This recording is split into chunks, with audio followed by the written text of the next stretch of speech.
This video is a long time coming, and because of that, I wanted it to feel special. I wanted to find a way to share it with everyone who made it possible. So I called up some of my friends, and we got together to build a table.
All my life, I wanted to be the man who owned the house. This is everything.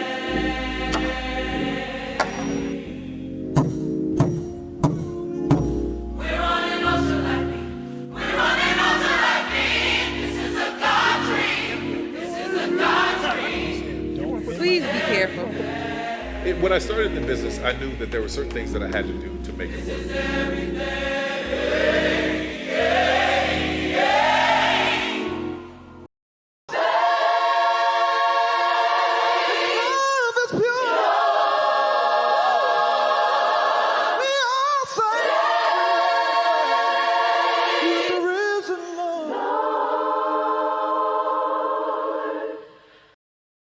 Okay, let's get some important announcements out of the way.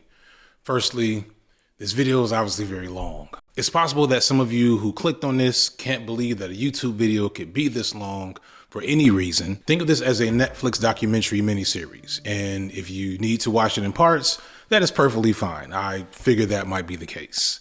You might also be asking why not split it up in episodes then? Well, because YouTube doesn't really like when you do stuff like that.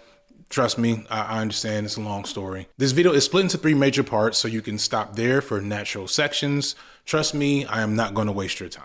Also on that note, it's possible that by the time you're watching this, there might be little chunks of the video missing. YouTube has a really bad system where companies can force you to delete parts of your video or even mute parts of your video because they feel like they own those parts, even though that's not how the law works. But because of how YouTube works, sometimes you don't really have an option. You can either cut the part out or not get paid. It happened to my Kendra versus Drake video. It happened to my Beyonce video. It happened to my Diddy video. It happened to my Charlie Kirk video. It happened to so many other videos. And I'm very confident because of who this video is about that it will probably happen to this video, despite the fact that I'm gonna do everything in my power to not let it happen. If you want to see this video uncut with no ad breaks, you're going to want to sign up for my streaming service Nebula and watch it there. I'm going to talk about Nebula more later in the video, but understand early that there's a strong chance that that's the only place this video will be uncut because Tyler Perry is known to not take nicely to being criticized. In fact, Tyler Perry is... The grand opening of Tyler Perry Studios included a lineup of stars that impressed even the big man himself. I'm so excited that Sidney Poitier is here, Cecily Tyson, and Oprah's on her way. It's just, I am extremely excited. When I built my studio, I built it in a neighborhood that is one of the poorest black neighborhoods in Atlanta, so the young black kids can see that a black man did that and they can do it too. Tonight was a monumental night, not just for Tyler Perry, but for everyone here in Atlanta. This is civil rights, this is movement, this is everything. Rise up, Tyler Perry, rise up! Now that land is owned by one Negro.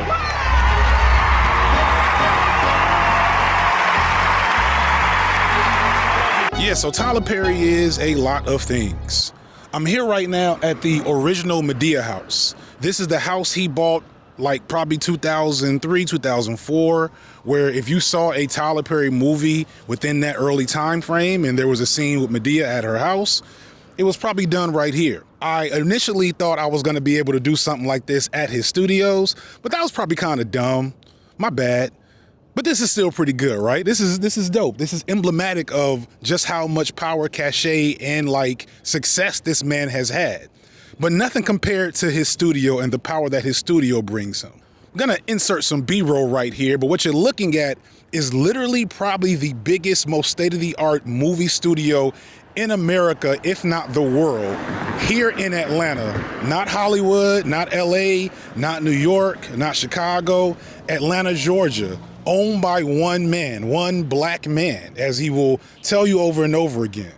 And that's significant because what it means is that Tyler Perry has the power to kind of do whatever he wants. As I'll explain later in the video, the average person that you think of that's black in Hollywood making any type of media, whether it's big budget films like Ryan Coogler or small, more auteur stuff like Boots Riley, all of them have to put in the effort to go find people to fund and budget whatever creation they want to make. All of them, to be real, kind of have to beg for scraps considering what black people usually get to make our art. Everybody, including people like the legendary Spike Lee. So if you know anything about the history between Spike Lee and Tyler Perry, you know that early on, Spike was who I guess Tyler Perry must have aspired to be when he started making movies. He was the first black superstar director, writer, creator person of the modern film era. But because Spike likes to run his mouth, over time, he lost his ability to just make whatever he wanted. He had to beg, fight, and plead, even to get something like Malcolm X made. And when Tyler Perry came on the scene, because Spike is not one to hold his tongue, he definitely let it be known how he felt about Tyler Perry's work and success. Because each artist should be allowed to pursue the artistic endeavor.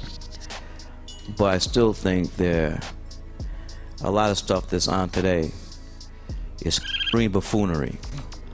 And I know it's making a lot of money, breaking records, but we could do better. That's just my opinion. Now, throughout his career, Tyler has been known to clap back at his detractors more explicitly, whether it be through the media, whether it be in his work. I will punch the hell out of you. Say something else. That is my answer to Spike Lee. Go to hell. I will punch the hell out of you. Say something. Whether it be behind the scenes with the power he's amassed. But with Spike, he did probably the most gangster thing he's done in his whole career. He just outgrew him. He just outpowered him. And in all the work and research I did for this video, probably the most vivid and lasting image I have is of Spike Lee at Tyler Perry Studios gala celebration opening, low-key begging Tyler Perry for a chance to work with him. That's power. You've been critical of Tyler Perry. Do you think Tyler Perry, are you lumping him in for that? I think of everything I need to say about Tyler Perry has been said. The man's a brilliant businessman. He's doing what he does. God bless him. What do you mean by God bless him? May God bless him. He told me to go to hell. I say, God bless him. He told me to go straight to hell. That's even different. God bless him. A few moments later. One of the most important things that happened is you named the soundstage after Spike Lee. Listen, I don't care if you got beef with somebody, that is what it is. But the truth is, you cannot deny what he has done in the film industry and how he's been on the forefront to help me and everybody else get to the place where we are. So, Spike called me a few years ago when he came to my house, flew down to Atlanta, we sat down, we had a great conversation. And the beauty is, that's what I'm hoping that people will understand. Like when Oprah and I worked together, it was a huge moment. But this moment for me and Spike is a huge moment. So I'm hoping that we as people start to come together and understand that, hey, everything's all right, everything's cool. You can have your opinion, I can have mine, but we all are going in the same direction. So I just wanted to honor him for what he's done, man, for sure. What do you say about that? Look, I love Tyler. You love Tyler? Yes. People don't know this, but I went to his house. He tell you? I know he told you. I just tell you, I wasn't gonna front. I mean, I was gonna. No, we're cool. Yeah, we're mad cool now. Yeah, you're mad cool. Yeah. My criticism of him was just the imagery. All hands back round. Actors, catch me, baby. I'm a fly. Can I fly? I can't fly, girl. Watch me fly. For me, it was just taste. He has a way to see stuff. I see it differently. He's doing a great thing. We're cool. You're cool. We got no drama, no friction, and one day we might work together.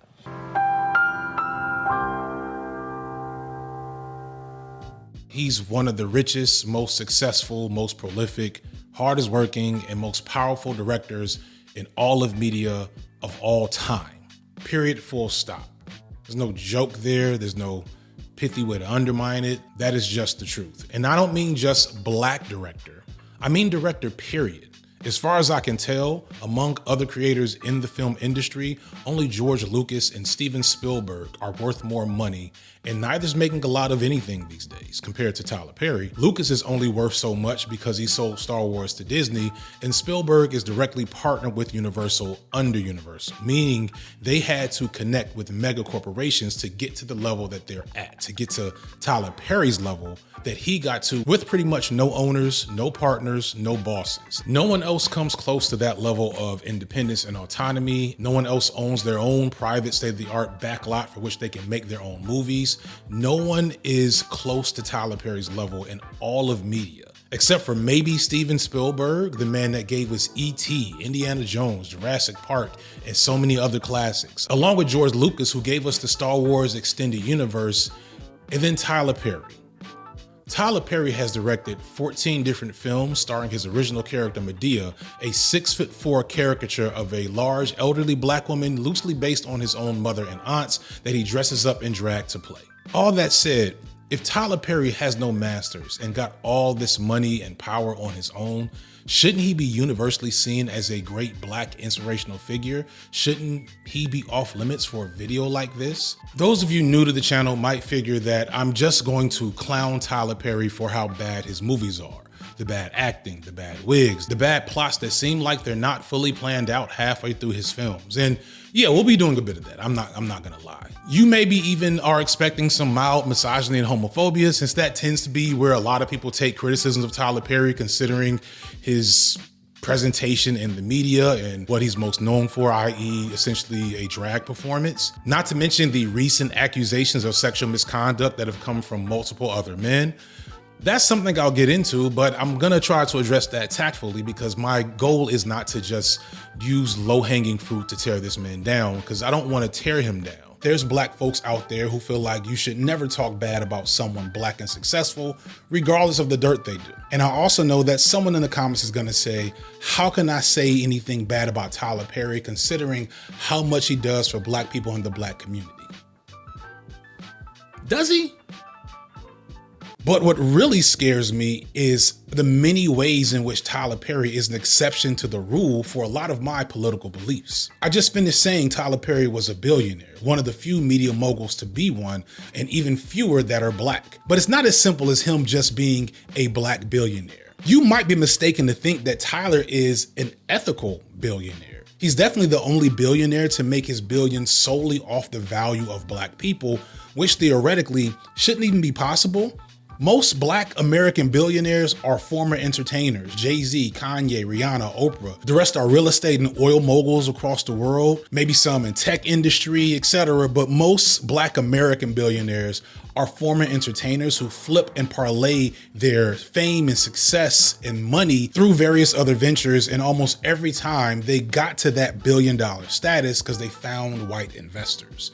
I won't say they sold out. I like to use the term buying in, because them becoming billionaires doesn't explicitly make them against black people or selling out black people. In reality, they cash in their connection to black people in order to get access to those billions. For example, let's take Jay-Z. Jay-Z used his fame and clout to get into numerous investment deals, probably the most prominent when he brought the New Jersey Nets to Brooklyn and helped sell that commercial land project, which in reality wasn't very good for the black people of Brooklyn, to those same residents, touting him as an owner of the Nets, which was true, but in reality, he owned less than 1% of the team that he eventually sold once the deal was done. But he parlayed that deal and the connections he made from it into a multi-million-dollar deal with the NFL, as well as a multitude of other ventures, making him, in comparison to his peers, the most successful rap entrepreneur ever, and probably the best overall businessman in that particular group. Because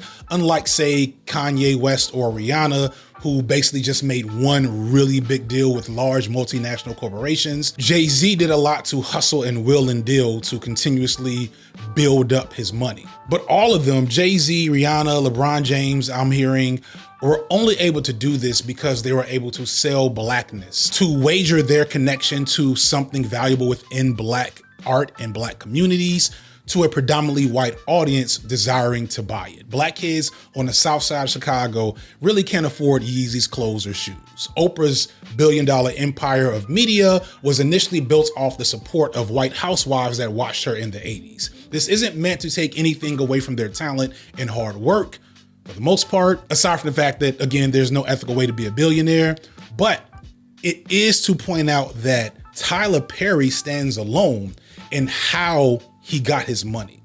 Tyler Perry is not a hot commodity in white spaces. Never has been, probably never will be. He does have a white fan base, I'm sure. There's evidence that Tyler has always aimed at white fans in some ways. But for the most part, his shows, his movies, the deals he's made from them, that's based on black eyeballs. And it's somehow us that's put him on the level of Steven Spielberg. And that's not supposed to be possible. Every bit of black leftist literature will tell you that capitalism doesn't work for black people like that. And they're right, unless we're talking about Tyler Perry. Shout out to Dr. Jared Ball. You've seen him in the last video. Great book, The Myth of Black Buying Power. All that talk about $1 trillion of black buying power for black people, pretty much bullshit. Unless you're talking about Tyler Perry. Somehow he did it. He is the challenge to the doctrine that can't be denied. He breaks the rule and validates the black capitalist ideology. And if one person can break it in that level to that degree, shouldn't we maybe start thinking differently about it? Should I delete all of my anti-black excellence videos?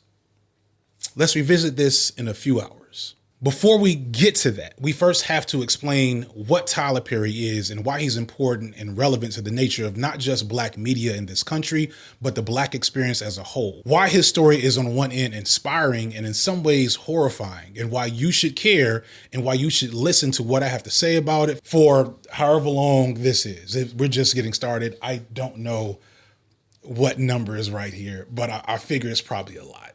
And it's a lot because there's so much that we have to talk about. There's so much I want to say.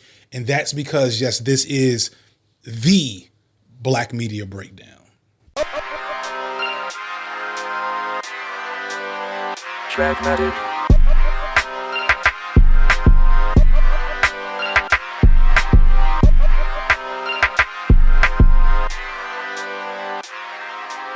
Part 1. Black media has a problem. I want to start out with a bit of personal lore. We'll get to Tyler in a second. We got to establish some things and lay some groundwork. And with that, maybe tell you a quick story from my own childhood. A story that probably explains why I am the way I am when it comes to black media, in fact. It's 1995 and I'm in 8th grade. The town I lived in was in maybe a transitional stage for the neighborhood because it was at one point a predominantly white working class community that was becoming predominantly black. And this meant that in my middle school, we had new, younger black teachers coming into the community to teach the black student population that was becoming more prominent. But we also still had older white teachers that had been there forever and a predominantly white administration. Although I was lucky because I was in Mr. Scott's class, both in 6th and 7th grade. Shout out to Mr. Scott, by the way, one of the best men I've ever known in my life. Sadly, Mr. Scott could not save me from this coming canon event in 8th grade. This is before DEI or critical race theory or even just race consciousness in how we organize schools a lot of times. So a lot of these white teachers that were still in charge were just not socially equipped for the predominantly black student population they were dealing with, but they were trying. The problem was that they didn't know what they were doing, so some of those tries were really bad decisions and them trying to cross a cultural divide that they didn't fully understand. And one of the ways I remember vividly was their choice on what we would watch at every movie day. See, instead of rewarding us with classic kid films from the 90s, such as The Sandlot, Home Alone, The Lion King, and of course, the classic A Goofy Movie, these teachers felt like it'd be more appropriate to show us things that were culturally relevant. So we watched Sounder, The Color Purple, Go Tell It on the Mountain, Roll of Thunder, Hear My Cry, If it had a slave or something that looked like a slave in it, we watched it every other Friday at Dirksen Middle School in 1995. Now, I'm not saying I was a young Huey Freeman at this point in my life, but I knew a little bit. I was still raised by Hoteps, and I recognized even then that media wasn't just something we consumed passively, it had an effect on people. And in this instance, the idea that I would work extra hard all week just to be forced to consume images of Black pain and suffering, that didn't sound like a reward to me. And because of teachers like Mr. Scott, let alone the multitude of Afrocentric learned Black people in my life, I knew that there was way more to African and African American history than us being slaves. So it didn't take but 1 or 2 times to watch these movies and recognize a pattern before I got sick of it. So one day in the middle of some slave movie, I stood up and said, why are we watching so many slave movies? This was an odd outburst for me because I was mostly a quiet, well-behaved kid, but here I was interrupting movie night. I don't quite remember what happened next, but I know at some point I yelled that we could be watching The Lion King, and that was the last thing I said before I was sent out the room. I was sent to the room where kids who misbehaved or didn't do their work were forced to sit during movie day. I was sent to the punishment zone. The first time I came there, I remember one of the younger Black teachers being confused as I was one of the good ones and I didn't belong there, but there I was, and there I would remain every movie day for months to come. I remember the days before movie day asking what we were gonna watch, and whenever I found out it was something with slaves in it, I immediately just knew to go to the other room, and I would bring some comic books with me, maybe a Game Pro magazine, shout out to all the elder millennial gamers that even know what that is, and I would just chill out for an hour in the bad kid room. It wasn't until many years later that I revisited those moments and realized the low-key racial trauma in all of that, both in how the white teachers who weren't bad teachers, they weren't overtly hateful or racist, but they had little understanding of the harm that they were engaging in. But also I recognized how the Black teachers either didn't think to speak up or maybe weren't in a position to. They had no capacity to control the situation. But more importantly to this video, this is only possible because of a bigger problem that was going on. The problem was if they wanted to show these Black children something that looked like them and connected to their reality, there wasn't much for them to do.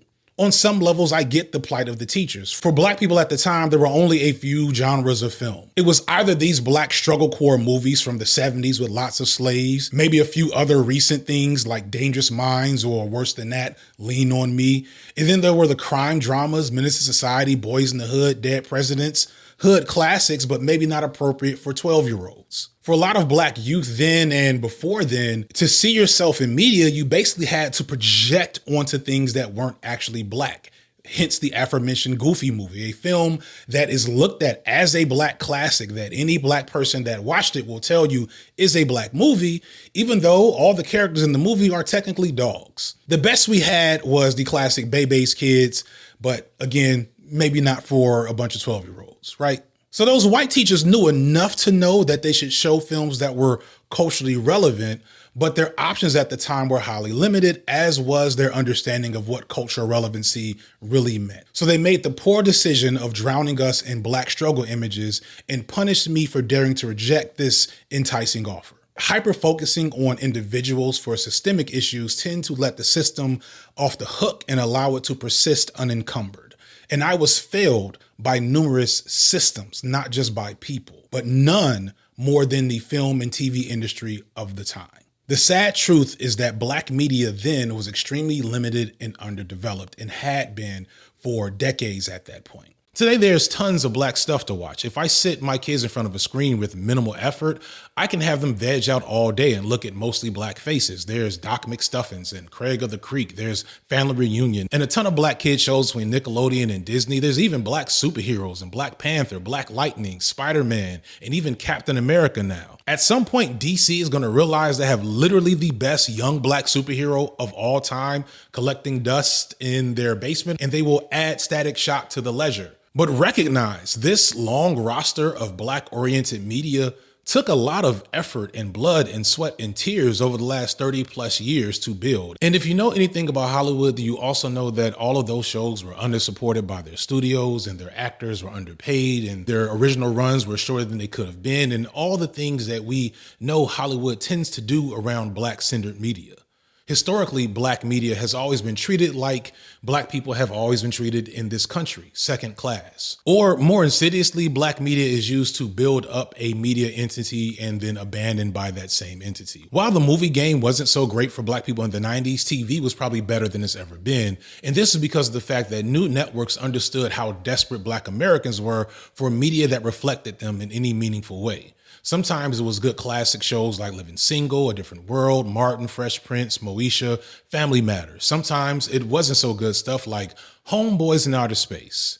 That's a real show to all my Gen Zers out there. Yes, there was a show called Homeboys in Outer Space, and it's not even the worst thing that ever happened. She's my great-grandmother. Granny got back. It's the new hit comedy you can really get behind. Homeboys in Outer Space. In general, networks like Fox, UPN, and the WB for a time would create these types of Black media that shaped a generation and in some ways maybe even spoiled us. Unlike Black media today, these shows really weren't interested in white viewers. So they were explicitly aimed to satisfy a Black audience and what we desired. Today, shows like, say, Atlanta or Blackish are greatly made in part for the white gaze. This doesn't make them bad. Atlanta is one of the greatest shows of all time, but it's not the same as what A Different World was back in the 90s. Both Atlanta and A Different World have the same fundamental challenge. They're both beholden to the power of the pen within a predominantly white administrative structure that cares more about the bottom line than the quality representation of Black life in their media. And over time, networks like Fox, UPN, and the WB would slowly abandon the Black audiences they built up with great shows and slowly replace those shows with other shows explicitly targeting a white audience, because that's where the big bucks were. Black audiences were valuable, but they were never the top dollar to seek out. So we would always have to be prepared for short-lived success and scraps in the aftermath once our work, our value within the media machine was done. So my teachers back in middle school were only able to so mishandle that situation because they existed in a media environment that severely underserved Black people, especially Black youth. And even today, in a much healthier and varied state, there's still a ton to be desired in terms of the access to resources for Black people to tell their stories, all of their stories. This is why I talked about Ryan Coogler so much in my last video about Sinners and his distribution deal. For those under a rock or that didn't watch that video, which you should definitely watch after you finish all of this, finish your whole plate. Sinners, directed by Ryan Coogler, was a box office smash. It's the highest grossing horror film of all time, the second highest grossing original film since the 2010s. But more significantly, Coogler got a special deal with Warner Brothers to give him the rights to the movie after 25 years. Coogler was the first Black director to get such a deal, and a big fuss was made of it. Coogler has proven himself a unicorn, an auteur Black director that can pretty much do whatever he wants, and no studio at this point is going to say no, because they know they're going to get their money back and then some. But even Coogler had to start his career off with Black strugglecore. Hollywood has always had the hood movie going back to Blaxploitation, and we love a good hood movie. Shout out to Prim's Hood Cinema. But the hood movie was made firstly for a Black audience and tends to have a different level of heart and connection and levity, even when it engages with tough subject matter. But then there's Black strugglecore, as I alluded to earlier, which tends to center whiteness, whether through actually inserting white characters into the story to make sure they have someone that they can connect to, even when they don't belong to the story. I mentioned Dangerous Minds earlier. The character being played by Michelle Pfeiffer was actually a Latino woman. And even when that doesn't happen, these movies are still created with the sense and the voyeuristic view that white people are meant to see it more than anyone. Doesn't mean that they're bad movies. In fact, the challenge is that they tend to be very well made, very engaging films. Fruitvale Station is amazing. But the nature of Fruitvale Station's story hinges on humanizing this victim of police violence, showing us the fullness of Oscar Grant's reality, both good and bad, before his life was snuffed out. And that's not a story for a Black audience. Black people don't really need to be reminded of our own humanity and how it is always under constant threat by so many factors, including the police. But for white viewers, this was an opportunity to safely and vicariously engage in that subject without having any of the consequences. It's a movie I'm sure my middle school teachers would have loved. But criticism aside, it's what Coogler had to do to show his value to the machine. And that's the reality for every would-be creator in Hollywood, not just the black ones. Hollywood is an industry, not a creative collective. Their goal is to make money, not to make art. However, as I stated in that previous video on Coogler, this is different for black filmmakers. Not only do they have to make art that makes money, they also have to tread a line of expectations from black audiences, even if those audiences aren't who their art is intended for, while also not being too disruptive to white audiences or the forces that control the industry to give them money to make that art in the first place. You have to be black, but not too black. Just having us understand that we're at a disadvantage because we're black and this is not our town. Right. We've got to come in and understand how they play the game. Sure. And realize that we can get in and get to what we want to get to by not selling out, not doing anything crazy, but by understanding how they play the game. This barrier has pushed some of Black Hollywood's most talented and successful creators to the fringes, such as Spike Lee and Ava DuVernay, two highly successful filmmakers who still struggle to get their films made even after going through the proving rites of passage for the machine. This is what Spike did with movies like School Days and Ava with Selma. Despite those prior successes, both filmmakers have had to fight to get funding for their projects since those high points in their careers, greatly because their work, which to be honest wasn't all that provocative or revolutionary, was still too challenging to the status quo. Because this is the way the Hollywood game tends to be played, independence is actually highly attractive to black creators, such as Tyler Perry. But before Tyler Perry, there was a Robert Townsend, who I somehow have not mentioned at all in the 5 years I've had this channel. Robert Townsend is legendary. He broke on the scene with the classic Hollywood Shuffle, a movie he financed on his own by spending up his savings, maxing out credit cards and making everything dirt cheap over the course of a year, while also somehow finding some of the most legendary figures in black media today before they got big. And the movie itself was a direct critique of the experience and plight of black creators in Hollywood, featuring such classic scenes as the Black Acting School, where black actors are taught how to act black by white people. It's amazing. It explicitly addresses that uniqueness of the black Hollywood experience, that added black tax when you want to be a creative and get access to prove yourself to this machine. Because it's not just proving your ability as a creative, it's also proving your blackness and your willingness to utilize blackness in that specific way that the machine finds valuable in the moment. I can't do this. What do you say? So you can't do this. So what are you talking about? You can't do this. This is not the kind of acting I wanted to do. This is bullshit. But as bad as that can be, when it works, it works. And when you are independent, you maybe don't have to do as much dirty work to get to that point. Because the success of this movie he filmed on his own dime gave him access to the machine. And then he gives us The Five Heartbeats, one of the greatest pieces of black cinema ever made. Also Meteor Man. And I'm pretty sure that shit was out in the 90s. I really could have watched that in 8th grade. This is the problem of black media, and it brings me back to stuff I talked about in that last video, such as the Vernon doctrine of black media avoidance. In short, this posits that whenever you watch black media made within the mainstream media structure, you should always be aware that some form of distortion is in play, that some political message is being employed, even when it seems like the politics are in alignment with your own.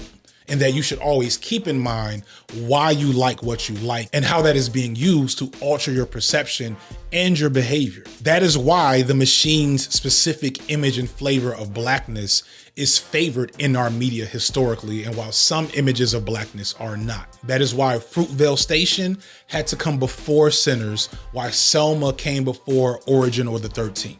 And it's again, not to say that these films are bad, but to say that their political intentions are still aligned with the status quo, even as it appears that they struggle against it. But it can't be undersold that in this framework, we still get amazing art. The process is flawed, the system is ugly, but when artists get in their bag, they make amazing stuff for us, and we can use that to support each other. Without Hollywood Shuffle, we don't just get The Five Heartbeats from Robert Townsend, we also don't get I'm Gonna Get You Sucker from Keenen Ivory Wayans, or probably even all of In Living Color. When John Singleton put Ice Cube in Boys in the Hood, Ice Cube parlayed that along with his rap fame into getting a deal to make Friday. And then Ice Cube got F. Gary Gray to direct Friday. And then F. Gary Gray gives us Set It Off with his next movie, which is another classic. And that really jumpstarts the acting career of Queen Latifah. And there's probably this giant web and tree of all these black creatives going into the machine, extracting what they can, and then returning it to the community so that more people can make more things. And then that gives more to the culture, even if it's flawed. Through that process, the fight continues, and we don't just survive. In some moments, we thrive. And this practice of engaging with the machine and extracting resources to spread them around to other black people is why my son, who's soon to be in 8th grade, will never have to watch a slave movie in his life if he doesn't want to. This is reflective of the historical tradition of community building that black people have done across the diaspora, not just in America. And it's given us great art, great films, great shows, great cultural moments. But there are limitations, barriers, and caps on what could really come from this framework, because at the end of the day, the problem with black media is that it's still under the machine's control. The machine has the power over everyone except Tyler Perry. And yeah, something about that bothers me. I mean, look at this place. Tyler Perry is a billionaire media mogul who owns his own studio. I can't say that enough. Doesn't have to get approval from anyone to achieve his artistic desires. And considering how once in a lifetime this achievement is, it is inspirational, maybe even aspirational. But think about some of the names I've mentioned thus far in the video. Think about what they did to get where they were, what they did when they got to that position, and what they did after that position was secured for them.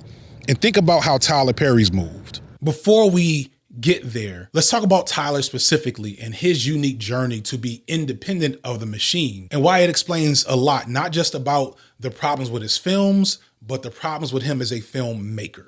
I saw an Oprah show and she said it was cathartic to write things down. So I started writing things down that I had been through. So a friend of mine read it and he said, man, this is a really good play. You should do something with it. And that became the impetus for my first show, I Know I've Been Changed. And no one showed up that first time. And all of that wasn't about me trying to do everything. That was about being broke. I couldn't hire anybody to do it. So I had to build the sets. I had to learn how to do the makeup. I had to go on stage and then sell concessions and programs at intermission. You know, there were about 30 people in the audience, and I thought I'd see 1,200 over the course of the weekend. That was a hard moment and hard lesson learned. From there till about 98, I was doing one show a year. And every time I would do the show, fail.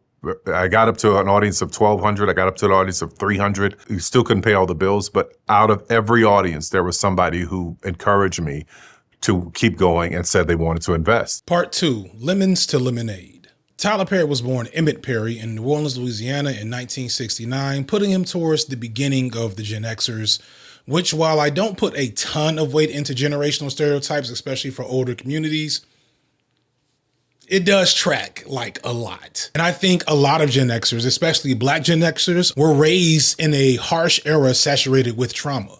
Xers are born at the end of the civil rights movement, coming of age during the crack epidemic, entering adulthood post the 94 crime bill. 100,000 more police on the streets, expand the death penalty. That's how we'll protect America. Let us roll up our sleeves to roll back this awful tide of violence. We have the tools now. Let us get about the business of using them.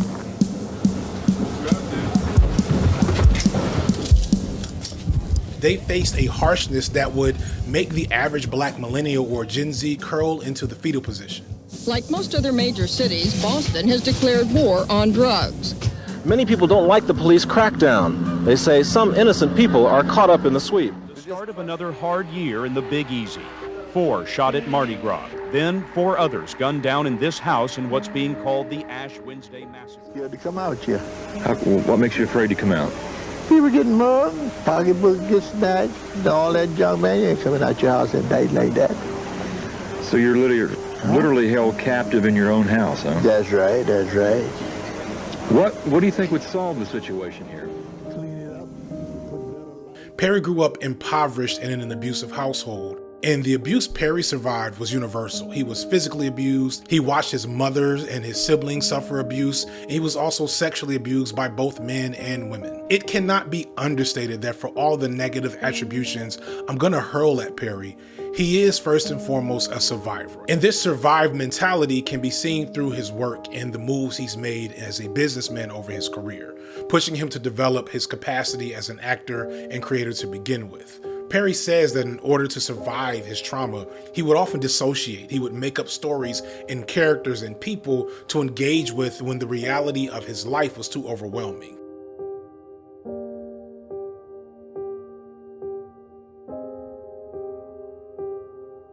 You said to distance yourself from your father, who, let's be honest, he sounds pretty brutal. He used to beat you relentlessly as a young man, which must have had an effect on you. Yeah, well, of course it did. His first set or playhouse was a space under his porch where he would go hide when trying to avoid his father. To say that Perry has daddy issues would be an extreme understatement. His father was the arbiter of abuse in his home, and at times he resented his mother for allowing his father to stay around. What makes things worse, but in some ways explains the abuse, is that the man that Perry thought was his father was actually not his father. Tyler actually says he experienced relief that the man that was so abusive to him as a child was not in any way blood related to him. But you know, I was able to forgive him in my mid-20s, and that changed my life, because what I did was, what I think a lot of people don't realize or understand is that their parents have a story too. Now, so whatever happened in your life because of them you really need to find out the story so that you can understand it. But still to this day, Tyler financially supports the man he knew as his father. And he does so because although his father was abusive in all these ways, he never shirked on his role as a provider. In fact, Tyler credits the fact that his father was abusive yet a provider with shaping his own idea of work ethic and dedication. This concept of forgiveness, of perseverance, is so incredibly key to understanding Perry both positively and negatively. Perry credits his ability to forgive and persevere for making his success possible. But as you'll see later, this framework that he's abided by has a downside. Maybe not necessarily for him, but definitely for everyone else. Man, one thing my father gave to me is the man had the most stupid work ethic I've ever seen in my life. Rain, sleet, hurricanes, lightning, he was going. Even though we don't speak, he gets a check every month. I bought a house and he's taken care of because I'm giving him exactly what he gave me. And I feel good about that because no matter what he did, he still made sure I had food on the table, right? So coming from that place, watching his work ethic, I definitely have that, because I don't know what kind of man I would have been had I seen a man that didn't work, that was laying home on the couch all the time, you know? So, yeah. I don't think I have to do a lot of explaining to engage with how unintentionally revealing that is about Tyler Perry as an entrepreneur and a business owner and a filmmaker. The fact that he credits his abusive relationship with his father as shaping his own capacity to work and run his business is not something to just be passed over. Tyler also credits his mothers and his aunts with shaping his world. Tyler had an undying love for his mother, who was his only solace for most of his life. They were incredibly close, and when she passed in 2009, Tyler states he went through a deep depression. And the Medea character is loosely based off of his experiences with her and his aunts, both in the character's bombastic and comedic stylings, but also in the toughness and tough love ethos that is inherent within the character. The other highly significant force in Tyler's early life that we have to engage with is the Black church. I hope to one day make a standalone video about the Black church in the future, so I'm gonna gloss over some things here. The Black church deserves a deep discussion on its own, but you cannot engage with Tyler Perry as a media figure without recognizing how his success and power is intrinsically tied to his connection to the Black church, and the Black church's most important marketing demographic, Black women. Like, what were the underground, behind the scenes moves that you made to create like relevance for yourself? Church, man, and Black women. Okay. Man, Black women, like Maze right now. Maze hadn't done an album since 11. Right on. but they can sell out a building, an arena right now because that loyalty. And these women that I went to church with, that I grew up with, you know, I was speaking a language that they understood because of my mother and my sisters growing up with their hip, watching their pain and all the hell that they went through. So that they endeared to me, man. I was cousin, uncle, brother, you know, and they have been my sole support the whole time. Perry came up in the church, and for a moment he thought he might go into theology. However, he surprisingly didn't have the knack for preaching. This didn't stop him from engaging with the church. However, his plays all follow in the long tradition of the gospel church stage play. While later in his film and TV career, Perry would divert from overtly religious themes and messages more consistently, everything about him in his earliest days as a playwright and his first films is based on the gospel stage play tradition, as well as what's often referred to as the chicken circuit, or more appropriately today, the urban play or theater circuit. In the 1900s, while still under Jim Crow, the Chitlin Circuit was essentially a loose network of theaters and venues where black music and art and plays could be seen. Not every black artist at the time was in the Harlem Renaissance. There was only one Duke Ellington, and many black musicians, playwrights, and performers were only really viable in black venues and had to travel from venue to venue to make their wares. But the threat of Jim Crow and sundown towns made the perspective of touring music or film a hazardous activity, so this network of venues became integral in establishing the who's and where's of where black art could be seen for decades in the South, Midwest, and Northeast. It eventually earned the moniker of the Chitlin Circuit. I'm not quite sure why and where that term was first used, but it is highly appropriate for this arts movement and for Tyler Perry in particular because of the nature of what a chitlin is. For those who don't know, chitlins are stewed pig intestines, and they are known for a strong, bad odor that they give off when being cooked for obvious reasons. Chitlins date back to slavery, as they are one of many forms of cuisine created out of necessity by enslaved Africans due to the fact that they were often disallowed from getting the more viable parts of any farm animals. Slave owners would take the key parts of any animals for themselves or for sale and leave the remains to the slaves, who eventually developed modern soul food staples out of them, such as ham hocks and pig feet. However, again, for obvious reasons, chitlins have fell out of favor in terms of soul food delicacies. But it is an example of black American ingenuity under duress, similar to things I said earlier about black creators trying to enter Hollywood. It is an example of black people making the most out of what they have and sharing that with others, literally in this case, making salad out of shit. And that's what the Chitlin Circuit was when Perry emerged on the scene in the early 90s. He was one of many an aspiring black creative making viable independent art with shoestring budgets, church singers, and a dream. Perry moved from New Orleans to Atlanta in the 90s in pursuit of becoming a playwright and worked on his first play, I Know I've Been Changed, on the side for years until it debuted in 1992 with pretty much no success, costing Perry his life savings.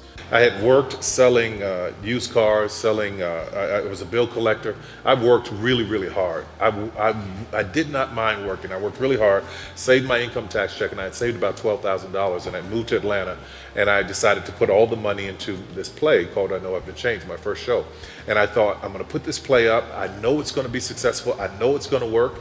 I'm going to see 1,200 people over the course of a weekend. I put all the money in, I rehearsed it, I hung the lights, I had everything ready to go, and nobody showed up. There were 30 people in the audience, and I knew all of them. But he didn't give up. He continued to work on and refine it while building up his resources to the point of being homeless and sleeping in his car for a second.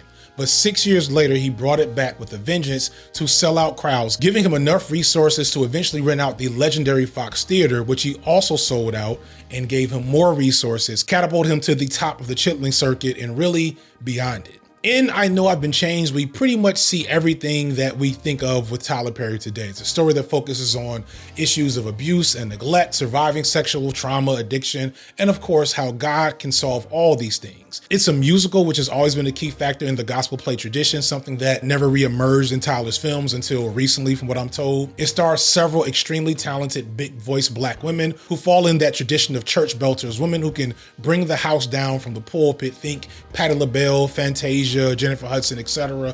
But really probably better, these are the people that inspired them, right? There's no Medea yet though. Perry does play Joe, while not exactly the same character we would see in Medea movies in the future.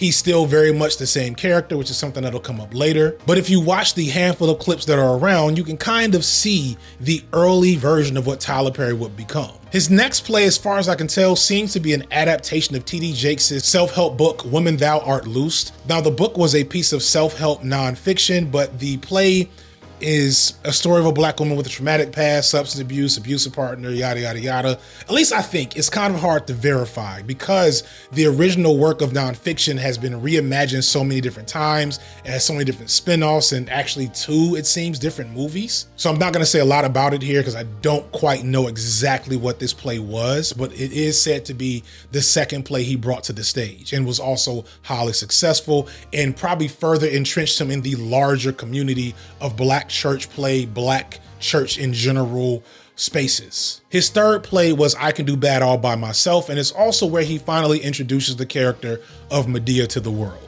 Medea was actually intended to be a small role in the play that he did along with another actress, but when that actress no-showed a show, Perry ended up having to rewrite this role on the fly. And as the show continued, this thing that he came up with out of necessity at the last minute was so effective with the crowd that he ended up reworking the entire play to have as much Medea in it as possible, and an icon was born. You started out with Daddy Joe, and I know it's been changed. And then you moved to the character Medea. The first stop we did was in Chicago. It was Medea and another artist that was supposed to be in the play. Sold all these tickets out in Chicago for her to be there, and she never showed up. So all these people come in looking for her, and she wasn't there. It was really scary. I had to go on stage and do the Medea lines and her lines. You got bigger laughs. Well, how I look today? Oh, you look nice too, Miss May. Thank you so much, Robert. By the time we got to the end of the weekend, the theater was full and everybody was hungover. He had completely worked the play. Medea had become the star. I Could Do Bad All By Myself is again the story of a black woman suffering abusive relationship, trauma, drug abuse, sexual abuse, etc., and of course, ending with God giving her the strength to get over it. And I'm yada-yadaing this because this is 50% of all of Tyler Perry's films, if not more, and a unique, complex aspect of his legacy, which again stems from his connecting to the black church. The black church is a unique, important, and very powerful cultural force historically among black Americans, and this goes all the way back to slavery. Churches were initially the only places many enslaved Africans were allowed to collect together in private without overseers or watchful eyes of slave owners. And this led them to be unofficial community organizing spaces. Many a slave rebellion or escape was planned in a church pew. Fast forward to Jim Crow into the civil rights movement, and that tradition is still in place. In fact, at that time, the church was an extremely powerful institution, not just spiritually, but politically, as it was the Southern religious tradition of activist pastors like Martin Luther King who fueled the civil rights movement. However, as with many aspects of black culture going into the 70s and 80s, there was a great shift that would make the church more friendly to a black capitalist message and less engaged with any type of resistance and organizing that churches were known for. Prosperity gospel became the theme. Because that says that I'm right there next to my miracle. I'm right there, right at the door of my due season. Mega churches began to emerge. This also coincides with the crack epidemic, and the church took on almost like a triage space for many black women who had nowhere else to go. And we also saw many black men abandon the church either because of drug use or because of crime, or really a multitude of reasons. I'm really glossing over things there. But just understand at a certain point, the church stopped being a communal space and started being highly dominated by black women in terms of numbers, but not power. Not at the pulpit, mind you, but in the pews. The black church was and still is a patriarchal institution, but it had lost its political role and had become more of a balm during difficult times, providing solace to downtrodden black women who were nursing addicted family members, praying for sons and grandsons, and trying to avoid mistreatment from the society at large. And they were doing this all while still doing their best to uphold patriarchal frameworks in their own way. Hence this transition of who made up the church never being reflected in who ran the church. To this day, only about 10% of black churches are ran by black women. And this also reflects in Tyler Perry's success and his ability to constantly rely on that audience for resources, even when he's not putting the most into his art. While there's virtue in some of Tyler Perry's work that we will discuss, Perry was not serving black women a healthy media diet with his plays and films. However, he was serving that population like no one else had. This is another challenge we have to face when criticizing Tyler Perry. Regardless of how we might feel about his work, he came up by providing a service in Black media that no one really was or seemed to be fully invested in. And specifically for working class Black women that have found themselves erased, Tyler Perry targeted them and centered them in his narratives. Black women as a whole were struggling, but when there was representation for Black women in the 90s and early 2000s, you'd be lucky if they in any way resembled what a lot of Black women looked like or were experiencing in the world. Consider how Black men felt about hip hop in the 80s and 90s and how hip hop gave Black men this way to imagine themselves in the world that nothing had done up until that point. And in doing that, often created barriers for Black women to appreciate it in the same way. There was engagement with Black women's experiences in a lot of media regarding white supremacy and poverty and patriarchy. Think of like the women of Brewster Place, Crooklyn, Claudine. But they were few and far between and tended to blink when it was time to really get into the ugly nitty gritty of what some Black women were experiencing and wanted to see. When it was time to show the raw, ugly reality that some Black women faced at the hands of Black men in this time, in the crack epidemic, in the 94 crime bill era, a lot of Black male filmmakers may be held back as to not to contribute to further demonization of Black men in the media, a complex challenge that Black women have had to navigate for generations. But Perry had no such trepidation. In fact, you might even say he reveled in it. Perry was willing to put out there everything that many Black women were going through: physical, emotional, and sexual violence, often at the hands of Black men, sometimes even at the hands of other Black women, struggles with addiction and self-worth, fear and pain on motherhood, and lots and lots and lots of trauma. Perry gave voice to this in a way and at a scale that no one else would early on.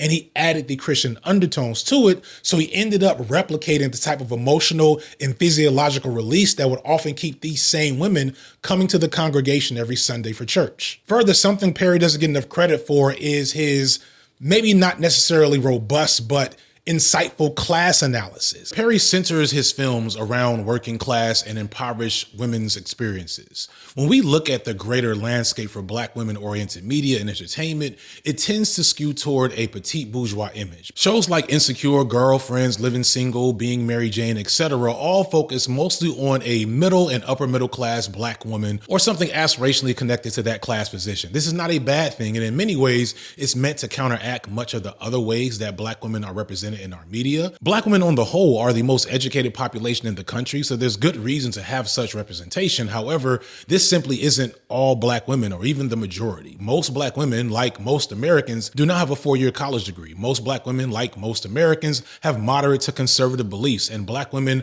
are more religious and attend church more than any other racial or gender demographic. These were women that were constantly invisibilized by Black media, even Black media made by Black people or other Black women. And Tyler changed that and made them the center of his media all the way to the bank. I can argue that Tyler's work was, on the whole, still very damaging to the image of Black women in this country, and I will. But you can't argue that he filled a void that no one else was filling, and he should be commended for that. Perry never purported to be August Wilson. He never imagined himself as a visionary auteur. He's always presented himself as the workman's creative, making a lot out of a little, making soul food out of scraps, and that's valuable. This may sound blasphemous to some, but Tyler Perry is closer to William Shakespeare in terms of the role he plays with his plays in society than, say, a James Baldwin. As wild as that comparison might seem to you, what people often forget about Shakespeare is that what made him a big deal in his time was his ability to bring together everyone for his plays to be consumed both by royalty and nobility, but also by the peasants and commoners that had to save up money to go to his shows. And Perry pretty much did the same. Even if you were a second generation HBCU student like my wife, you likely still had women in your family that remind you of the Medea character. You probably weren't too many degrees removed from a cousin or neighbor who had a substance abuse issue that went undiscussed. And you probably had some memories of being in a church pew all day on a Sunday. Tyler's plays were fodder for Black Twitter conversations before Black Twitter was a thing. I remembered even as a Muslim turned atheist in Atlanta in the early 2000s, hearing about his plays on my college campus on a regular basis, at the local malls, the barbershops, even my radio and music internships with other college educated black folks, they were still talking about how much they loved his plays. Tyler had done something special that everyone could get behind at this point, something that, as I said, was really hard to do. He had gotten rich and successful completely off of us. And few can say that. Pretty much, actually, no one can. Remember that for later. The Chitlin circuit was never supposed to be this lucrative or create this type of cultural phenomenon, and it didn't. Perry wasn't the first Pew baby to make a play and hire some gospel singers to act in it, and he won't be the last. I remember many people trying to capture the success of the Chitlin circuit stage play as he emerged as this phenomenon. But it makes me think of that line from Jay-Z where he says, I heard motherfuckers saying they made Hov say, okay, so make another Hov. You couldn't. It could only be a man as driven and as uniquely talented, and I mean that sincerely, uniquely talented as Tyler Perry. Before a single movie, before a TV deal, before the massive state-of-the-art studio, just off his stage plays, Tyler had made himself a multi-millionaire purely off catering to the black church and the black women who populated it. By 2005, after numerous touring plays, he had grossed close to $150 million between ticket sales, video, and DVD sales, along with merchandise. However, as inspiring as that is, I can't not be a bit cynical about how this relationship and this devoted audience has also worked to shield Perry from criticism. Whenever Perry is called out for a multitude of good reasons, he is quick to say something along the lines of, my audience is all I care about, or people don't care about the population I'm telling stories about, so why should I care about their opinions? And these things are in some cases true, but they don't change the fact that Tyler Perry was a hack, right? Going back then, there are countless accusations of him stealing from other playwrights, not paying people what he said he was going to pay. The Medea character has been rumored to be stolen from a variety of people, although I don't agree with that, because first off, that was happening all across black media at the time. We'll get to it. And we have to talk about the fact that he was catering to an audience that simply didn't have the highest standards in their entertainment and really just wanted to see a black man succeed, and he knew it. But this really didn't matter because it was still this internal, very black, very Southern success story, and it was only the beginning. So this massive studio backlot is where Perry does all of his work. But this is not where things started. This is actually the fourth piece of property that Perry has called his studio, and obviously the most grand. He started out on Hoke Street in Northwest Atlanta, and then he moved to Krog Street, where the now Krog Street Market is. Then he went to Greenbrier over on the Southwest side. And this was a big deal at the time because he was becoming Tyler Perry. And suddenly he was attaching his grand vision to black people in Atlanta. And the same thing can be said for his current studios in Fort McPherson, which is still on the southwest side of the city. Still in a black community, but a much bigger chunk of one. Perry says that he moved so much in part because he wanted capacity and autonomy, and he has it. This is his monument, his playground. So what is he doing with it? What is Tyler actually doing with all of this power? What is he giving us, or to be fair, his core audience with the resources he's amassed? I have no writer's room. Nobody writes any of my work. Never hungry, and the lights were never off, right? Sickness in so your I body give him make you that. physically ill. And, It was the and people I love feel his good stories about that as well. because No no matter what the dream dreams, is, when it's I told something him that from the my work ethic is insane. I look at myself sometimes and go, are you kidding me? So I have minimal skills with my hands, right? I can put together like IKEA furniture. I can do basic stuff.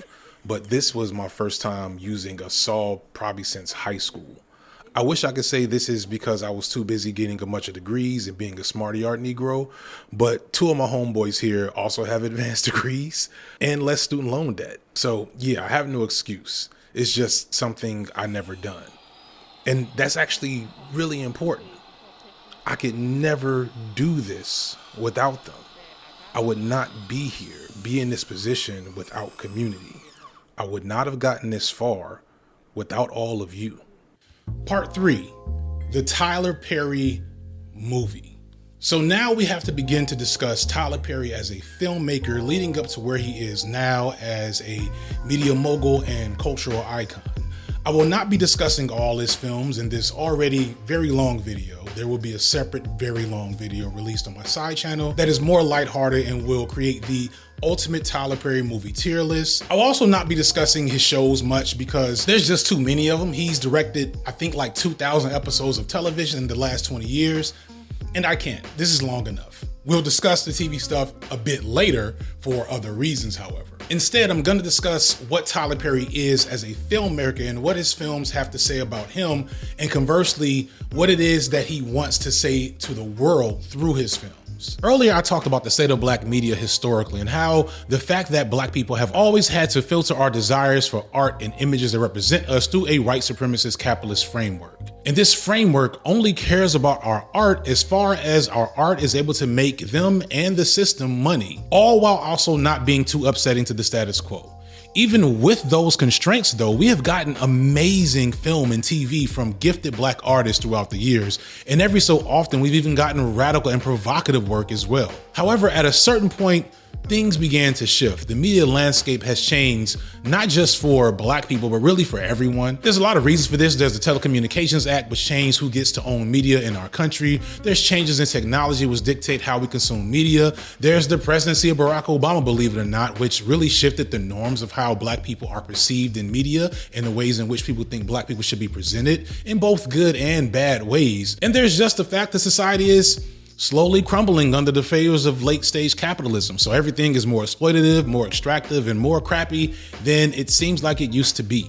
Things have changed, arguably for the worse, for a variety of reasons. And one result of this is that someone like Tyler Perry now stands as one of the most powerful figures in media due to his amassed resources, dedicated fan base, and the fact that he is still highly independent from the machine and all the flaws within it. You may look at this as an unfair or maybe inaccurate position to put him in, but no black person has had more capacity to represent the interests of black people in the world of media than Tyler Perry, because of everything I spoke of in the previous section. And it's been like that for the better part of like 20 years. However, in those 20 years, Lydia.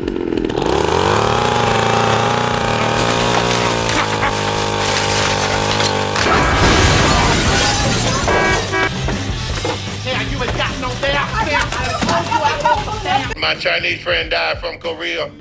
They put him in a box and put him some rice in it and sent him down the Vietnam River. That was when I was in the war in Iraq. Watch your glass, big bitch.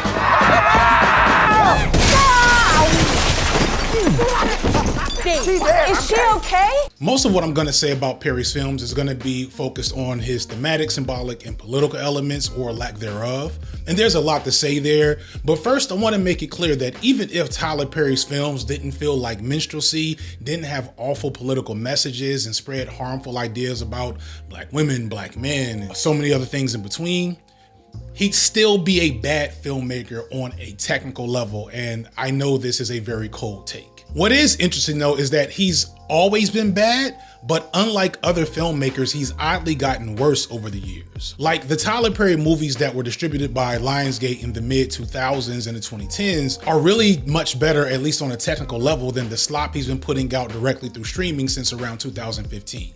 It's like a unique form of enshittification. If you're not aware, enshittification is a term usually used to talk about social media apps in the tech space, where an app starts out cool, builds up a dedicated user base, then after it gets enough people, it's purposely redesigned to be worse than what it was when you started liking it. And the reason for that is because it needs to become more profitable for the app's owners. Think about how Facebook and Twitter are basically unusable at this point to anyone who's just not locked in there because all their friends are there. Now take that and then apply it to Tyler Perry whenever he talks about his core audience not complaining about his movies. This would be a recurring topic, but once Perry recognized that there was nothing he could do wrong in the eyes of his core audience, his response wasn't to serve them with the best films he was capable of making. It was to instead milk them, to use their devotion to his films to parlay bigger deals with streaming services and TV networks, all while cutting as many corners as possible to maximize profit, which in turn makes his content much, much worse than it needs to be. As mentioned earlier, Perry was making black-oriented films with topics and subjects that few, if any, black filmmakers were talking about and gearing them toward a working-class black audience that was either ignored or exploited mostly by other black films. On top of this, he also takes advantage of the wide belief that black folks need to support other black folks, especially in the world of art and business, because of our desire for liberation and to see other black people succeed. So for years into his film career, he could guarantee a great box office return no matter what slop he put on the screen. And that's still the case today. In fact, it's probably worse. Wider black audiences suffered through his earlier work because he wanted to support a black creator making black stories, and our repayment has been for Perry to give less and less effort over time.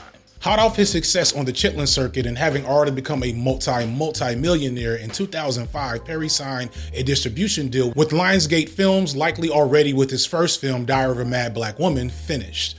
Perry was a complete outsider then as he is now, but he was always completely self-made and self-controlled. Unlike most filmmakers like the aforementioned Robert Townsend who had to charge up his credit cards, Perry from the beginning could invest in and bet on himself, self-funding his first film and every film after, setting it up where he doesn't have to share profits with pretty much anyone else, which as you'll see is an extremely important pattern that will come up later. Perry is well known for a few things today, mainly writing, directing, and acting in almost all of his films and TV shows, filming at a breakneck pace and on a shoestring budget and being completely in control. There is the infamous post he made years ago about his writer's room being empty because he is the sole writer and director for all of his work, to which many replied, "We can tell, Tyler, we can tell no one else is writing these things or helping you get these scripts better." This would be impressive, and it is somewhat impressive, especially in a pre-AI era, but it's really not because Perry is greatly recycling the same stories and themes over and over again,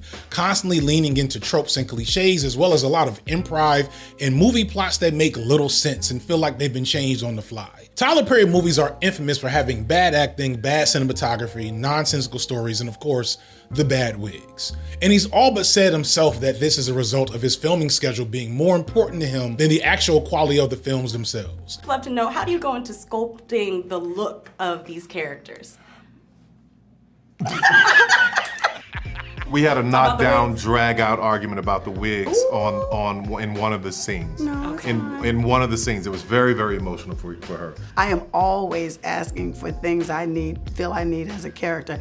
As a woman and a woman of color, our hair is part of the journey. So it is very, very important. And for some people, it's hard to stress that is that important. No, I think hair is very, very important. But figure that shit out before we get on camera is my whole thing. So long as y'all figured it out before it's time to shoot, I'm good. I don't have time to wait 5 hours and spend $10 million while you trying to figure out which curl is better for you. Which wig to do. I see you, sis. I see you. In more typical film productions, there's the studio and the filmmaker working together but in separate spaces. The studio, which includes various producers, dictates budgets and makes hard decisions on what creative elements to a film will have to change based on those budgets. And then the filmmaker's role is to realize their creative vision under those constraints. Sometimes a filmmaker will have a ton of freedom for what they want to do, which can result in something like Sinners or something maybe less good but still unique like Sucker Punch. Sometimes a film's constraints creates more innovation and better ideas, such as in the original Star Wars trilogy. In a perfect world, the artist would have less restraints, but as I said in my last video, Hollywood is an industry, not an art collective, so it exists to make money. However, one would think with his level of control and alleged creative drive, Perry would be more lenient on himself to make sure he's making films that fit his creative vision. But it's pretty clear from the quality of most of his films that Perry is much more of a producer and studio owner than filmmaker. He puts self-imposed restrictions on his filming process and they come out poor, not because Perry can't do better. In fact, he's proven that he can be a competent filmmaker when he wants, but it's because he is more concerned about the bottom line, which says a lot about him as an artist. For a wide example of this, think about what Adam Sandler has been for the last decade plus in most of his straight to streaming movies on Netflix versus some of the really awesome things he's given us when he's actually gave a shit about what he's creating. So let's talk about the actual movies. And again, I'm not at any point gonna give in these TV shows, but I will say that because they're cheaper, some of these technical issues don't carry over as badly versus what you expect from a major motion picture, something that you're gonna commit 90 minutes to 2 hours to watch. And in Tyler Perry's case, Very close to 2 hours a lot of times. He does not have an editor that says maybe you should cut some of this shit. Perry's films can be separated into 3 categories: Madea movies, black thriller/drama movies, and his attempts at prestige films. And each genre has its own sets of patterns and features worth discussing. Out of these 3 categories, Madea films are the most infamous and most cheaply made, and to be honest, the most embarrassing. But there's actually 2 types of Madea movies. There's movies with Madea in them, such as I Can Do Bad All By Myself, Medea's Family Reunion, and Madea Goes to Jail, which are movies where Madea is a side character or comedy relief that is actually a drama centered on other characters. Every once in a while with bigger stars mixed in like Taraji P. Henson.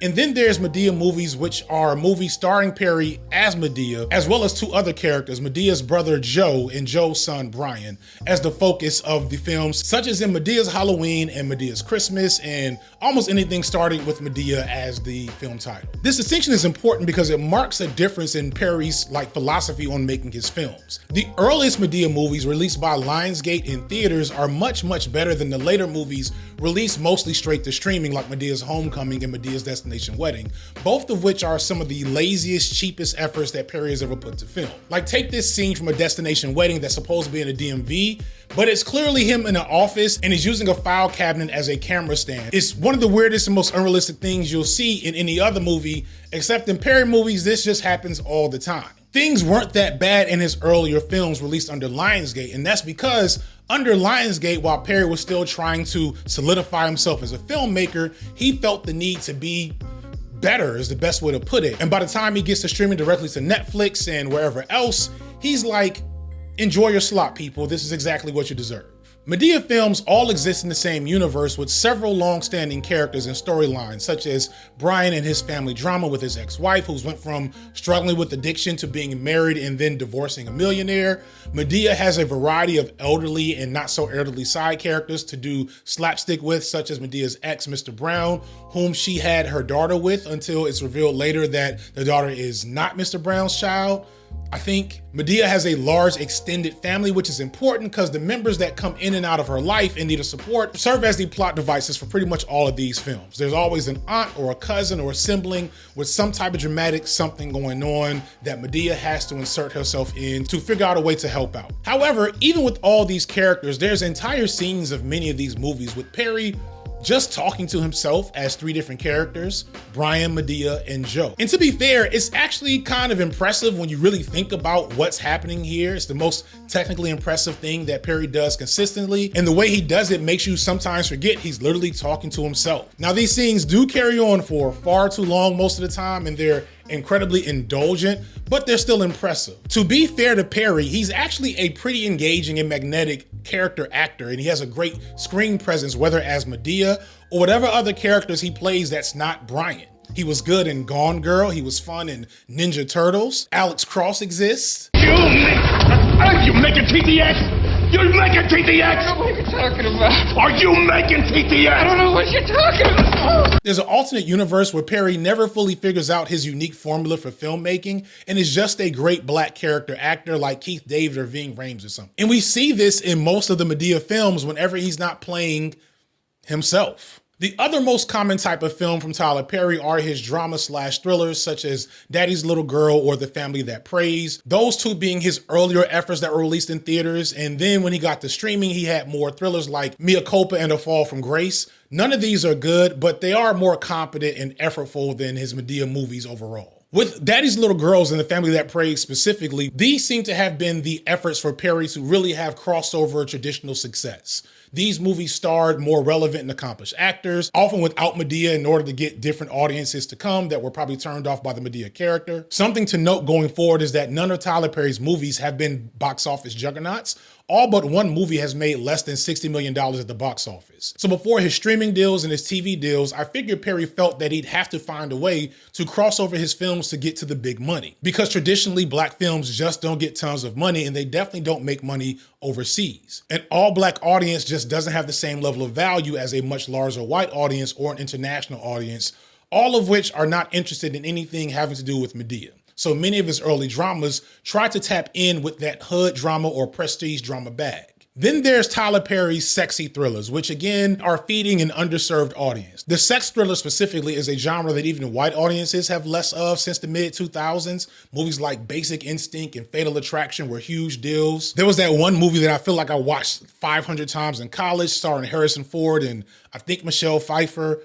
I don't remember what it is, but if you're my age, you know that was the dorm room flick to put on. And then we had black versions like Twa or Devil in the Blue Dress. I still don't know how to pronounce Twa. People that have been with me since the very beginning get that joke. If you haven't, you never will, because that video no longer exists. So this whole genre of film is basically out of theaters and only on streaming services, and Perry has cornered the market in the black version of it. Paradoxically, while his non-Madea movies are less embarrassing to like watch and better made overall, they end up being worse because it's clear that he's trying at times and the failure is more glaring in that regard. The Madea movies are filmed basically like plays half the time, and I would often give them a pass because while a lot of the stuff is bad in them, it's very clear that he's just following a formula and giving the people exactly what they want. You know, you can't complain too much about that. But in these other movies that were supposed to be taken seriously, that are supposed to be for more people, for example, Why Did I Get Married? That's probably the last Tyler Perry movie I saw of my own volition, and it's where I realized just how bad he was as a filmmaker.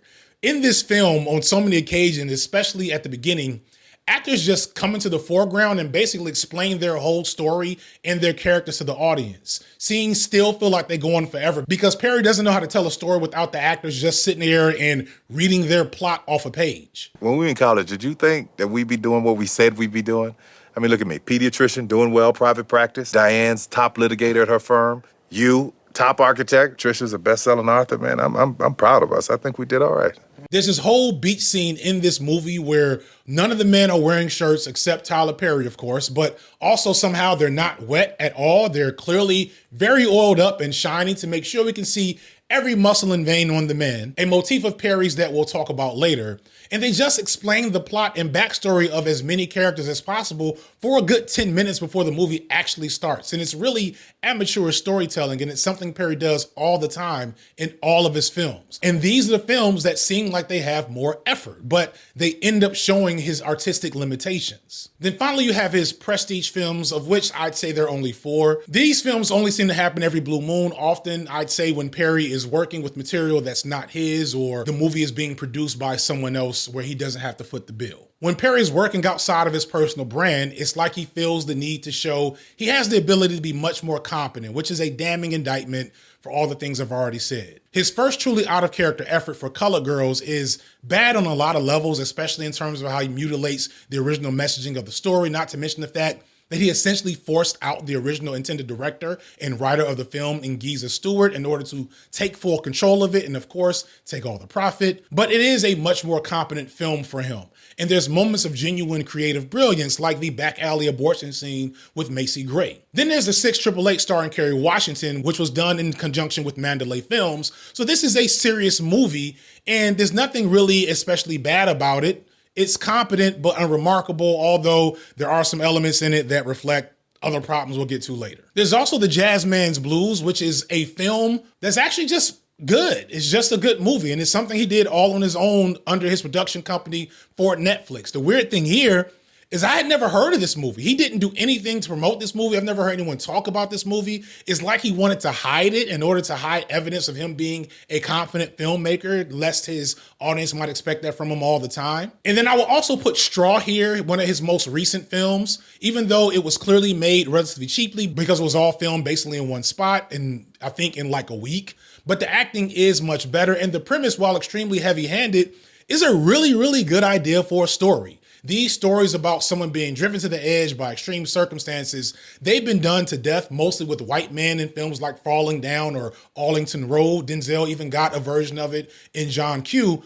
But we've never seen a black woman centered in such a story. And I think that's an excellent idea to explore overall, because if anyone has a reason to snap, it's probably black women, especially this one who's having the most Tyler Perry Black Woman Day possible in all of the history of bad days. And don't get me wrong, a lot of parts of this annoy me, but it's again a pretty competent, well-made film. I even didn't predict the twist this time around. Then again, I don't know if you could ever predict Tyler Perry's twists because they make absolutely no sense. These movies have no awful wigs, competent lighting, less improv. They're just decent movies. but the fact that they're so rare says a lot. It says that Tyler Perry is not about the art, he's about the money. He's a producer more than a writer or director. He undermines himself in ways that other artists hate to be undermined by their studio execs and producers. And it forces his work to be rushed and slapped together. Tyler Perry, when he wants to be, can be funny. He can come up with some interesting story ideas, but that's not his primary goal in the creative process. For example, there's this sequence in one of the worst late stage Madea movies where out of the blue, Tyler Perry comes up with this sketch where we follow Madea back in time to the 1950s, and she comes home to find her boyfriend Archie has left, and she realizes he might have left her for her roommate Rose. So she calls up Rose's job at the NAACP looking for her. And when they tell her where she is, she goes looking for her again and finds her on a bus. And then we realize that Rose is Rosa Parks. Rosa, I don't get off the bus, Rosa. Rosa, don't sit there like a bus driver. You better, I don't give a damn. You better open this door. Get off the bus, Rosa. I'm gonna get you, Rosa. And this is presented as the real reason that Rosa Parks didn't get off the bus and that Madea accidentally started the civil rights movement all by herself. Now, you might find that offensive, and you probably should, but I laughed my ass off here because it's so bizarre and creative that I couldn't help but laugh. And I'm thinking to myself, if you could come up with this, where is this? Why are we doing pee and poop jokes for half the movie half the time in these Madea movies? Perry has ideas when they're there, but he doesn't care. He wants cheap. He wants quick. He wants the widest possible profit margin, so he will put out projects far less than what he's capable of putting out because he knows he's the only one with the product and his audience will watch it regardless. Thus, because of his need to make things cheap and easy, actors and staff are not having fun on set. This is a well-known thing amongst the acting in Hollywood spaces I'll get to later.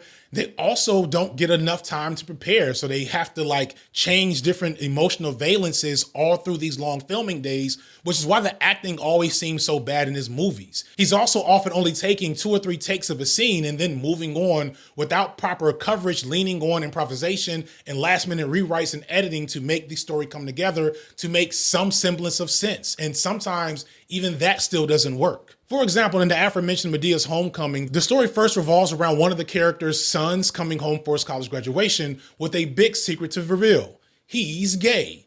Initially, this actually is a big deal for Tyler Perry. Despite rumors about Perry's personal life, which we will get into, Perry's films have not been very kind to queer people due to the focus on Black church sensibilities. So this is a welcome development to have a film that takes a moment to engage with the experiences of gay men and the types of communities that Madea movies are a part of. But I feel like maybe Perry got cold feet half the way through. As the story unfolds, initially the audience is led to believe that this character is coming home with his gay partner. Both of them are very gay coded. There's a whole uncomfortable scene with Joe making homophobic jokes directed at both of them. Of the 2 actors, one actually is gay in real life and the other has most notably played a gay character. So this seems like it was originally meant to be the plot through and through. But then halfway through the movie, they wrap up the gay part of the plot pretty much off screen damn near. The gay son basically disappears and suddenly the movie's about this friend who we thought was gay, but he's not. He's actually dating the gay guy's mom somehow the whole time.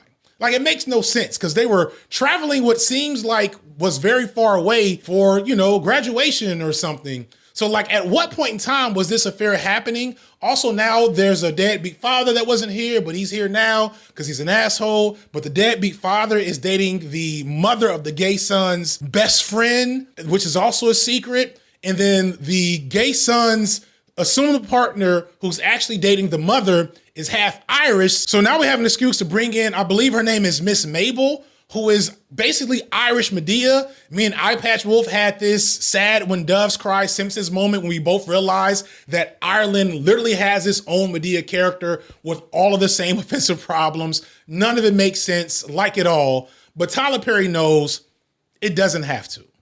Tyler Perry relies on characters to behave in ways that are completely devoid of human behavioral patterns in order to allow for his plots to change at the drop of a dime to make sure that he doesn't need to reshoot anything or rewrite anything to save him money. In another Madea movie, the aforementioned Medea's Destination Wedding, we see Brian's daughter all grown up and having had an incredibly sudden wedding proposal at the behest of her once estranged and drug addicted mother, who's now rich and posh because of her new husband, who's a millionaire. But then we find out halfway through the movie that they're getting a divorce for no apparent reason. Like, I don't know why that's happening, to be honest. And despite the fact that this mother was not around and was an addict most of this girl's life, the daughter and her brother seem to be perfectly fine with her and is listening to her to get married to a man that only the mother has met. Meanwhile, Brian, the father that raised her this whole time, is completely in the dark about the whole situation. And then we meet this guy at a dinner that looks like it's at Red Lobster, but you know, whatever, Tyler Perry. In this scene, this guy that the daughter is marrying acts like every bad caricature that old people have about young black men. It's low-key offensive. He's so bizarre and inhuman and like says the most disrespectful possible things in this scene. Who are you? I'm your daughter's man. Yeah. Yeah. What's up, my nigga? What is happening right now? Yeah, that's because I wanted to be sure. I'm sorry, be sure about what? Did you want to still date him? What? Shit, more than that, I'll be hitting that. Oh. Okay, stop it. What does that mean? What does he mean by that? But nobody seems to realize that except for Brian. So, you know, we just have inhuman, non-real characters this entire time. But 45 minutes later, he's basically a whole different character. He's with this woman we haven't seen yet, also in the Bahamas. I'm pretty sure this is just an excuse for Tyler Perry to take his friends on vacation, but whatever. This other woman here in the Bahamas with him is assumed to be and kind of presented as a side chick. And like all the characters come together and they have this whole conversation where he's accused of cheating and seemingly the wedding is called off and the daughter's there and she storms off. This is the big, like almost falling apart moment. And this new female character doesn't say shit this entire scene. She just looks around and mugs at the camera. I am positive she did not know what character she was playing for this scene, but 2 scenes later, she shows up again, and she's actually this guy's mother who wasn't invited to the wedding. Why didn't she say this in this moment 10 minutes earlier when it mattered the most and could have fixed all the problems? Because Tyler Perry doesn't know how to write a fucking plot. That's why. And then all of a sudden, the boyfriend talks like a normal guy, and him and Brian piece it up so a wedding can happen, and it's really bad and really dumb, and I feel really sad for the thing I'm about to say next. I don't know if there's any way to get around saying that Tyler Perry's core audience is simply not an audience with developed taste for quality in media, to put it as nicely as I possibly can. I would love to not come off snobbish or to offend anyone, to not fall into the trap of being someone who points at something that brings others joy and looks down on them for it, because who am I to do such a thing? I still like professional wrestling. I don't watch as much as I used to, but I still love it. And professional wrestling is very fucking stupid. In fact, I have trash taste in so many ways, but I balance that out with other things in my media diet, and I don't know if that's happening with Perry. But what I will say is that this is not unique to Perry's audience. Trash rules in this country at this point. Remember the Blue Collar Comedy Tour? That was a huge thing in this country. Joe Rogan is still one of the top figures in all of white media right now. The Hawk Tour girl went from being a meme to a multi-millionaire because she said, Hawk Tour, spit on that thing. The real question is, who's Jesus? That's the real one. And one of the weirder ones that people think this is a stupid take, but I don't care. Jesus was born out of a virgin mother. What's more virgin than a computer? So if you're going to get the most brilliant, loving, powerful person that gives us advice and can show us how to live, to be in sync with God, who better than artificial intelligence to do that? Oh my God. Artificial intelligence could absolutely return as Jesus. Not just return as Jesus, but return as Jesus with all the powers of Jesus. So clearly this is just the meta right now. So there's a lot that could be said about what I would say is a purposeful degradation of media taste in our modern capitalist systems, media production apparatus. When people aren't given variety in their media diet or challenged with different things, they will develop shitty tastes. For an extended metaphor here, I was a latchkey kid growing up. And I would get home and get in the house and I would be by myself, and sometimes I'll be hungry. And so my mother kept cans of Chef Boyardee beef ravioli as an easy snack I could warm up in the microwave myself and eat until she got home to make actual dinner. And sometimes actual dinner was real spaghetti or lasagna made from scratch with mostly fresh ingredients that was pretty damn good. So I learned both to love the shitty stewed horse meat and soggy pasta and ketchup sauce that was Chef Boyardee beef ravioli and cheese or whatever, but I also learned to like real Italian food, or at least real black Italian food, but still, you know, better than shit in a can. But if I only ever ate beef ravioli, how would I ever be able to enjoy actual Italian food without thinking that it tastes wrong? Because it doesn't match what I'm used to eating. In fact, if I were to judge from comments I get from certain folks, or just, I mean, y'all know certain conversations you've been privy to with people that watch certain things, they'll say shit like, ain't nobody watching that deep stuff. What was the line? Rapping like you trying to free the slaves? I can't believe I managed to bring up Drake. I'm sorry, but like that nigga was the top rapper in the world for like a decade and a half. Tyler Perry. I think this is basically what Tyler Perry's core fans are dealing with.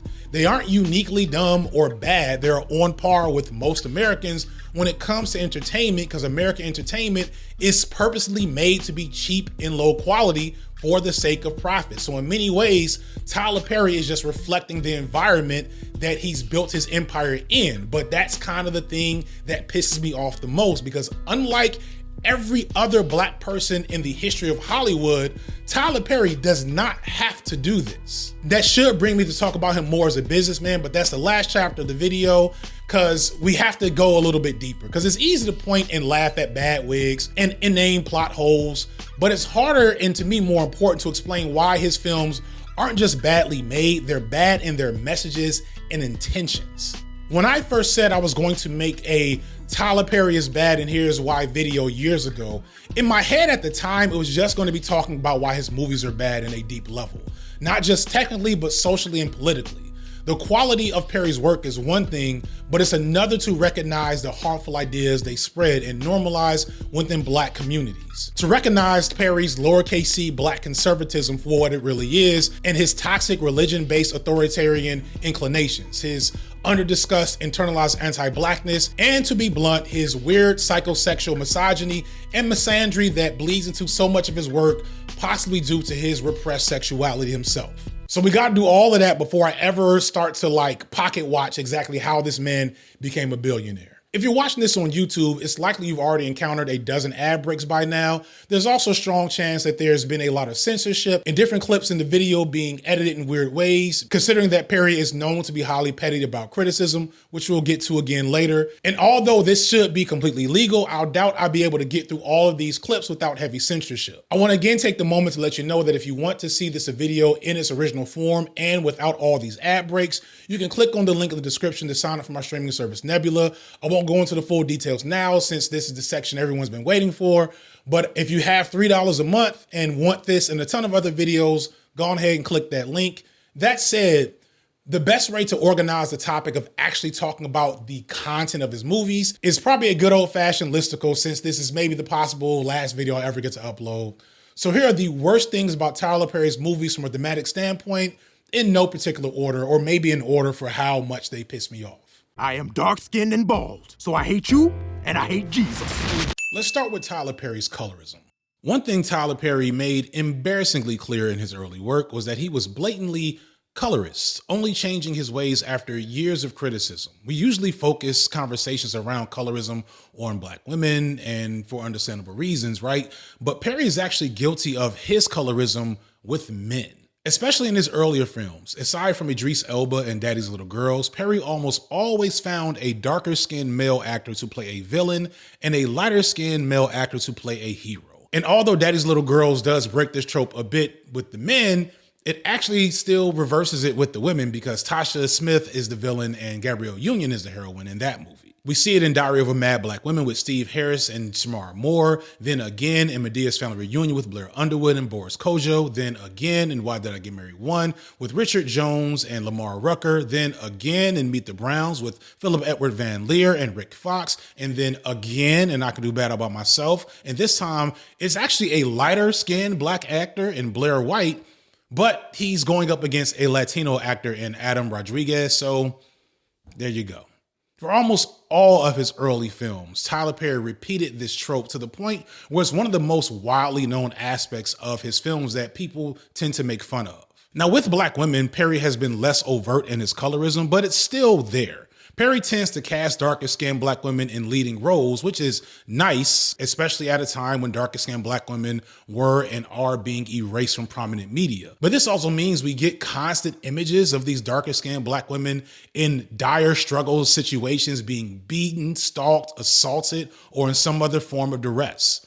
And conversely, there are examples of lighter-skinned women in his films clearly being played to be more feminine and damsels in distress in need of rescuing. So it's all there and it's all a mess. And it's not incidental. It's a pattern, and it can't be excused because Perry has never addressed it. Now, he did improve on it later in his career, but this still requires further examination. And my exploration of this phenomenon leads me to finally have to touch on the touchy subject of Tyler Perry's questionable sexuality.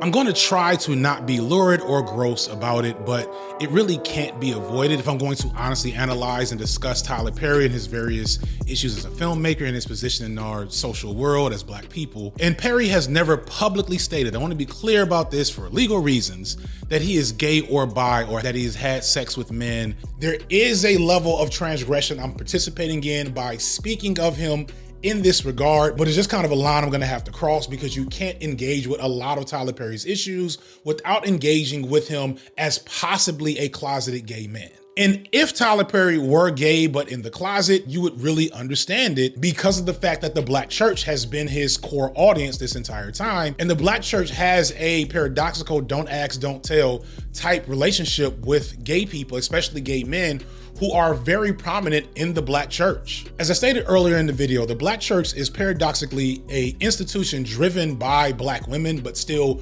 ran by black men and very much encompassed in a patriarchal framework of how things should be. And because it's so black woman focused, it also attracts a lot of gay black men as there's just synergy there. That's where so much of black femininity, whether it be exhibited by a man or a woman, gets its image and aesthetic from. Another thing that black people have pulled out of the church is music. The black church has been an unofficial conservatory for black musicians for the last 75 years, probably only really going away in the last 20 years. Mind you, R&B has also disappeared in the last 20 years. That's not an accident. So much black music has roots in the church because of the fact that that's where instruments were, that's where instructors were, that's where people regularly got to practice that craft. And everyone from Whitney Houston to D'Angelo and so many others got their start in music out of the black church. And for whatever reason, at a certain point, it became common for the black church choir directors and various other artisans within the church to be queer black men.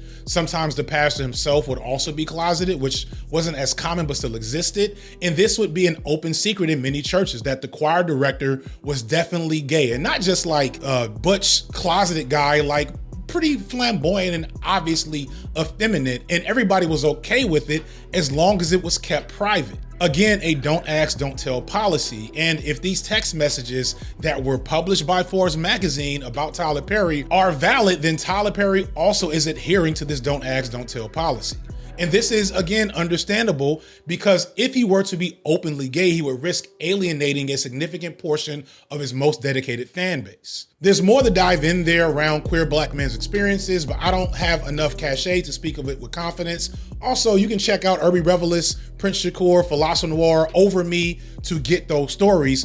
But I will present this one hot take hill that I may die on, we'll see, which is that historically, black gay men are colorist as hell.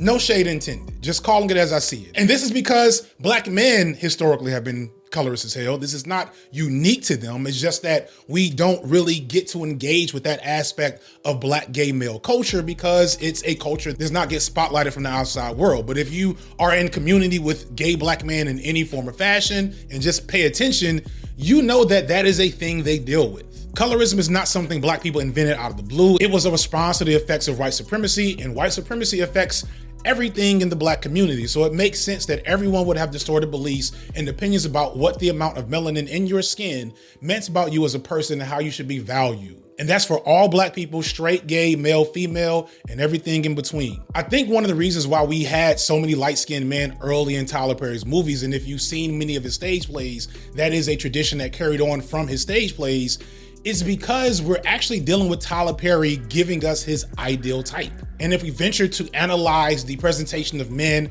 in Tyler Perry's movies as if Tyler Perry himself was attracted to men, it starts to make a lot of things make sense. Because if you know anything about straight women versus gay men, then you know that this scene and this scene and this one and so on, these are not really the ways that straight women like to consume men for the sake of thirsting over them. Compare Tyler Perry's tradition of oiled up beefcake muscle man to the way that, say, Kofi Sorobi is filmed in the movie Girls Trip, which is also directed by black men, but one who's more skilled at presenting a male image for the female gaze. Instead of Kofi being oiled up with muscles rippling and glistening all over the place, instead of the over-the-top facial expressions, Kofi is fully clothed, well-groomed, well-dressed. He's making eye contact with women. We're staring at his whole body, not just his arms and his chest. This is because women will like to observe the way he walks and see if he walks with an air of confidence. And I'm not saying that this is exactly how women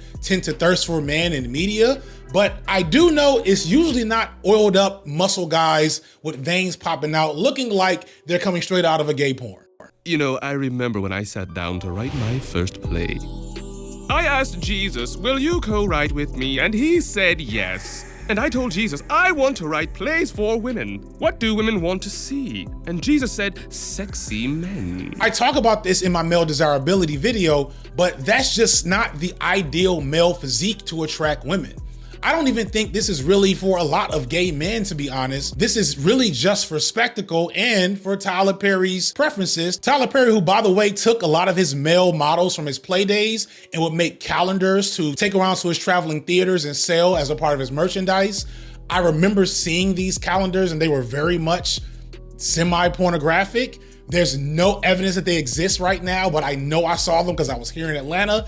If you happen to have a mama or auntie that got one of them calendars like sitting in a box somewhere, please take a picture of it and tag me on Twitter.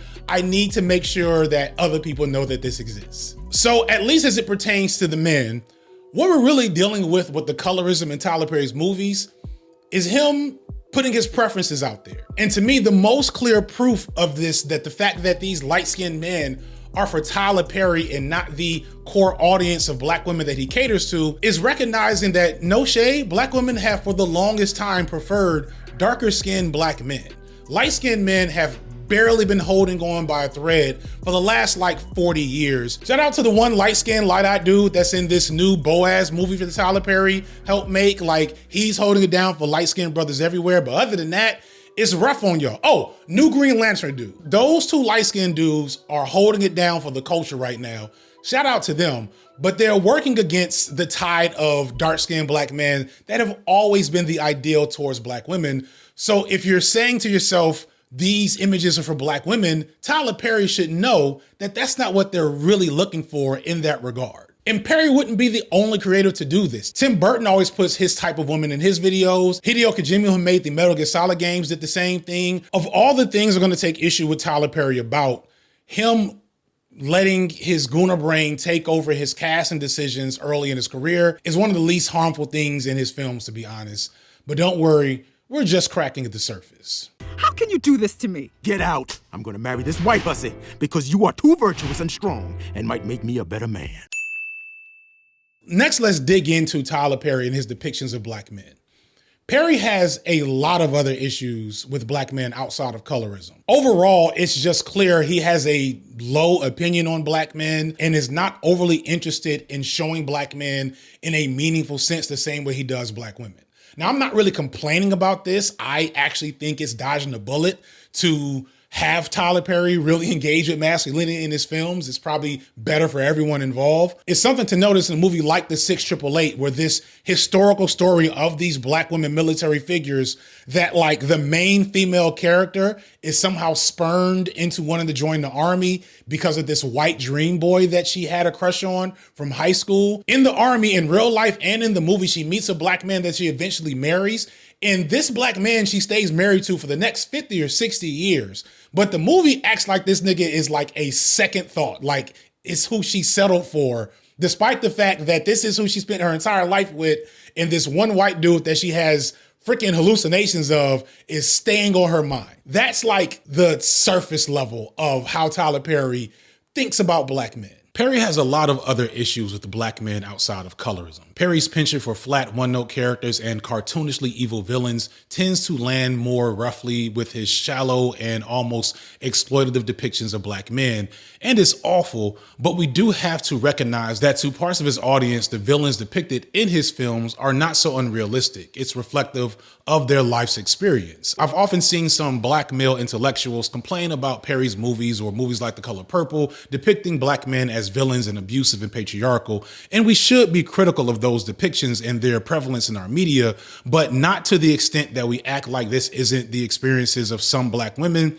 and thus relevant to these stories that they tell. And as I said before, Perry has been more unflinching in his engagement with these issues of abuse and sexual assault and child molestation and addiction, etc., in a way that resonates with his audience and shouldn't be disregarded.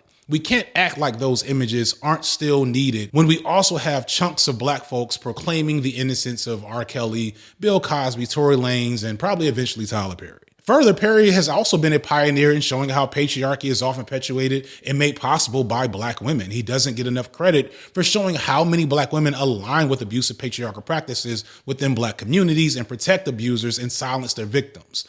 But all that said, the underlying messages and tropes around black men in his movies goes well beyond telling some people's stories and into exploitation and anti-blackness. Because as we see the pictures of abuse and trauma in Perry's films, they're mostly used as plot devices and not really effectively engaged with. The viewer is low-key just left to see that some black men are just naturally abusive and predatory, and that's really bad. Abuse in real life is a cycle. It's a product of structural barriers, economic factors, mental health, etc. The way that we fix abuse should focus on addressing those problems. But in many of Tyler Perry's films, especially in his early work, abusers are evil for basically no discernible reason. They're seldom given a backstory of any kind. They're just kind of monstrous, evil men because that's how some men are, or that's how some black men are. And the fact that they're also darker skinned makes things even worse, but again, we've already touched on that. Excuse me, may I rake your leaves? At first, she acts like she didn't like the light-skinned gardener, but eventually she gets to know him and sees a sensitive side. Now, I know that to you, I'm just a poor, light-skinned gardener who can't even afford a shirt.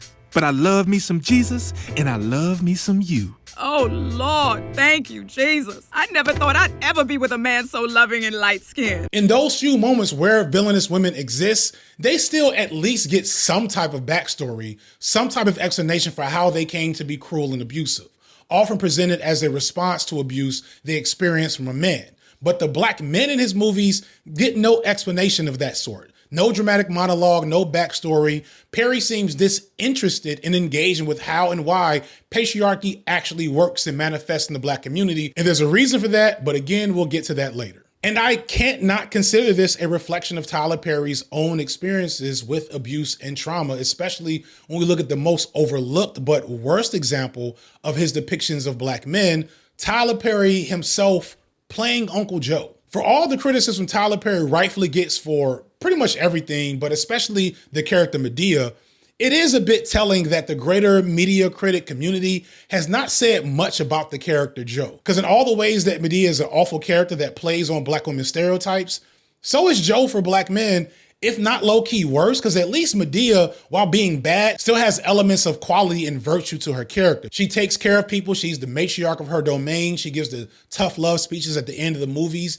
and it shows these wayward souls how to figure things out in their lives. So it's understood that while Medea has a lot of problems in universe, she is good.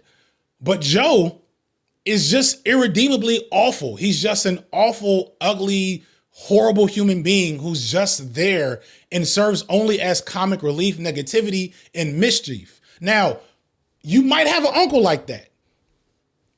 I low-key might have an uncle like that, but not like that. Even your worst uncles still have something about them that still makes them lovable or valuable on some level, but not Joe. Joe is an abusive, criminal, absentee father who beat his kids, used to pimp women, and as far as can be seen, is completely reliant on Medea for continued sustenance at this point in his awful life.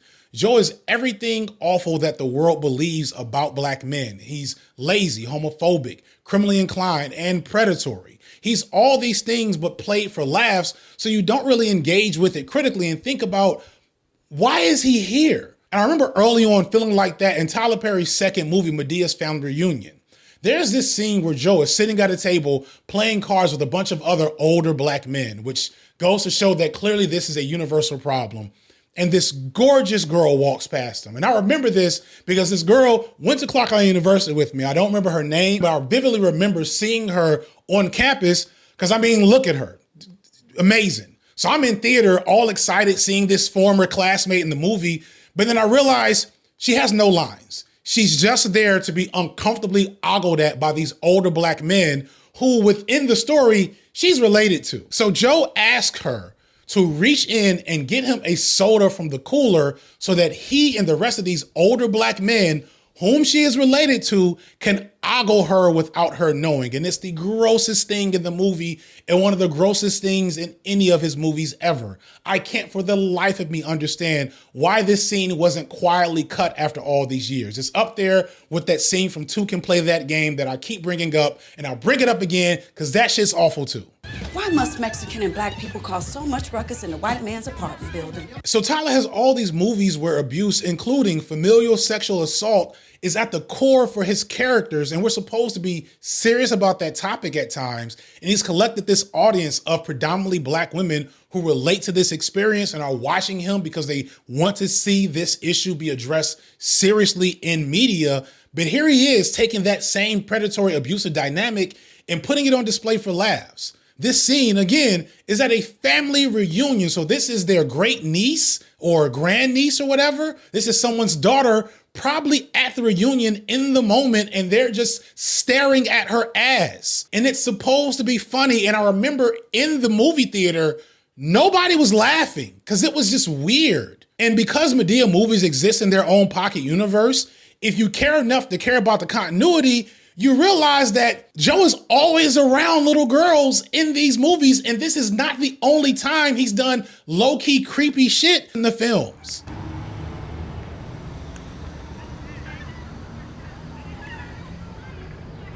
I know I had some cigarettes in this Papa. It's an accidentally incredibly insightful reflection on how abuse is perpetuated in black families when the predator is known but just ignored by the community as a whole. I won't act like there's not elements from Joe that aren't funny. He is roasting people left and right, even when a lot of those roasts just rely on homophobia or transphobia or fat jokes. But it's hard to look at him knowing who he represents and his behavior and not be thrown off. It's somewhat frustrating that for all the criticism of Perry over the years, Joe's never really gotten a lot of critique, because Perry has openly said that Medea is based on his mother and his aunts. And with that in mind, it stands to reason to think that Joe is based on Tyler Perry's own abusive father. And if you need any proof of this, consider how Tyler Perry spoke of his father earlier in the video and how he still takes care of him in real life, and the fact that Brian, the only character that Tyler Perry plays in his movies regularly out of costume, is Joe's son. Much of their banter together is often Brian arguing with Joe about the way he was raised and the way he's trying to do things differently. And Medea's also there, sometimes taking his side. And then it just hits you that Tyler Perry is just talking his shit out by himself as 3 different people instead of going to therapy. Perry feels no obligation to depict black men with more tact, grace, or humility. Though, as you'll see, that's low-key true for everyone, but at least in this case, I think it's on purpose. But it's reflective of how black men are positioned in black spaces, especially the church. There's always the image of the black ideal male who can do no wrong, who's perfect in every way. In the Tyler Perry's book, probably kind of light-skinned. And that black man literally is above reproach. And if anything with him ever goes wrong, it must be someone else's fault. But these other dudes, black men like Joe or like Tyler Perry's black male villains, these black men don't measure up to the patriarchal ideal, which technically in real life is all black men if you actually understand how patriarchal works and the fact that it's a white construct that was never meant for us in the first place. Please read your Afro-pessimism, your Sylvia Winter. These lazy, deviant, good-for-nothing men deserve whatever they get and have not earned even the benefit of being understood. Their dysfunction is in their very nature, and that's why these men are abusive, but don't get any reason to explain why. That's just who they are at their core. So what you realize is that black men in Tyler Perry movies are either there to fulfill fantasies or confirm stereotypes. That's really it. And he doesn't get a ton of critique around this, mostly because many of the black men that care enough to critique Tyler Perry just call him gay and a cross-dresser and haven't actually tried to analyze what he's actually presenting about us, but also because he's just way more harmful to black women as a whole. Well, at least I have Jesus and a strong love of a black, African, beautiful, independent black woman. Cut! This isn't working. I cannot work like this anymore. I've worked with Jesus. Of all the groups that can take issue with Tyler Perry, no group is more exploited by him than his black female fan base. It's really insidious, manipulative, and morally bankrupt as a grift that he set up for himself, where he's created this reputation as a champion for black women, one of a few men willing to represent black women's needs and interests at his level. But when you really look at what he's usually saying and doing in his media, it's much more serving to him than them. It's hard to know where to begin here, but let's just review what we've already said. We're going into maybe hour 2 or 3 at this point. You may just be returning to the video. So here's what we got so far. Tyler Perry is seen as a champion of women greatly because of his ties to the black church, but what this really comes down to is Tyler Perry being a lowercase c conservative. A lot of people, when they hear me or others call certain black folks conservative, but they're also Democrats, they get confused. When I say lowercase c conservatives, I'm not talking about black Republicans. I'm talking about respectability politics blacks, hyper churchy, hyper capitalist blacks, folks that say stuff like pull up your pants and blame everything on the youth as if they weren't raising the youth. That lowercase c conservative. And don't get me started on how they feel about women and gay people. There's a part of me that respects and empathizes this old school ideology because those are the people that raised me, and I know at the end of the day, most of them, it comes from a loving place. But a bigger part of me sees what all this manifests as and sees the harm that it usually does, often to vulnerable black people who don't easily fit into those old school frameworks, and many of these people are often black women. In the grand scheme of things, Tyler Perry's manipulative media, taking advantage of his devout church following, is probably not as overtly harmful as other media institutions. Hip hop is not and has rarely been very kind to black women in its depiction of them. So much mainstream white ran media for generations has not been kind to black women. And social media today is a cottage industry of manufacturing harm and outrage against black women. We now have literal, non-real AI black women acting ghetto and ridiculous just for people's entertainment, which then gets transmuted onto real life black women who have nothing to do with that nonsense. So I don't want to be hyperbolic when I criticize Tyler Perry here to make it seem like his harm is so uniquely awful compared to the harm that black women encounter in so many other ways. But what makes Perry unique in one regard, and probably worse, is the way that he gets away with it. Because of his church aesthetics, he gets a pass, and that is very much worth addressing. I think the first place to start is to examine how Tyler brands his media as pro-black women, because Tyler has went on record as saying that he sees his work as a healing ministry. In a New York Times article way back in 2007, after his first few film successes, Tyler said, "I have this unbelievable pull to have people see these movies and be healed," he said. "So many people are in need of healing." And he's right. is just concerning about how he approaches this concept of healing and whether that's actually what he's trying to do versus recognizing how vulnerable this population is and how much they desire healing and giving them something that he knows they'll buy regardless of whether or not it accomplishes that goal. I came across this statement from one of many papers examining Tyler Perry's toxic relationship with Black women, this one titled Take Your Place, Rhetorical Healing in Black Womanhood by Dr. Tamika L. Carey of University of Virginia. And I like this one because it provides a pretty solid summation of all the things that I also think are wrong with how Tyler Perry engages with Black women. At best, what he does is misguided. At worst, it's manipulative and cynical. Carey writes in her intro, "Yet as numerous Black Christian women continually support his films and as Perry defends his representations of Black womanhood with the claim that, quote, as long as people walk away from my shows feeling better, whichever way I lure them to hear that message, so be it. Key questions remain. What, for example, are the themes, images, and arguments Perry uses to appeal to Black women viewers? Further, how can we make sense of Perry's insistence that his message, one we can assume is influenced by his goal of healing, justifies his characterization of certain Black female characters as incomplete without a man?" Using some of Tyler Perry's movies, Carey points out multiple tropes in this same vein around how Black women should be healed according to Tyler Perry. The necessity for Black women to return home and re-engage with domestic and family service in order to be safe, that their real power is in their position under men and under the church. The not so subtle glorification of blue collar men, which isn't wrong in isolation. There's definitely an issue of classism that happens in Black spaces, especially around dating. But it mostly comes with the implication that Black women need to lower their standards and not be so big-headed about what they think they deserve and include working class men in their romantic options, which is wrong on so many levels because Black women are more likely than any other group in America to date and marry men below their socioeconomic and education status. Tyler also consistently presents women's rightful anger at the ways they've been treated as inappropriate and a barrier to their alleged healing. Carey goes into how in A Diary for a Mad Black Woman, the main character Helen is abused and mistreated to an almost cartoonish degree, of course by her dark-skinned rich Black husband, culminating in her being kicked out of the home, requiring her to move back with her grandmother Medea,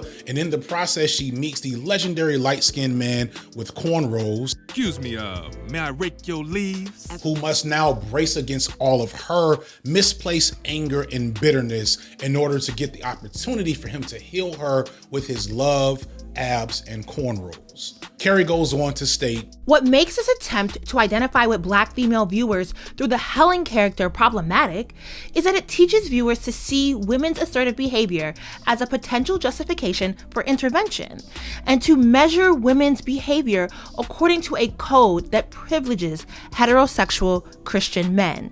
For example, when Orlando tells Helen that he chose to reject the bitterness of his own heartbreak, his confession works to enforce the code that women must rise above mistreatment and get over it. Helen has no excuse for mistreating Orlando. Thus, in her rejection of his marriage proposal in favor of honoring her commitment to Charles, viewers see a threat to the continuation of the Black family that Perry's rhetoric of healing resolves.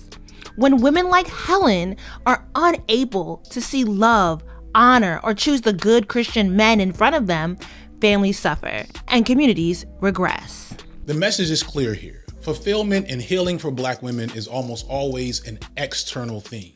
It's in a man, it's in the home, it's in the church, but seldom within the power of Black women themselves, unless they're giving that power up to a male-ran institution. And you might think that this, like the colorism stuff, is something that Perry improved upon in later movies, but not really. Almost 20 years later with Divorce in Black, we have a film with almost the exact same story beats and structure as Diary of a Mad Black Woman. A doting, beautiful Black woman is married to an awful Black man, this time just brown skin, so we do have that one fix. He divorces her, she moves back home to her country roots, where she's reintroduced to an old flame with big biceps, who's a blue-collar good Christian man looking for a good Black woman to heal with his love. We do get a few changes, most interestingly being the fact that the evil ex-husband at least has some backstory and explanation. There's even suggested that he should go to therapy. Unfortunately, the end of the movie makes that impossible. So while the details are a bit different, we're still telling the same story of healing, where the healing hinges on all these external factors. What Tyler characterizes as healing stories are really often moralistic parables about what happens to Black women when they wander away from their appropriate paths and suffer as a result, and then return to their appropriate path for healing and greater fulfillment by low-key giving up the things they dreamed about in the first place. According to Tyler Perry's ethos in his films, the appropriate path is always at home with a man in a servile role. Black women who dare to stray from the normative Christian wife role are punished and depicted as fallen and evil. For example, going back to Daddy's Little Girls, we have our first true female lead villain from Perry and Tasha Smith as Jennifer. And Jennifer is just as cartoonishly evil as the Black male villains that we see from Tyler Perry. She emasculates and undermines her hardworking ex-good man right into the arms of Gabrielle Union's character while she runs the streets with a local drug dealer. This is your mother's funeral, and you know she wanted these girls to go with him. Jennifer, you know it. You out hoeing around with these thugs. She didn't want these girls around all of this foolishness. Let me tell you something, Rita. All right, these are my kids. Do you hear me? You ain't just gonna take them from me. Tasha uses her financial superiority to take his kids away from him and shows herself almost immediately to be a neglectful and corrupting force to her daughters, offering her 12-year-old daughter alcohol as she vaguely suggests pushing her into prostitution. Baby, you old enough to understand some things, okay? All right? Now, you ain't gonna just be sitting around here living off of me. Look at me. It's time for you to start your own hustle. No.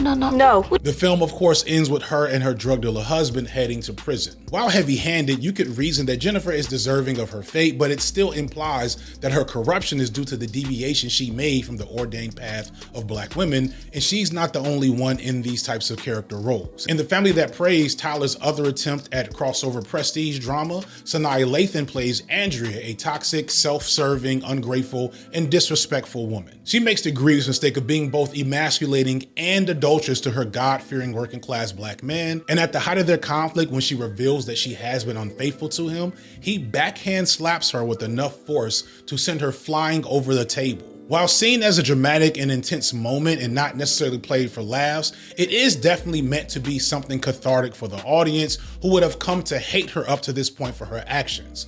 So violence and abuse toward women is wrong in Tyler Perry's films, unless they deserve it. But probably the grossest example of Tyler Perry punishing Black women for getting out of line is from the movie Temptation in 2013. This movie is one of those joints where the story happens in the past and someone's telling the story to us in the present. So we have this woman talking about her friends fall from too much temptation.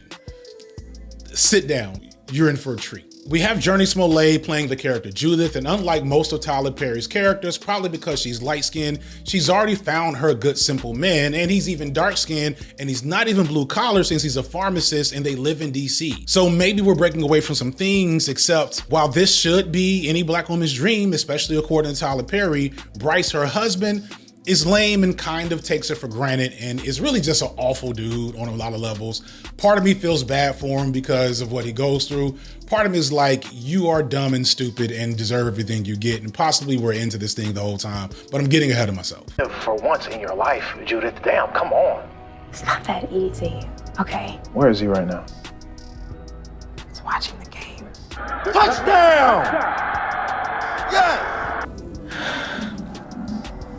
Oh, pass the ball! Look out! Mom, I'm sorry. That was my boss. She just called. Needs me to run an errand. What? I know, it's ridiculous. I'll see y'all later. What? That happened a lot? No. Because Bryce is lame and dumb, Judith is bored and unfulfilled, even though she has, again, everything she should desire as a Black woman. Later, enter Harley, a Black billionaire tech bro who's also dark-skinned and is infatuated with Judith and wants her bad. Also of note, right about at this time, 50 Shades of Grey is popping off, so you can kind of see where this is going. I'm inclined to not be overly upset with Judith's sense of unfulfillment, because the reality is that many married women, once they get married and start getting into what domestic life is, find it unfulfilling despite the fact that they've been told from childhood that that's what they should desire. But that's not very Christian of them. So Judith's reasonable sense of despondence is depicted as a moral failure and corruption on her part. Don't get me wrong. A healthier woman in Judith's situation maybe should go to marriage therapy or just dissolve the marriage before they start cheating on their husband. But it still frustrates me at the same time because Bryce is the dumbest boy ever and definitely didn't pay any attention to his wife this entire time. However, there's not much fun to be had with the film around this because while it's clear that Judith is attracted to Harley's bad boy billionaire routine from jump, she remains solid and faithful until he rapes her on his private jet. And it's after this where she goes full force into accepting her desires for him. And now, if you've seen the movie or are just thinking to yourself, that sounds awful. Why would her being raped by Harley make her step out on her husband like that? What kind of weird porn logic is this? You might be saying, wait, is that actually what happened on the private jet? Did he sexually assault her? Here is a frame by frame, word for word reproduction of the scene that's gonna be done a little weirdly here because of copyright, but I want you to know, if you go back and watch it, I am not misrepresenting what happens in this scene that Tyler Perry filmed and put out to movie theaters to millions of people.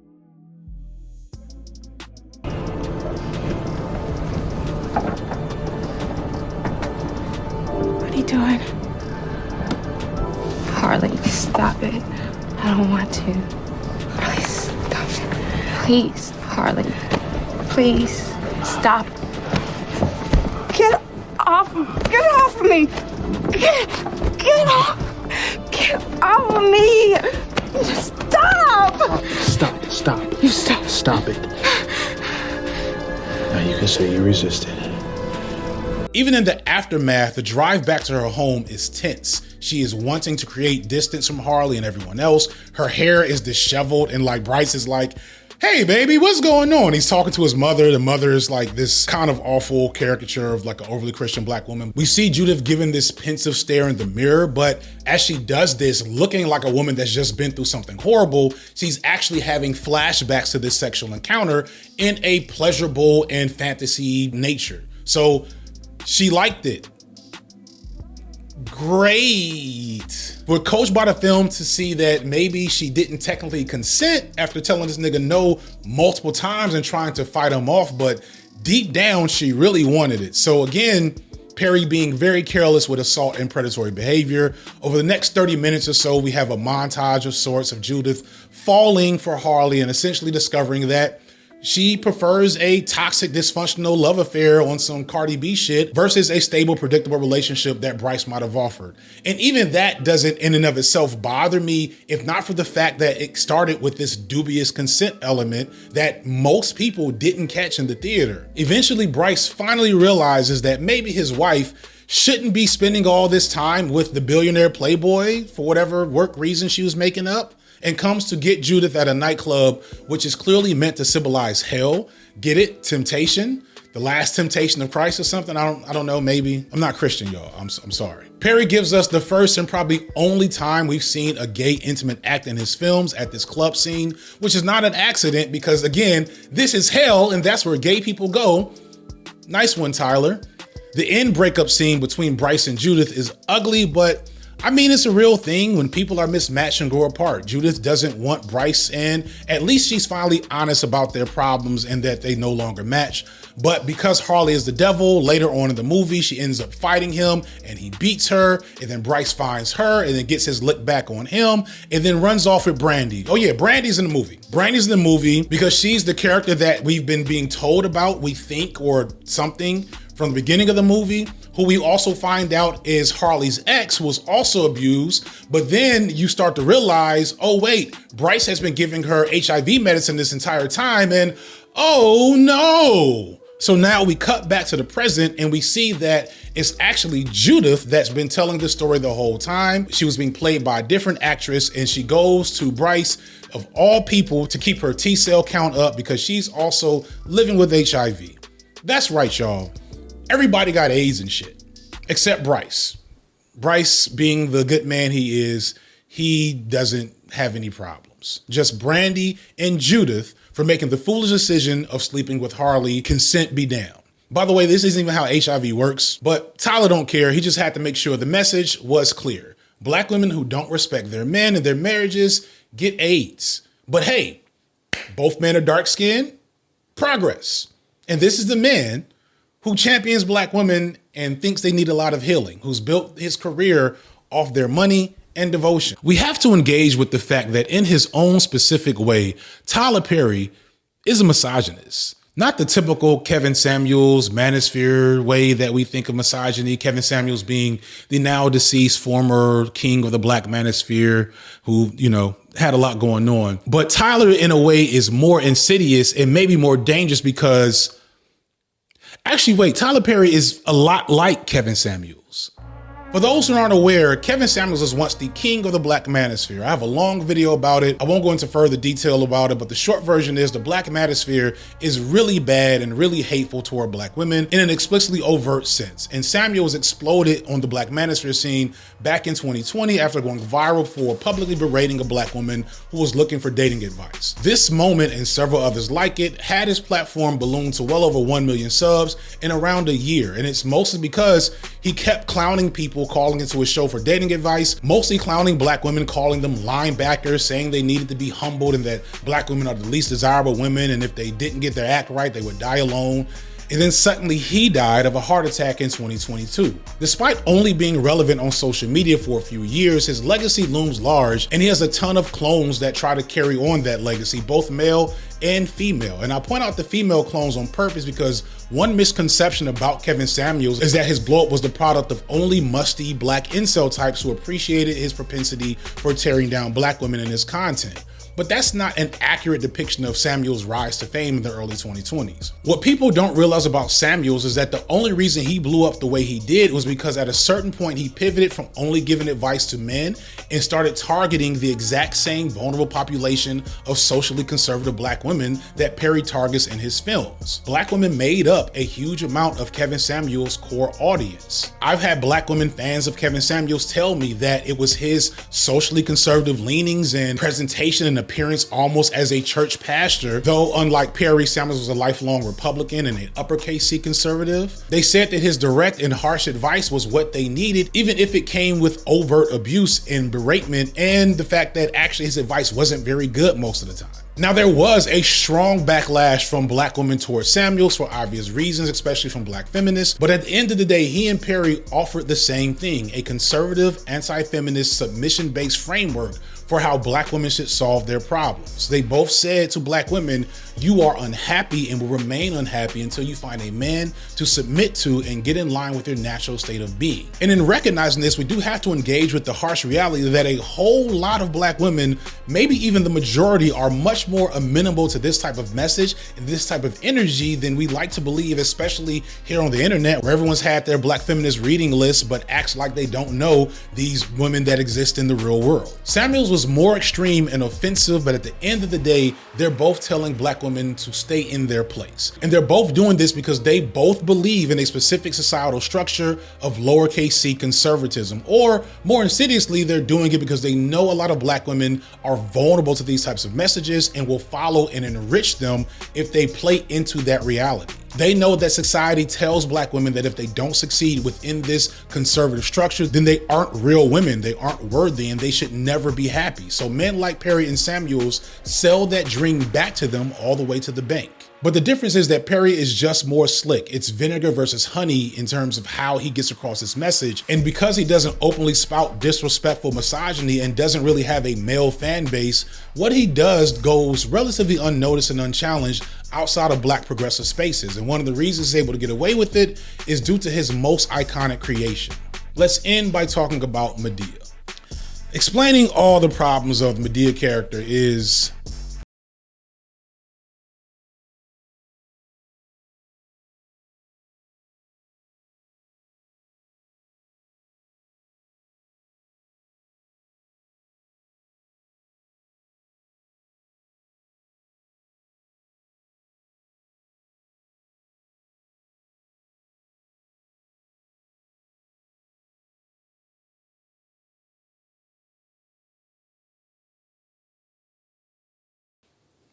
too much. This video will be 10 hours long. But let's get through some of the easy stuff real quick.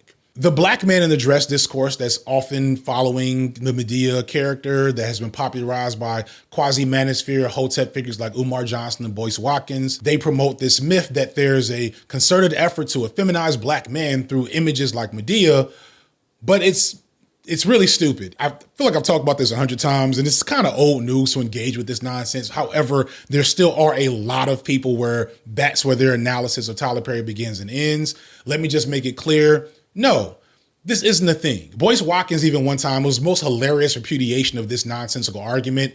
He tweeted out an image of a bunch of black men in drag and saying, when have we ever seen white men do this in Hollywood? Does Boyce Watkins watch movies? I don't know. But like everyone from Arnold Schwarzenegger to Liam Hemsworth, the dude that played Miss Doubtfire, there's so many images of white men dressing in drag for the exact same reason, because they think it's funny. This is not a conspiracy for anything. I don't have time. Just no. What's really happening here is that Medea is doing her damage to black women and black trans women. While Medea is not depicted as trans and is not overtly played to be an anti-trans woman caricature, the character still ends up employing a gender affirmance that is inherently transphobic because it's basically a mutilated, wrong-headed version of a drag performance. Drag is inherently queer, inherently engages in a discourse around gender, and those performing and consuming drag performances are usually aware of these ongoing discourses, center them with some sense of care, and yeah, drag may have humor and it may spoof femininity, but it's inherent to the performance that everyone is in on the joke. It's a safe space for that type of comedy.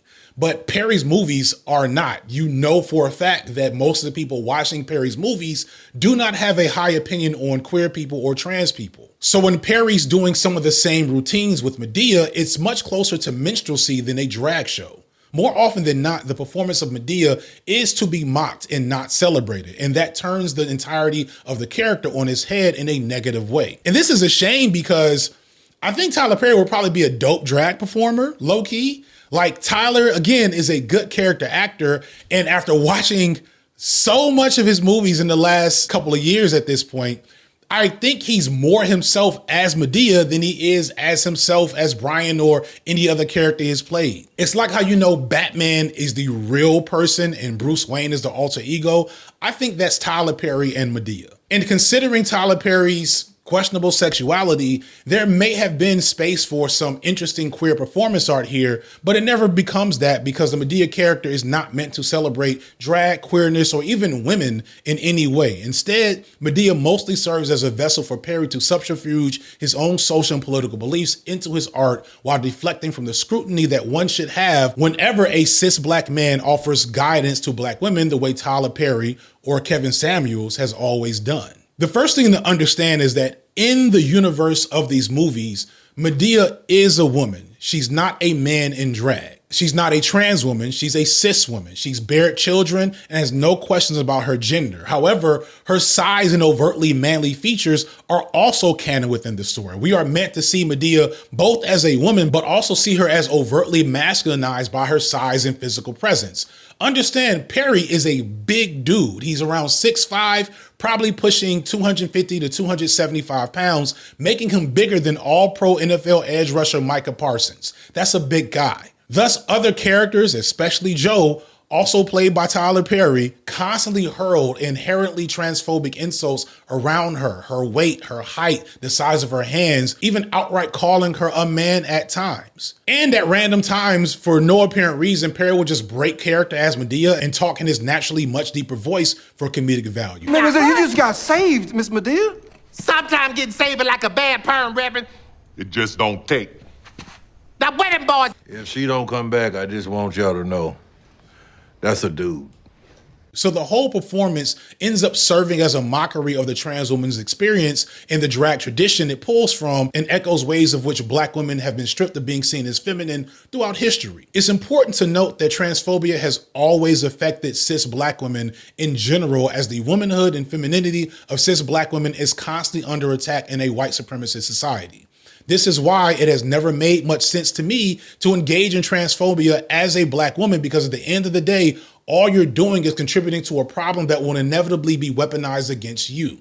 The same rhetoric that might face Laverne Cox will also be hurled at Serena Williams. Radio personality Jess Hilarious has had many a transphobic moment in her career that she's rarely, if ever, apologized for, but has also herself been attacked for being secretly a man. It's a very weird hill to die on, but I digress. The point I'm getting at here is that the transphobia of Medea's character is really just an extension of that character's mockery of Black women in general. Medea is loud, tends to mispronounce words for no apparent reason. She's petty, quick to temper, and has a scandalous hypersexual past, and of course is big and strong and unfeminine at the same time.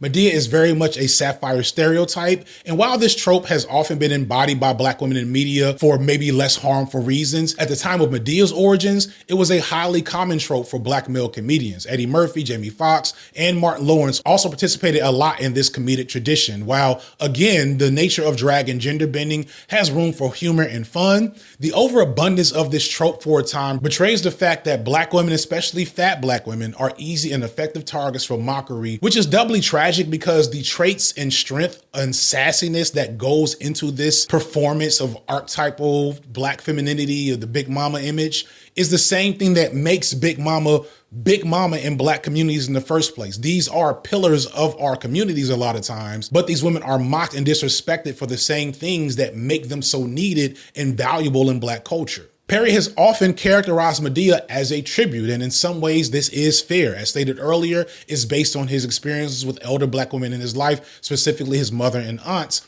But there is this cynicism underneath it, because Perry playing this character doesn't just serve as a tribute to that Big Mama matriarch role, it also allows him to subsume the protections of that role and become more valuable in Black communities than he's actually earned. And in doing that, it allows him to insert his conservative politics and opinions on the world and Black culture and the behavior of Black women without real consequence. And all of this is done under the guise of tough love, that someone like Medea, a Big Mama, is often the one that's needed to teach lessons to the community to thrive and survive. So for every moment with Medea that you feel connected to because it reminds you of some Big Mama, Black woman, matriarch in your community, understand that's not what it is. This is a man in drag playing the character and also writing the character's dialogue and the whole story for that matter.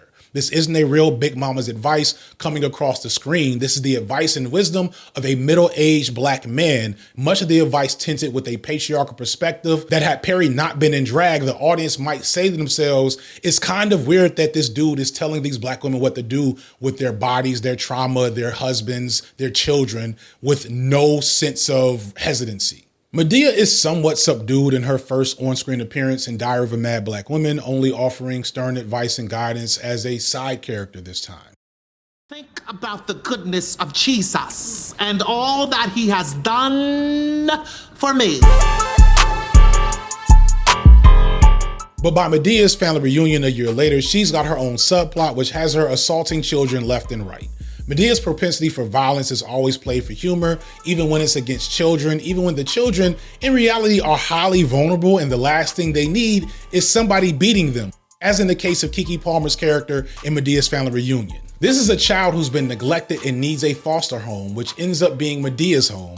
And after mouthing off at Medea on the way from the courthouse in the car, she beats the child while Perry, playing Brian as well, just kind of laughs. Mind you, Perry is like the lawyer, the guardian ad litem or something. So he's a mandated reporter. He should lose his job for this, but he's just chuckling like, good old Medea beating children. Medea also whips her later for skipping school, and this later beating is treated like the breakthrough needed to get the child to open up and get her life back on track. She also slaps a young boy mouthing off to her on a bus and flips out on a little girl for just playing around the house. I won't further nitpick the real life ramifications of such behavior in terms of legality and realism, because this isn't Cinema Sins, but I do find it concerning that the violence and tough love against children is always a viable solution in the Tyler Perry universe, because I don't think that's how it works in real life. Now, I understand that Medea uses violence and abrasiveness as a facade to hide the deep care she has underneath. Medea takes in all who need when she can, wayward children, addicted family members, even folks hiding from the mob somehow. In between her hysterics and slapstick comedy routines, she's good for offering words of wisdom and support. The character works because, again, it draws directly from the real communal care tradition in Black culture. However, when you listen critically, you realize that you're not always hearing Medea, you're usually hearing Tyler Perry. Hard to forgive, though. It is, but it's very necessary, because what I found that is this, and this is so true. If you do not forgive, you hold on to this thing inside of you that can change your life and take you in the wrong direction. 9 times out of 10, the people that have done things to you are asleep and at peace, and you're holding on to it. And it can really, literally become sickness in your body and make you physically ill. So I think that forgiveness is beyond important. So you know what this is what I learned in all these years on this earth. If somebody want to walk out of your life, let them go. Especially if you know you done everything you can do, you done sat around and been the best man or the best woman you could be, and they still want to go, let them go. In Medea Goes to Jail, Medea finally goes to jail for whatever contrived reason from her typical criminal behavior. And while in there's a therapy session led by Viola Davis on forgiveness. And this message is fine and mostly based in an ethos I can't take issue with. Forgiveness isn't for the other person, it's for you. I think that's actually pretty good. But when one woman on the session fails to get on board with that framing, Tyler Perry, as Medea, feels the need to jump in and drive the point home in her tough love kind of way. But this child over here talking about what her daddy did. Honey, your daddy is somewhere living his life and you on lockdown. Honey, you in jail because of what you did. Learn how to take some responsibility for yourself, for your own stuff. I can't stand folk want to be the victim. This person did this, that's why I'm this way. Everybody in this place got a story. Your mama and your daddy done gave you life. That's all they were supposed to do. No matter how good, how bad the life was, it's up to you to make something out of it. People, all of y'all up in here need to understand something, okay? Everybody got a life, and what you do with that life is up to you. Stop being the victim. That's all I got to say. I don't feel like preaching all that stuff. I'm gonna leave that to you. Matter of fact, I don't even want to be here. Don't continue to be victims. Get over it. Pull yourself up by your bootstraps even. These are wild things to say to a person who we can only assume, based on her response, was a victim of violence or sexual abuse from her father. And even if it was a real big mama having this conversation, that shit would be weird. But step out of the context of the film for a second and recognize that the point of this and other scenes like this is for Perry to express his beliefs on harm and recovering from abuse to these Black women who have a whole different way in which they have to address that harm and have had to their entire lives. That shit is gross. Get over it. Forgive your abuser, move on. Nothing about accountability, nothing to address the bigger systemic problems that create that abusive dynamic. Only don't be a victim. And if we're being real, considering how this scene takes place, don't burden other people with the fact that harm has been done to you. This is Perry once again telling Black women how to think, how to believe, how to act, and how they need to be more quiet about their victimizations. What I did was, what I think a lot of people don't realize or understand is that their parents have a story too. Now, and so whatever happened in your life because of them you really need to find out the story so that you can understand it. Hard to forgive, though.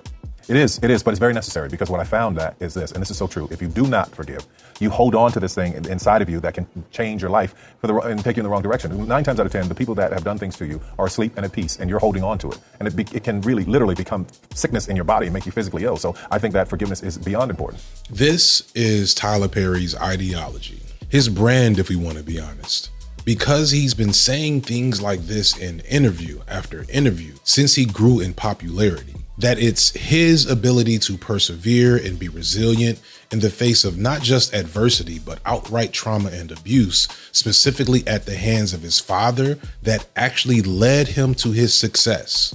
When I see these clips, there's a part of me who is also a victim of abuse, who's experienced trauma, that wants to buy in, that wants to get on board with this logic and this idea that forgiveness and perseverance is all I need, and that I could use that trauma and that abuse experience to somehow push me to heights and success that I never could have dreamed of, that it would be in some twisted way my superpower. I wish I believed that all it took was personal responsibility to overcome trauma and abuse. But if you know anything about the effects of trauma, especially on children, it's not as simple as take responsibility for yourself and you'll end up a billionaire. In a video on TikTok feminism, Nebula creator Broy Deschanel references this concept of resilience and how it's often aimed towards women. Resilience proves itself especially valuable for a context marked by harsh austerity measures and rising inequalities. It calls on people to be adaptable, able to withstand disruption, and most importantly, able to make do with less. In this context, it is the poor and especially single mothers needing welfare benefits and other forms of social support who are cast as lacking resilience and the ability to bounce back. How to incubate and encourage resilience among poor communities, and its emphasis that it is a lack of resilience rather than an unjust social system that keeps the poor in that condition. The poor are cast culturally as lacking the substance that would help them to bounce back from grinding poverty, precarious and poorly paid work, and insecure, expensive housing. On its face, that concept of resilience seems empowering, but when it's not matched with any type of systemic or social responsibility, it really just ends up blaming those people, those women, for the issues that they face that aren't their fault, for society's failure to support them or protect them. And this is especially true for those who are a part of Tyler's core audience. Is that fine? It is. My audience and the stories that I tell are African-American stories specific to a certain audience, specific to a certain group of people that I know that I grew up with, and we speak a language.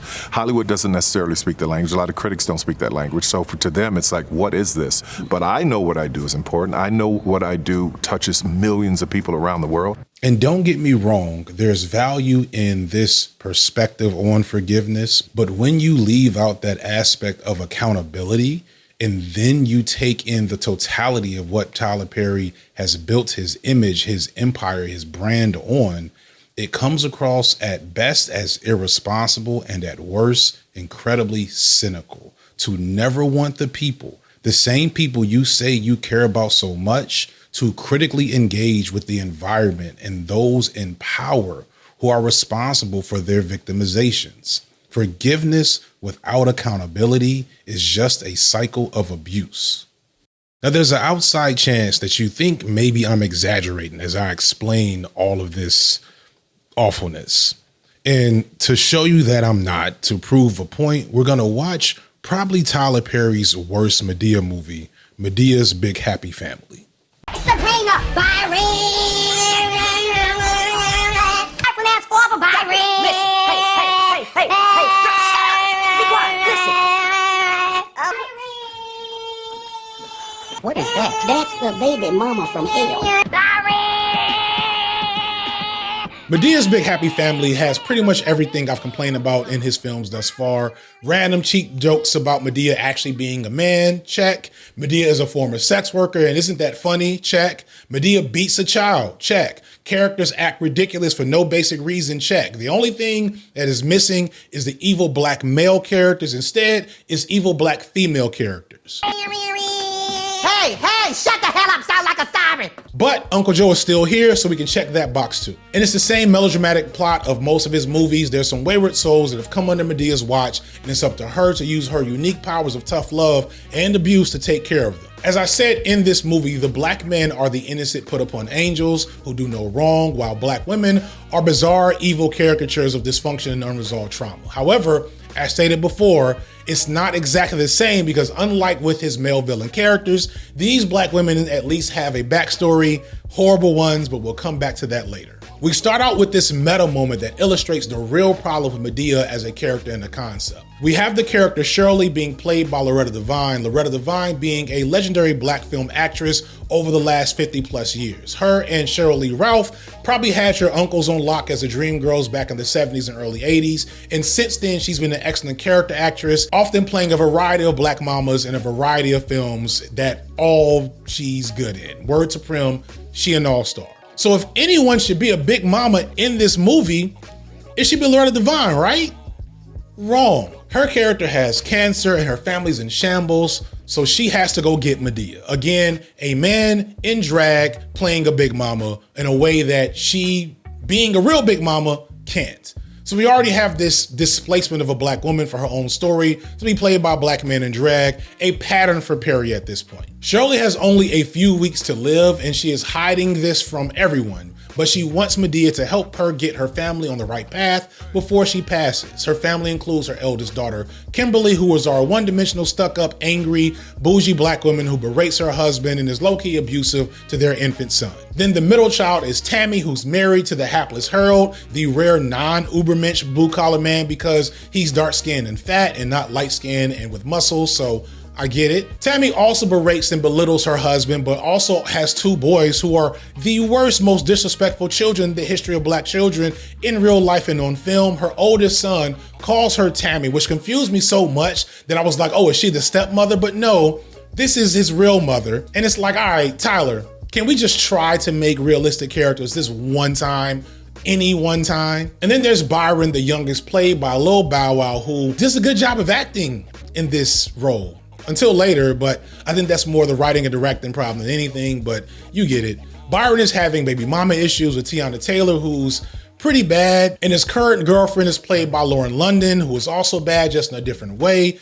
Byron is broke, mostly because he stopped selling drugs after he got out of jail for selling drugs, but both of these women want him to go back to selling drugs, because yeah, the black women in this film are awful. But it's okay, because here comes Madea, played by Tyler Perry, to fix everything through wise words and tough love.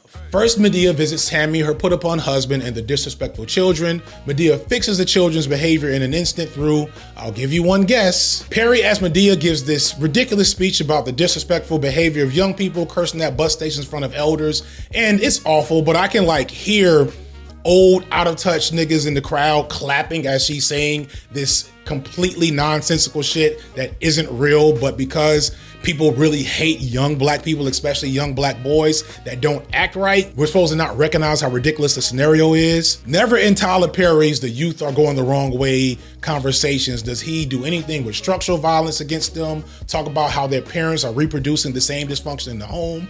It just must have something to do with children not having enough whippings as children, so he beats the children. And I want to be clear, I don't even want to really pass like extreme judgment against black parents who spank their kids, because that's a complex and hard to have conversation that requires a ton of healing in an open and safe space to get people to recognize why that's not a good thing. But what needs to be understood up front is that spanking your children as a form of discipline does not immunize them to structural violence that black children face and the main reasons why black children end up in bad situations. In fact, thinking all they need is a whooping is how we end up ignoring that shit. Like Tyler Perry will have children whose parents are abusers, rapists, and drug dealers, and Madea will fix that shit by giving them a whipping. Mind you, whole time, Medea's living with a whole predator and nobody says anything. Later, there's a dramatic family dinner scene where a whole bunch of shit happens. Madea coaches Harold on how to put Tammy in her place as a woman, of course, arguing that the problem in their marriage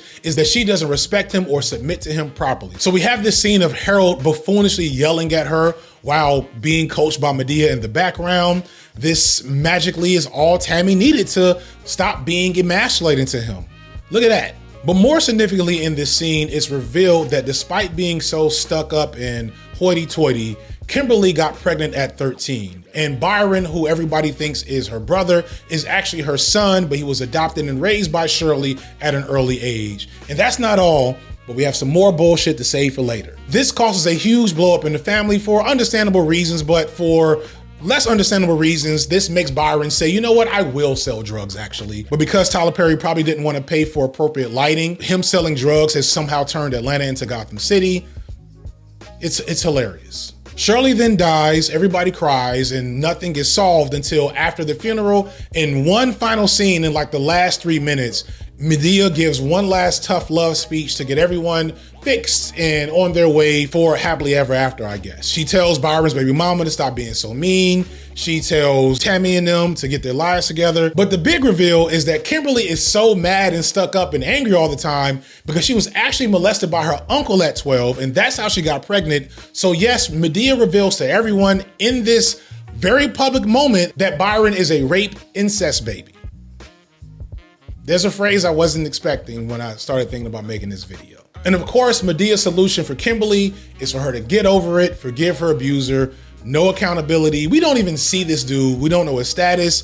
It might fuck around and be Uncle Joe for all we know. But being consistent from Tyler Perry, it's her responsibility to address the trauma and no one else's, not even the person who caused it or perpetuated it. And then that's the end of the movie. It just ends there. Shit.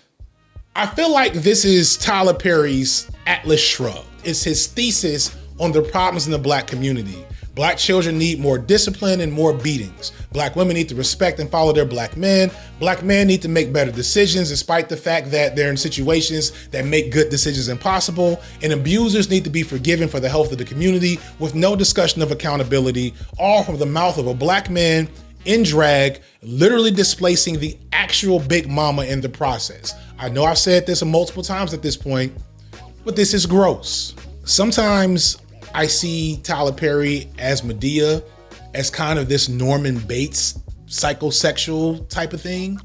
Perry is an extremely powerful man, right? It's clear that power and control are important to him. It's something that was denied to him as a child and that he lords over now as an adult and a businessman. But he's worked extremely hard in this public persona to come off humble and subdued despite his extremely powerful billionaire status. Comparing him to other black billionaires like Oprah, Jay-Z, Kanye, etc., he seems like the most down to earth, but I don't think that's real.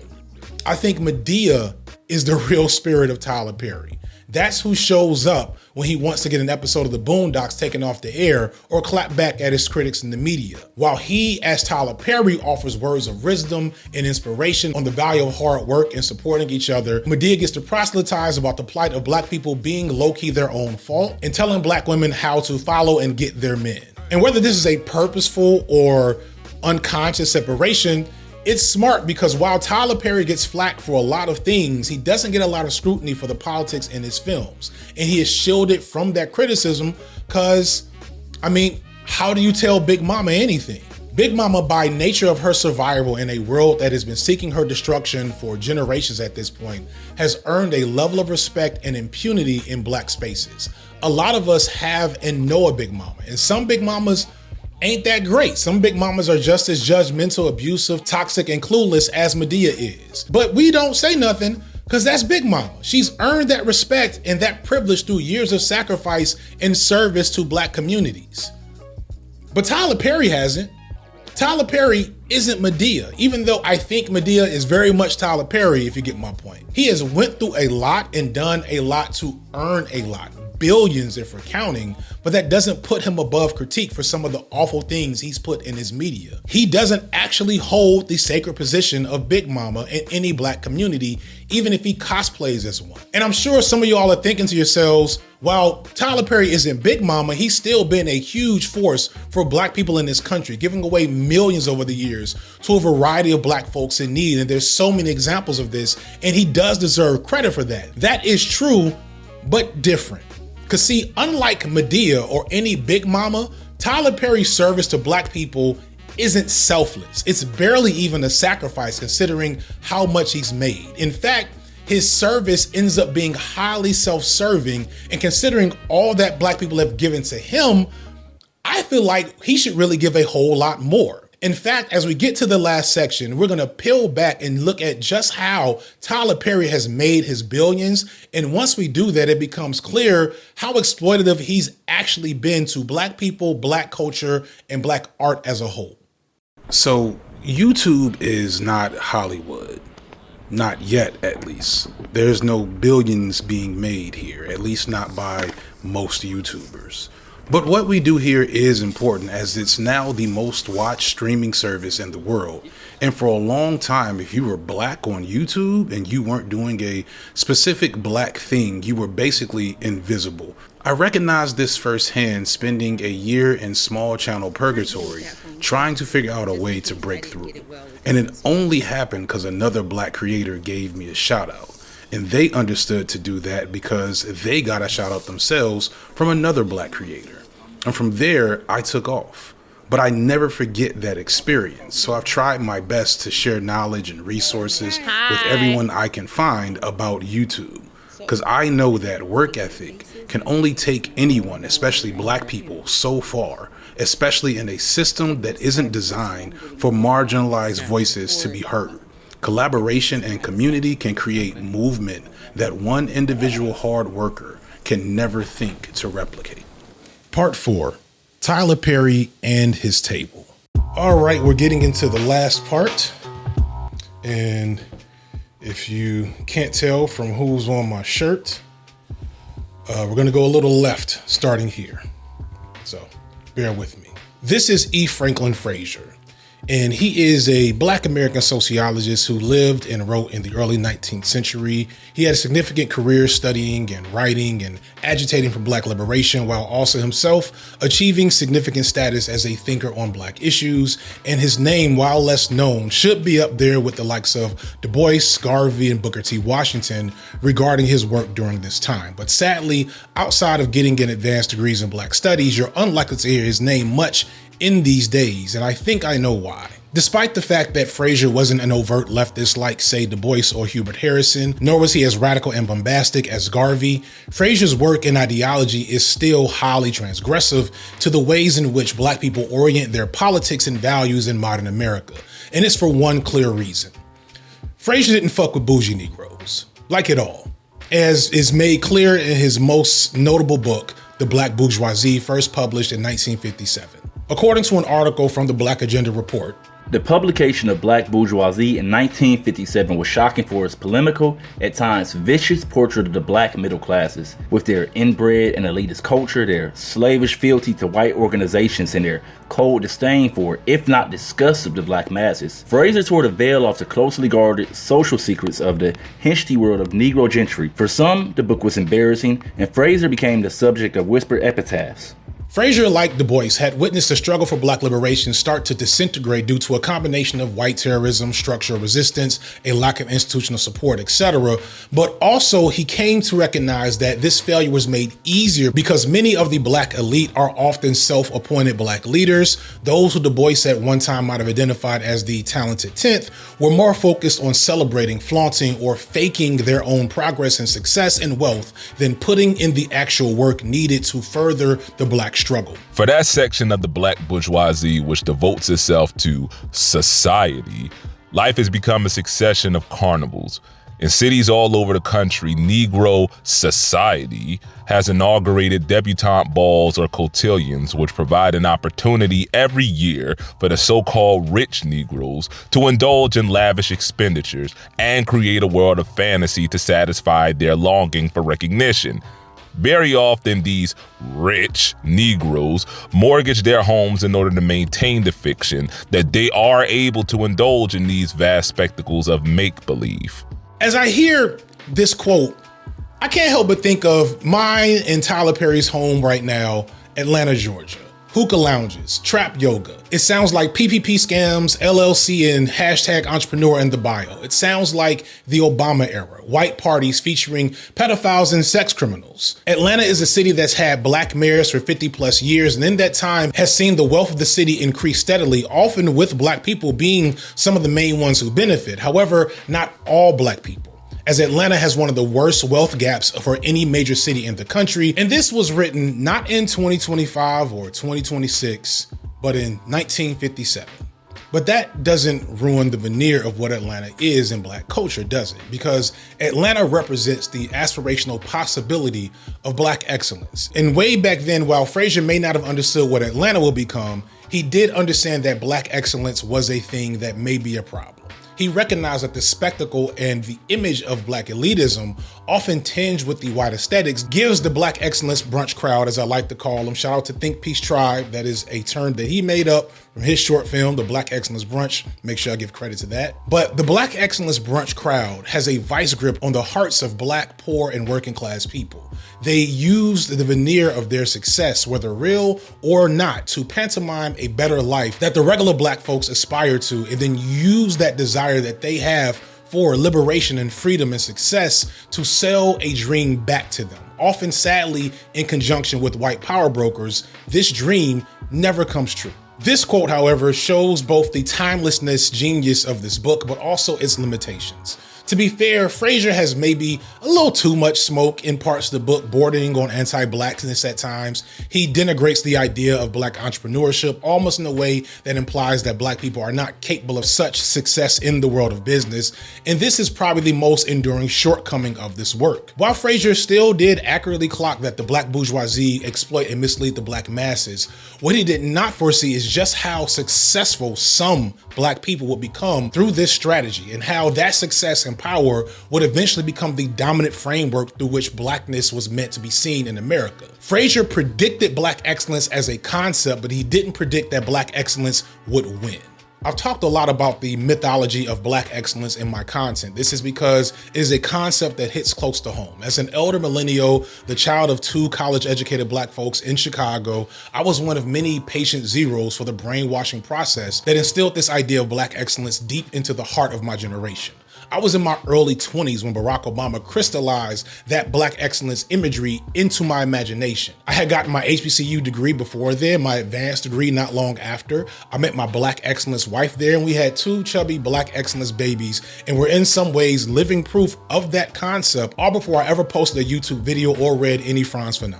But even before then, the whole Black excellence concept still didn't sit well with me, because while I did have the degrees in the aesthetics, I also worked in low-income schools and juvenile justice. It was impossible for me to spend my weekdays working with underserved Black children and then spend my weekends at hookah lounges and not feel like something was wrong. And don't get me wrong, I wasn't like some super teacher, SJW person all around. I hadn't figured out much then, and I don't still know everything now. I wasn't even above the tough love concept for myself at the time. But I was on a journey of sorts to where I am now. And somewhere on that journey, it hit me that the whole Black excellence thing was bullshit. Because I was in the club. I was lucky enough to have access to it, but I kept seeing and hearing things that didn't sit right with me. I kept seeing all the internal and external contradictions. I heard the way so many other Black excellences talked about other Black folks and even Black children who technically didn't fit that mold. And I began to see how quickly and easily a lot of Black excellence types were very willing to sell other Black people out for their own personal gain to make sure they held on to that status. But this was all just kind of ruminating in my brain, not really driving any real desire for a true political awakening. And I don't think that fully happened until one night in 2019, when BET gave Tyler Perry the Ultimate Icon Award. And I heard him say the following during his acceptance speech. Trying to help somebody cross. While everybody was fighting for a seat at the table, talking about Oscar so white, I said, y'all go ahead and do that. But while you fighting for a seat at the table, I'll be down in Atlanta building my own. Because now, anyone that knows me personally knows that I had been for a while a Tyler Perry hater. That probably should be obvious. But I had also for years at that point started to just keep that to myself. I didn't have a platform to voice my grievances, and even if I did, I wouldn't have been saying much more than so many other critics of Tyler Perry, where it really made a difference to say it at all from my perspective. But this speech made me feel different in just like, oh, his movies are bad or his politics are bad. It was a blatant slap in the face of so many Black people who care about art and media and Black liberation to have this literal billionaire stand in front of an adoring crowd and talk about the empire he built by himself off his talent, hard work, and dedication, all while so many within the industry he dominates were begging white institutions for scraps. That didn't sit right with me, and it didn't because it didn't sound accurate. To explain, a few years before this speech, the Oscars So White hashtag began to trend on Black Twitter after all the winners of the Oscars in 2017 or 2018 went to white creators, and very few people of color were even nominated that year. It was later revealed that 93% of the Oscar Awards board were white and 77% were men. Again, while Hollywood gets accused of wokeness a lot, the reality is it's just as white supremacist a structure as any other industry in the country. And if you know anything about Black media, it shows. And this should make the narrative around Tyler Perry's rise to independent dominance more inspirational. The Oscars might ignore him, just like they ignore a lot of us, but why should he care? They have no control or influence over what he does. He references this power and autonomy in his speech. He talks about the fact that he bought acres of land once owned by the American Confederacy, literal slave owners here in Georgia, and now he uses it to make his movies. He talks about coming from nothing, and then he references the Oscars So White hashtag, saying again, while you fight for a seat at the table, I'll be down in Atlanta building my own. And the crowd goes wild. 4 months later, Tyler would officially open Tyler Perry Studios in one of the biggest celebrations of Black excellence the world has ever seen, inviting Black media royalty from every corner of the world, even figures who denounce his work publicly, all to celebrate his achievement, an achievement that he speaks of as an achievement for us all. This speech went viral. It was shared amongst all my Black excellence peers, and people talked about how inspirational it was. And I just kept quiet, because to me, This felt like someone super rich playing in our faces, and I was frustrated that I felt like I was the only one who recognized that. From my perspective, even back then, he was just reproducing the same dominance framework that white people had over us in every other institution. Yes, Perry had managed to do the impossible and build a essentially dual power framework for black people in media. But in reality, if you know anything about Tyler Perry and his entire career in media, he's always refused to actually give other black people full access to it. So when Tyler Perry says, while you're fighting for a seat at the table, I'll be down in Atlanta building my own, I can't help but think no one else gets to eat at Tyler Perry's table. And it frustrates me to no end that this isn't something that other people realize about him. And then as I research more about just how he built that table, it starts to make sense as to why. Forbes magazine did a breakdown of Tyler Perry's fortune, and it basically breaks into three main areas. The two most important ones are his aforementioned studio and his media library, collectively making up around 2/3 of his fortune. The last third is his liquid cash with houses and property and whatnot, and we'll just assume that this is money left over from the first two sections, right? That just makes sense. So Tyler's billionaire status is from his media library and his studio, and in these two spaces is where the real Tyler Perry becomes more visible. Let's start with the media. Tyler has often bragged about his effort to film his movies and shows in short time frames and the fact that he writes and directs everything. So first off, it's important to understand that Tyler is not writing everything that he puts out there, though that greatly was the case for a large chunk of his career. And you can tell. It's also commonly said that Tyler pays his actors what they're worth, more than what white Hollywood figures will often pay them. This again is also technically true, but as a great artist once said, that Mayweather money looking funny in the light. What Perry often calls work ethic and paying people well is really a cover for producing low quality content on the cheap and maximizing profits at the expense of everyone around him. As I said earlier, films are a business endeavor. Thus, the more you spend on a film up front, the more it has to make on the back end to turn a profit. So Perry cuts as many corners as possible to maximize his profits. Again, this is why the wigs are so bad. More interestingly, by him being the writer, director, and producer, it means that he gets to triple dip on the profits from the film and its royalties. What I'm getting at is, I don't think Perry writes and directs everything himself because he's such a creative, hard worker. He does it for the same reason my mom used to cut my hair when I was little, because it's cheaper and saved money, even if it wasn't very good. Probably why my hairline is fucked up today. Further, while Perry does pay his bigger recurring stars well, that's not saying much. First of all, he still finds ways to cut so many other corners. For example, the movie Straw with Taraji P. Henson, one of Perry's most loyal collaborators, was filmed in only 4 days, which is ridiculous. And there's also a lot of stuff about like having cheaper productions when they're that short that he can get away with a whole bunch of stuff. I'll get to that in a second. But the wild tea and money-saving move there is that Henson happened to already be in Atlanta filming Fight Night, an actual really good miniseries on Peacock. And she just set her schedule up to go film with him on her off time, I guess, over the course of 4 days. So because of that, Perry low-key didn't have to pay any of the expenses of having an A-list actress on his set. They were paid by NBC. NBC, y'all, I wouldn't go out like that if I was y'all. So yeah, under the circumstances, it's probably easy to pay Taraji more than what she's getting for other roles. But what about the actors that aren't A-list? What about the non-big actors? They're getting paid as little as possible. And to explain this, I gotta do a little breakdown of how television works. The value in Tyler Perry's media library isn't from his movies. In fact, according to box office reports, Perry's 16 films released in theaters average around $50 million at the box office. And when you subtract the $20 million he spends on average to make them, you're not even halfway to that billionaire status, let alone the $1.4 billion number Perry is said to be worth right now. And I think this is why Perry pivoted to TV by the mid-2000s and now has done literally thousands of episodes of TV in the last 20 years. While movies are more prestigious, if you have access to the right station, a TV show can make way more money for, at the end of the day, less effort, especially for someone like Tyler Perry, because of something called TV syndication. Syndication is when a show has enough episodes, usually 100, to essentially be rented out to regional TV networks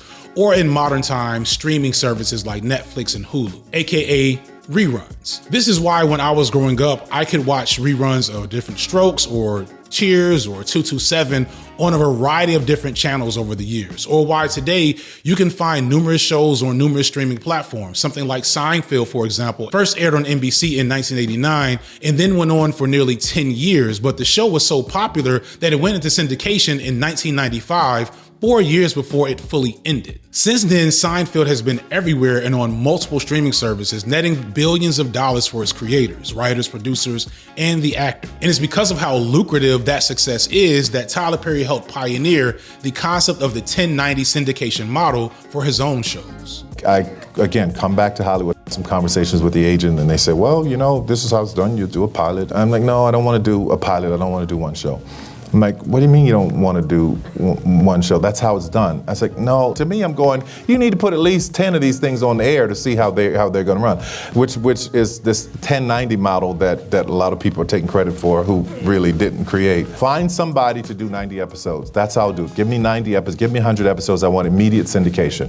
Well, Tyler, that's never been done. That's not how it goes. That's what I want. I had an offer for 24. I had an offer, we had gotten up to 44, and they said, we got 44. No, got another for like 52. No, I want not. And Turner comes with the 90 episodes, and that's how that started. This is where a producer will complete 10 episodes of a show and shop it around. And if a network likes it, they must agree to buy 100 episodes immediately at a lower cost, allowing the show itself to enter syndication, meaning big bucks for the owners of that show, big bucks that normally would take like a decade of hard creative work that can come now within 2 or 3 years and then be reproduced as the show is sold to other networks in other areas around the country. Understand that because Perry's audience tends to be a little older, a little churchy, they also may be used to watching stuff on TV. They may not be as inclined to say, we're going to only watch Paramount or Peacock or Netflix for their content consumption. So Perry had something very valuable to a lot of these networks. And combined with his super cheap, quick production style, this makes for an incredibly high profit margin for Tyler Perry, even if it means cheap, poorly put together content. Perry would, for the most part, film slop. I know his TV shows are better than his movies, I get it, but I know slop when I see it. It is what it is. What? Nice looking.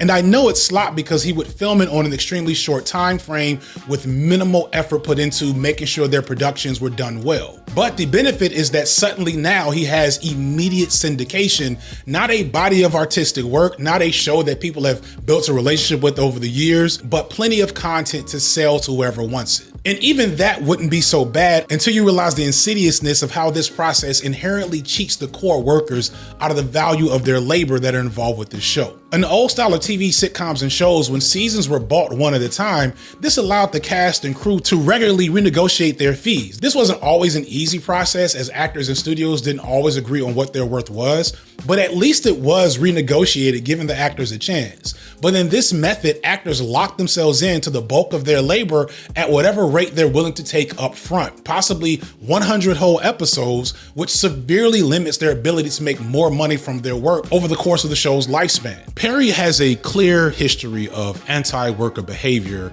and the clear evidence of it starts at this same time when he fired 4 writers who were working on House of Pain while he was developing that 1090 system.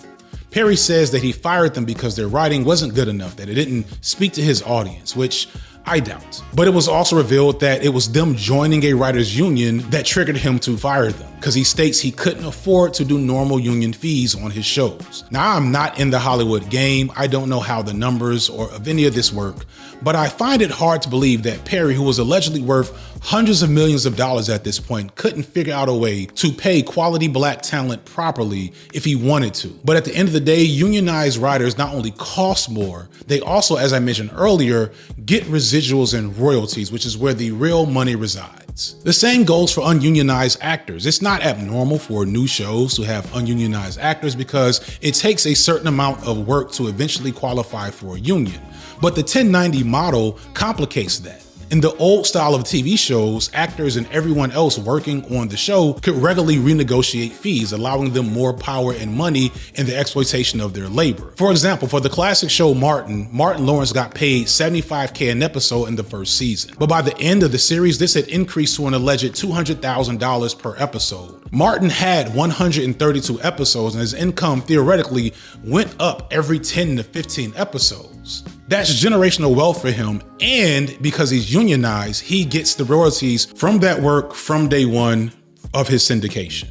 But what happens when, say, Lance Gross, who had minimal acting experience before House of Pain, has to film the first 100 episodes of that show in a matter of months instead of years? Did he really get his worth out of it all? Was he even unionized to get those royalties from it in the first place? I don't know what type of contracts Perry is signing with a lot of his actors, but I do know that this is not the last time that he clashed with a union. In fact, he is still on at least one union's non-work list after he refused to hire unionized actors for one of his stage plays back in 2015, over a decade into his career. Perry often tries to promote this behavior as him just working harder than the normal industry is willing to deal with, or trying to give people opportunities that maybe wouldn't get them. But in reality, this is what we might call a race to the bottom. The race to the bottom is a concept where businesses, corporations, governments, etc. will do everything possible to make their own overhead expenses cheaper, even at the cost of the quality of their product. The perfect example of this is McDonald's. Once upon a time, McDonald's served decent quality fast food and had real cooks in the kitchen making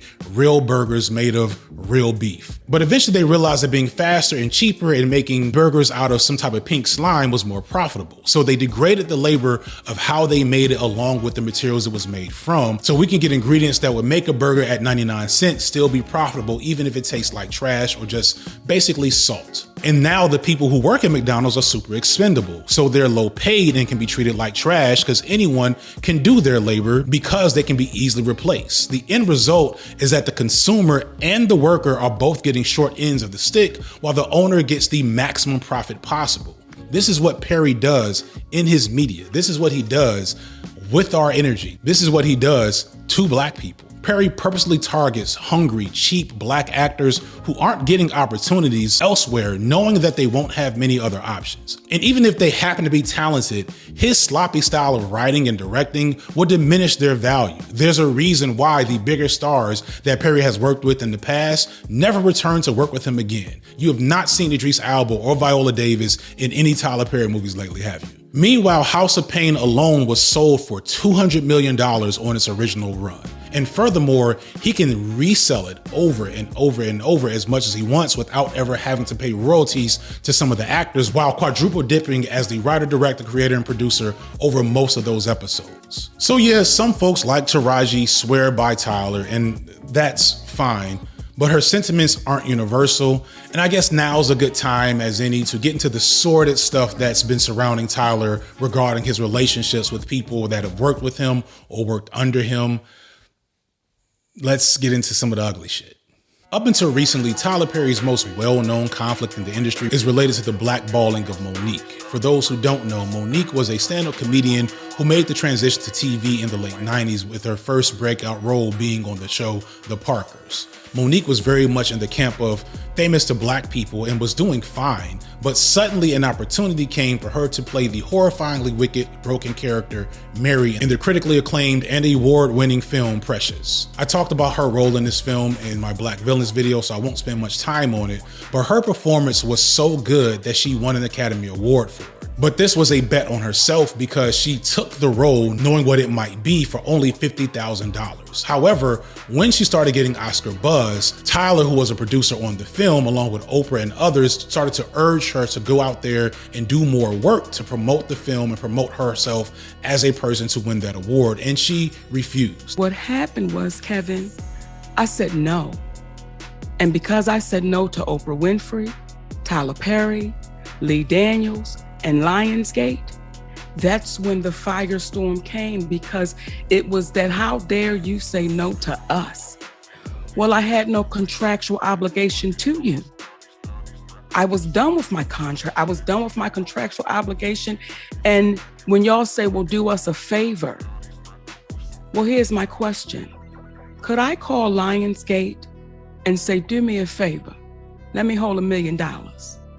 Could I do that? No, you can't do that. Now, to be fair to Tyler and Oprah and whomever else, that type of work is usually not paid. However, Usually people get paid way more to star in a film that is capable of winning an award. So Monique basically said, either pay me for this extra work, especially since you didn't pay me much in the beginning, or do the shit yourselves. Instead, Tyler and Oprah allegedly behind the scenes, and I think admittedly from Tyler Perry, talked bad about her to other people in the industry, which got her blackballed. Growing into my star, you've been a star way longer than me. You know, one of the biggest entertainers in the world is Tyler Perry. And Tyler Perry told a lie on me. And that lie cost me 12 years of my career. 12. And I know that you work for that man. But as I told you before, and I'm gonna say it again, until he fixes it, I will not stop. Because that's how the monster is created. We're too afraid, we're too scared, we're too fearful that you're gonna take something from me. So I'm just not gonna say anything. Harvey Weinstein is where? He's in jail.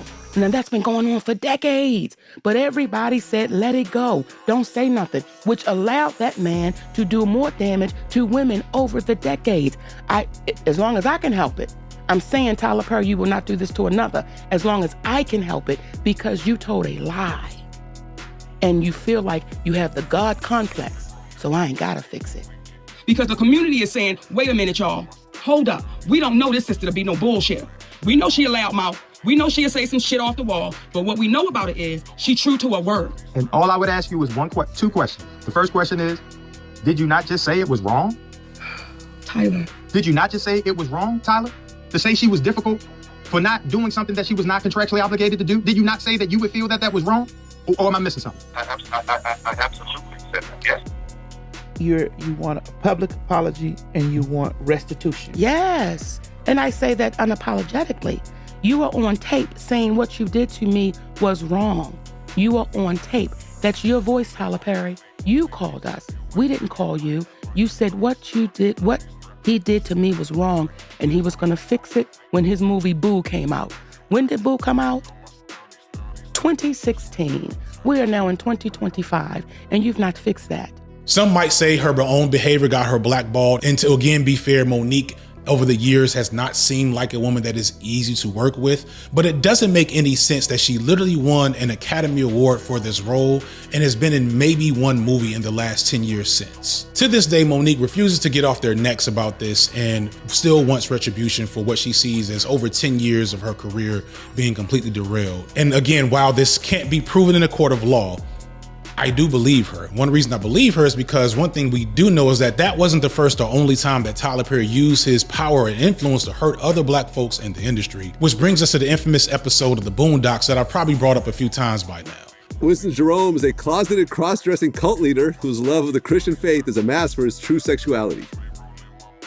That's the way it was described. Yeah, that's all. It's a fair description.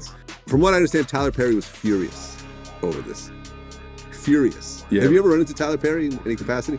I haven't. I assume you haven't gotten hired for any Tyler Perry movies? No, but there was one time I was in Atlanta and Michael Jai White, who I've worked with on Black Dynamite, he was shooting something for Tyler, and he was like, oh, you're in Atlanta, you should come by the set. And then I was like, all right, cool. And then we got off the phone. He called me back. He was like, second thought. I forgot about that. He's still, no, don't come by the set. I was like, all right, I understand. Back in 2010, Atlanta was a smaller town when it came to entertainment, and black entertainment circles have always been closely knit. As such, Perry's bizarre and possibly exploitative working culture got around and got back to the creators of the Boondocks, and they made an episode satirizing Perry and the environment where he did his work. In this episode, the character Winston Jerome is a clear spoof of Tyler Perry, an eccentric, evangelical, highly successful playwright of questionable sexuality, whose main appeal is the gun-toting, cursing character Ma Dukes, who is played by Winston in drag. The environment of the production is cult-like, and Jerome's character is overtly predatory towards Pops, definitely giving off pay-for-play vibes, which we'll come back to later. Carl Jones purports in the interviews that the ideas for this episode came from the fact that they knew at least one person who had worked with Perry, and that Perry was so affected by this that he personally got the show shelved and it never aired again for years, but also that he got so paranoid that because he knew he must have had a leak. Well, I say this. So Gary Anthony Williams, who plays Uncle Ruckus, he also auditioned for a Tyler Perry movie or a TV show. And so we got a lot of inside information from Gary. about what the process was like. And so this is why I think Tyler got so mad, because from what I heard, he felt like there was some snitches in his camp. Like, it can't look like him, you can't use his name, you can't, nothing Tyler Perry related at all. So we named him Winston Jerome. We made him look different. And when it aired, he still got angry.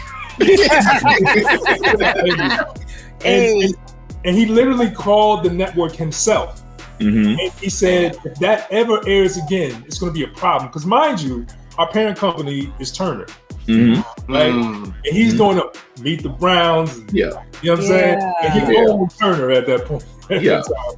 So they were like, no problem, Mr. Perry. That's I'm gonna tell you, Tyler and Oprah Winfrey were the two, like those are the two people you can't touch. Now, to be clear, Jones only speaks publicly about the prayer circle element of the show being directly taken from one person's experience at Perry. However, he does say that there are other things in there that people don't realize is real, which now brings us to the most concerning accusations that have been levied about Perry thus far. As of writing, because it has increased since I started this video, Perry has 2 official people that have accused him of sexual misconduct in a court of law. Some of the messages more sexual in nature. One of them says, what's it going to take for you to have guiltless sex? Have y'all found that in therapy yet? I would hope that you would let someone hold you and make love to you. Now, the complaint also alleges that in January of 2020, there was an escalation from the text messages to Tyler Perry's behavior becoming physical. Can you explain that first alleged incident? Yes, we were over his house. We were having some drinks in his guest house, and it was late at night, and he has a guest quarters, and said that you can sleep there instead of not driving. And his house is far from Atlanta and where I was living, and I got into bed, and then I noticed that he climbed into bed with me as well and started rubbing my leg. And I jumped up out of bed, and he said, turn around so I can look at you, and just commented on how I looked, and then he got up and left. So I thought after that instance, it was pretty clear that I was not interested in that type of a relationship. It was very, very strange. Both accusers alleged that Perry groped and or assaulted them, that he offered them opportunities or paid money as a way to advance a sexual relationship. Both have released text exchanges, although to be fair, the most recent text exchanges are not all that compelling. But as I said earlier, rumors about Perry's behavior in Atlanta were pretty rampant for years, but they're just rumors. But even within those rumors, there are still really compelling examples of Perry's alleged improper behavior that stem from someone within his circle, the aforementioned Christian Keys. Keys seemingly got his start with Perry on stage plays as some of Perry's favorite light-skinned beefcake, which already, considering what I said earlier, kind of may raise a red flag. He was then a recurring actor in Perry's extended universe before being one of the few people to ever get a created by credit for one of Tyler Perry's shows, All the Queen's Men in 2021. Then out of nowhere in 2023, Keys did a live stream where he alleged that a powerful black man in Hollywood was a predator and that black man was a billionaire and had assaulted him. And he even said that he has tapes and all kinds of stuff. And while he never named Tyler Perry, it's safe to assume that like everybody was saying I don't know the legal ramifications of this, but knowers know, right? How many black billionaires are in Hollywood? Ugh. In the moment, I'm like, what the fuck? And wanted to do. But you got a guy that's a billionaire, and I got $3,000 in my bank account. Who they gonna believe? Work was slow, and a lot of the work that was coming it had penis attached to it. I'm like, fuck that, man. That's not what I want. That's not what I'm about to do. Keys purposely never said a specific name, but also let it slip that he has tapes. But as soon as the media cycle started to churn and people started to ask questions, all of it quickly went away and he dropped it. Now, again, to be clear, Keys never stated it was Perry who he was making these vague accusations about. But his and the other accusers' stories line up pretty well. Derek Dixon, the first official accuser, explicitly names Keys as a person whose story matches his own. Now, I don't know enough verified information to say whether or not Tyler Perry is a predator. Everything I've heard is a rumor or an unsubstantiated allegation awaiting legal proceedings, right? But I do want to go back to Keys' created by credit for All the King's Men and how unique that is for Perry and how Keys has expressed his feelings about this in the aftermath. Just this past January in another live, Keys insinuates that Perry tried to remove his credits from the show and that essentially he took the show over from him when he couldn't remove him completely. Because, I mean, the studio tried to steal my created by credit. So, like, they posted, even this week, you know, end of the year, and you post my show like that's your show. It's you putting the show out there, but you're also the same studio, Tyler Perry Studios, that removed my created by credit, and I had to call a union to have them force TPS to put it back on there. I wrote the pilot, I created the show, I wrote the first season. It was originally, All the Queen's Men was originally 8 episodes, 8 half-an-hour episodes. And unbeknownst to me, Boss Man went in there and added 10 or 15 minutes to each episode, writing-wise, and then wrote the 10th episode himself. And I wasn't worried right away, even though I should have been a part of that. I should have been allowed to do that because I was the writer's room for season 1. So I wrote the whole season, but as soon as he popped in, and now it's 10 one-hour episodes, and he started writing on it, so then season 2, season 3, he just showed up and said, hey, here's the next 20 episodes, and here's the next 16 after that. I didn't get a chance to contribute, so that's when it got real weird. Now, this is all just Keys' word versus Perry's, and Perry has at no point directly addressed anything Keys has said. But it is odd that Keys is one of very few people to have a created by credit on the numerous Tyler Perry TV shows. The only other person that can say this is Mark E. Swinton, who is a longtime collaborator with Perry and notably is also facing allegations of sexual assault by an actor within Tyler Perry's media universe. But his show, The Michael Blackson Show, only got 1 measly season. Swinton got another show that I think was under Perry, but I can't tell. The IMDb got a little confusing for me, but it also only got 1 measly season. All right, so we're live from the editing bay for the first time in a long time, as this video is a special occasion of sorts. And I wanted to chime in here to bring up one more story that I touched on earlier, but as I was going through the video one last time, I realized that this is something I really didn't spend enough time talking about. And this is referring to what happened between Tyler Perry and Nzinga Stewart when it was time for him to direct For Colored Girls in 2010. I glossed over this, but For Colored Girls is like a seminal Black feminist text. It's a big deal amongst Black feminist artists, creators, writers, poets, and of course, like scholars in general. And everybody was kind of thrown and freaking out when Tyler Perry was announced to direct it. And one of the reasons for that is because he wasn't originally supposed to be the person to do it. Nzinga Stewart, who had up until this point only directed like rap music videos for Jay-Z and whatnot, Stewart had gotten the rights directly from Ntozake Shange and had gotten an initial deal with Lionsgate Studios, who you know at the time was significantly partnered with Tyler Perry to make the film. And she had been going through all of those Hollywood motions of trying to get the film made. And essentially what happened was the film was only going to be done if Tyler Perry produced it. And Tyler Perry doesn't believe in producing anything for anybody else. So essentially, low key, it seems like he bullied her out of the spot. Basically said, you can be a producer, you can get credit for all these different things, but the name, tagline, write it by, whatever is all going to be Tyler Perry. Here's a quote from The Root article that talks about the whole situation. But another director had already taken that leap. Lionsgate, the company distributing the film, announced in March 2009 that music video director Nzinga Stewart was spearheading the project. 7 months later, it was announced that Perry, whose own production company, 34th Street Films, remember that for later, has a distribution deal with Lionsgate, will be writing and directing For Colored Girls. In July, Stewart told the Atlanta Post that she was involved in the initial childbirth of the film. I talked to the author, optioned the rights, and wrote a draft script, she said. Tyler Perry is one of those directors who finds his ways into the project by doing everything in the project: writing, producing, directing, and playing in it. Instead of writing and directing, Stewart is now listed as an executive producer for the movie. For her part, Stewart, who got her start directing videos for artists such as Jay-Z and Common, told the film blog Shadow Act that she is happy the project will be in theaters. It is a beautiful work that deserves to be supported. She took the high road when discussing her original adaptation, which she said Shange supported in relation to Perry's. It's probably better for me not to talk about my version of the script because I don't want it to take away from the version that's being produced now. So if you read between the lines, Tyler bullied this woman out of the opportunity to direct this seminal classic Black feminist text. And this is indicative of a lot of things I said earlier about how Tyler Perry views Black women and deals with Black women. I'm not even going to get into the many black feminist critiques that I've seen about how he treated this movie and all the things that went wrong with it. But I just want to take a moment to bring that up because not only is that significant to indicating how Perry does business, but it's significant to talking about why Tyler Perry is feared and why it's very clear that nobody gets to eat at his table.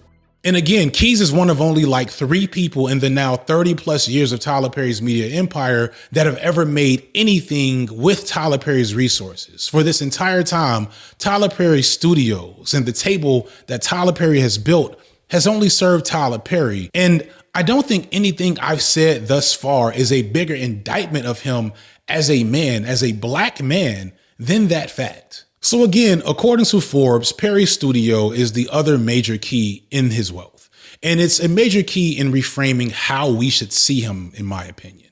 Perry's studio was built on the old land of Fort McPherson, formerly a Confederate military base that was repurposed decades ago into a normal military base and was one of the largest bases in the South with over 400 acres, and it supported thousands of jobs in the southwest area of Atlanta, which is where I used to live. When it was first scheduled to close, it was kind of scary for that area because a lot of people and their jobs left the area and no one knew what would happen. There was this amazing initial idea that they would turn the fort into a science complex due to Atlanta's growing tech industry, especially with schools like Georgia Tech only 20 minutes away, let alone colleges like Morehouse and Spelman and Clark that could benefit from something like that. However, the Science Center thing broke down and everything was radio silent for years.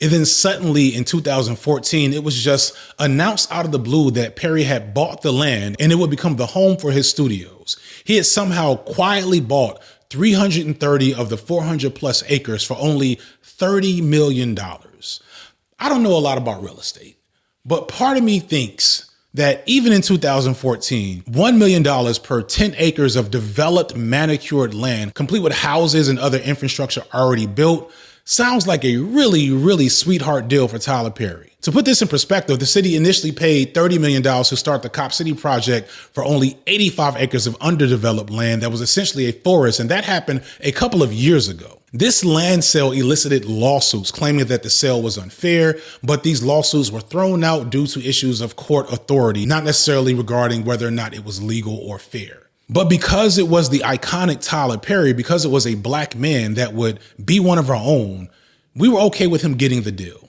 You really can't ask for a better story than for a black man to own land that used to be owned by slave owners. As I say that, I want to be fair to again point out that Tyler Perry is an amazing philanthropist. Perry has constantly gave funds and charity to a variety of causes that serve black people. And I genuinely think that this really comes from a place of wanting to serve. But understand that charity and philanthropy are highly flawed ways of improving people's lives, especially black people. We've had charity and philanthropy in this country forever. And this is because charity and philanthropy are explicitly designed to maintain a status quo. They're there to serve for those for whom the system does not work for, in part because when people continuously have the system not work for them, they may rise up and try to destroy that system. Hey, Pookie, you clean yourself up, man. Maybe I'll give you a job. All right, man. Yo, man, you want to buy a turkey? You want to buy a turkey? I bring this up because as Christian Keys and the people he fired from his early shows, and I'm pretty sure plenty of other people can tell you, Perry has done less than the bare minimum to actually empower black artists behind the scenes. He seems to only want to employ people, to put them in a position under him. But behind the camera, in the executive suites, in the writer's room, in the producer meetings, in the director's chair, he is extremely stingy, despite the fact that he literally owns his own studio and is a billionaire who purports to care about black people and our stories. The problem with black media is that we essentially have to ask for permission to make our art. And in doing that, we become subject to the control of the people that write those checks, studio executives, stakeholders, producers, etc.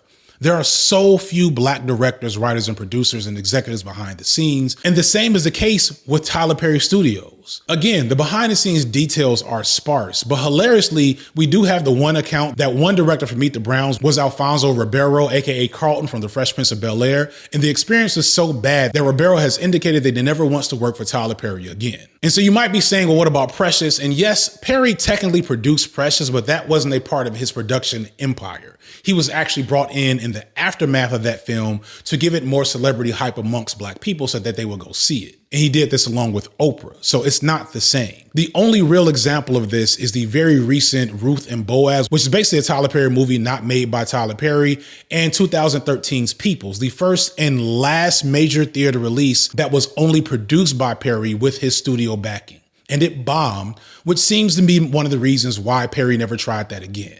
And this is something I recognized about Perry years ago, that he likes to make a big show about his contributions to black culture, but he really is only invested in building his empire and showing it off to people. And he had the nerve to mock the Oscars so white hashtag when in practice, he was just like them. He's just as exclusionary and stingy with resources as anyone else in Hollywood. He just happens to be black, which obviously makes it worse. Going back to E. Franklin Frazier and this idea of black excellence for a second, maybe I'm mistaken, but the ethos behind black excellence and the black bourgeoisie and this upholding of the best of us, the talented 10th, is that these people like Perry and his peers who get access to wealth and power are supposed to bring that back to the community, to use it to uplift the community. I know I'm not making this up because I sat in those classes. But if folks aren't doing that, then what exactly are they doing, and why should they get our love and support in dollars, especially if they're giving us a subpar shitty product in return? Ownership was the key, man. Ownership. That's the thing that has changed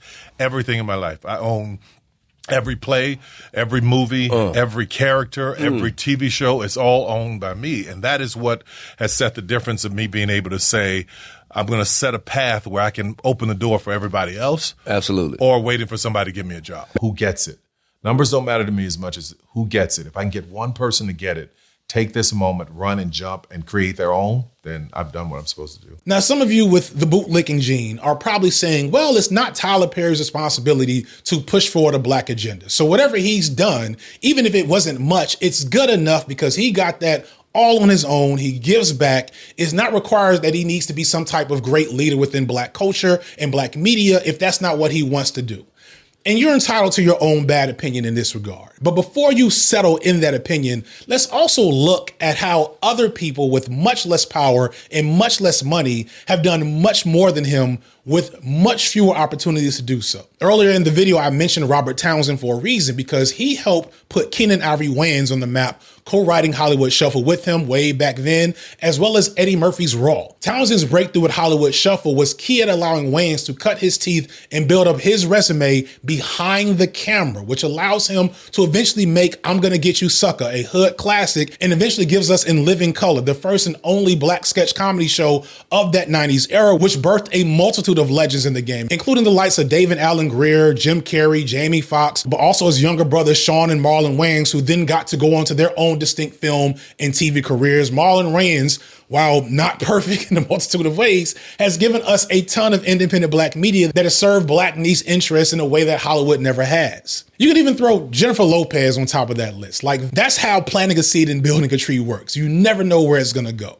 Going back to Ryan Coogler, he got his big break in Fruitvale Station, right? And then he followed it up with Creed. But when it was time for Creed 2, Coogler was caught up with Black Panther, so he was out of the running. But he purposely campaigned for Steve Caple Jr. to take over the director's chair. Caple Jr. does well enough for Creed 2 to land a Transformers movie. And then Creed 3 is given to Michael B. Jordan, who gets to go from being an actor to a director for his directorial debut. And I didn't think that Creed 3 was all that great, but I still love the fact that Michael B. Jordan got to flex that muscle, and there's no telling what comes next from him, because Michael B. Jordan, quiet as it's kept, really good creator. But nothing illustrates like the awfulness of Tyler Perry's lack of support of other black creators behind the camera than Issa Rae and her work, and especially her recently released short docuseries on HBO called Seen and Heard. And watching this while preparing to make this video was surreal, because one of the first people fully interviewed for this documentary is Tyler Perry.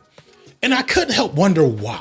Why would she start this documentary about the grand struggle of making black media with a man that's done so little to actually help other black people in the struggle, especially juxtaposed from her own ethos when it comes to black media and art? The beginning of the documentary shows him driving up to his studio, and he's saying the types of things that he always says about his studio, how it should inspire black people to build their own dreams, to not ask for permission, also probably not for help, and how he came from being nothing, blah, blah, blah, blah.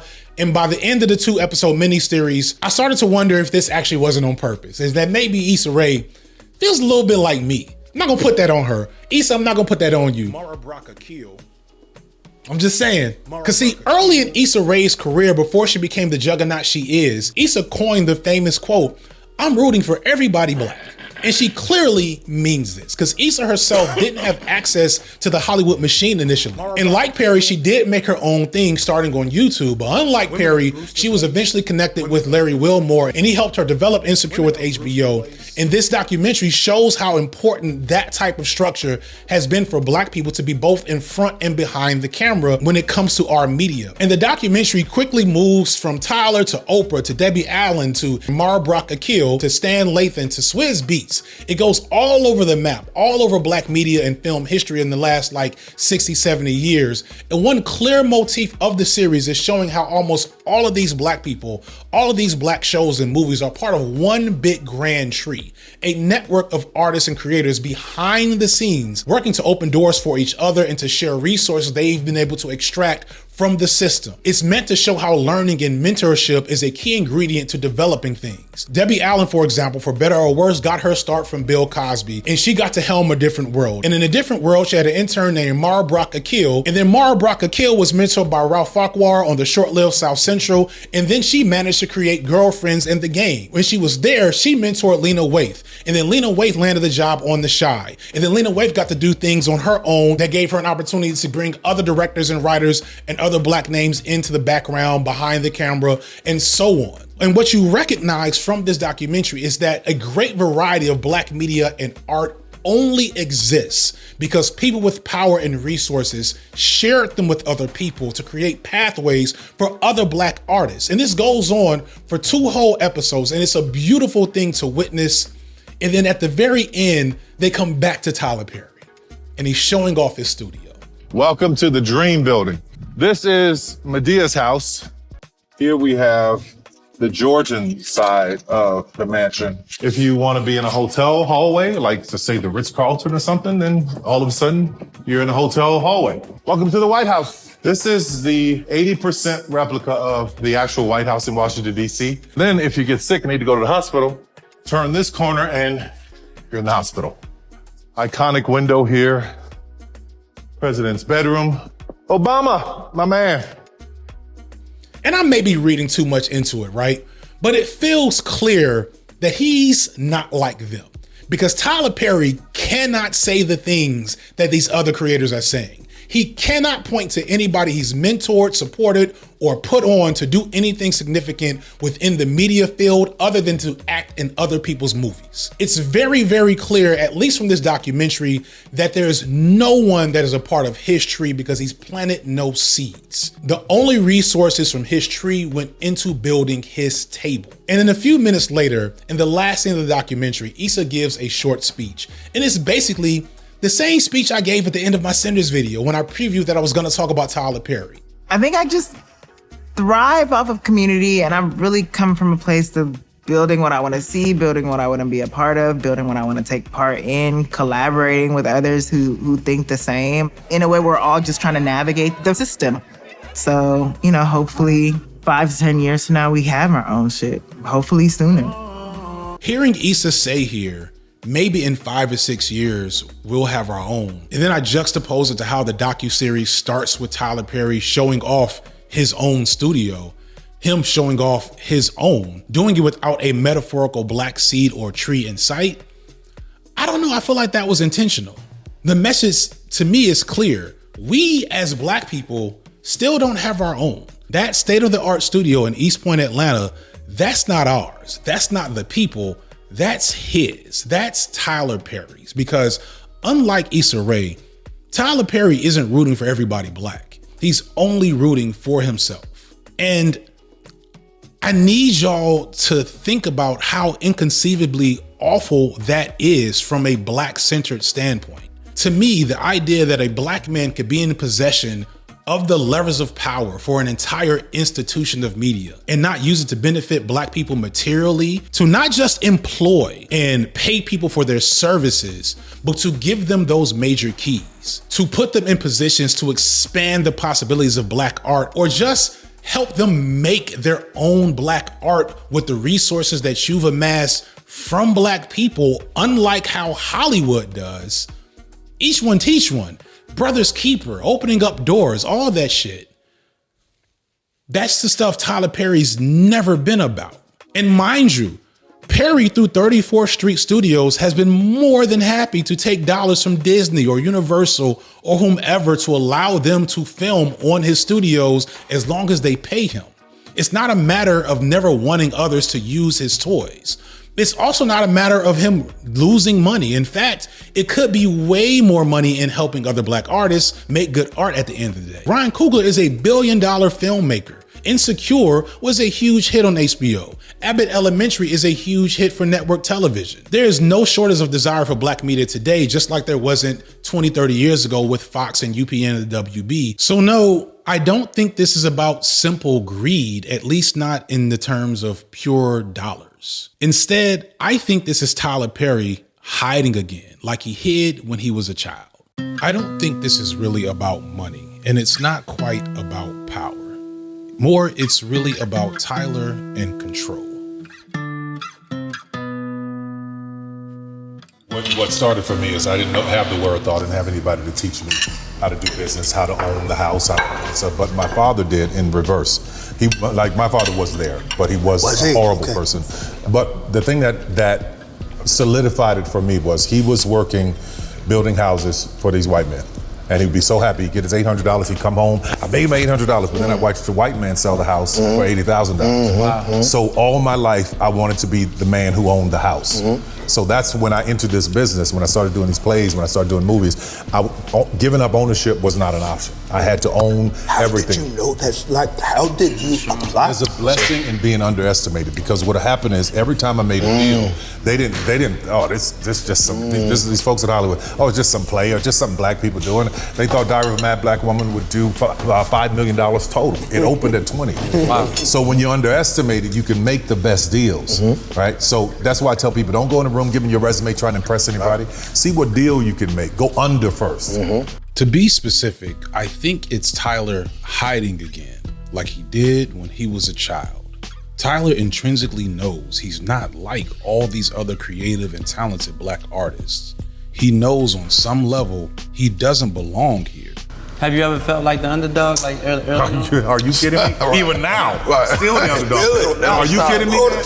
I am still fighting for budgets. I am still fighting to get it. He knows that if he were ever in community with real artists, he'd be made to feel his incompetence and incuriosity. I think that happened on Gone Girl. I was watching David Fincher work. I was watching him work in his eye and how he was watching the way the light fell on a leaf on a table. And we did 1 million takes based on the light on that leaf. He'd have to contend with the internal contradiction of being both so successful and so bad at his job at the same time. And I thought, this is ridiculous.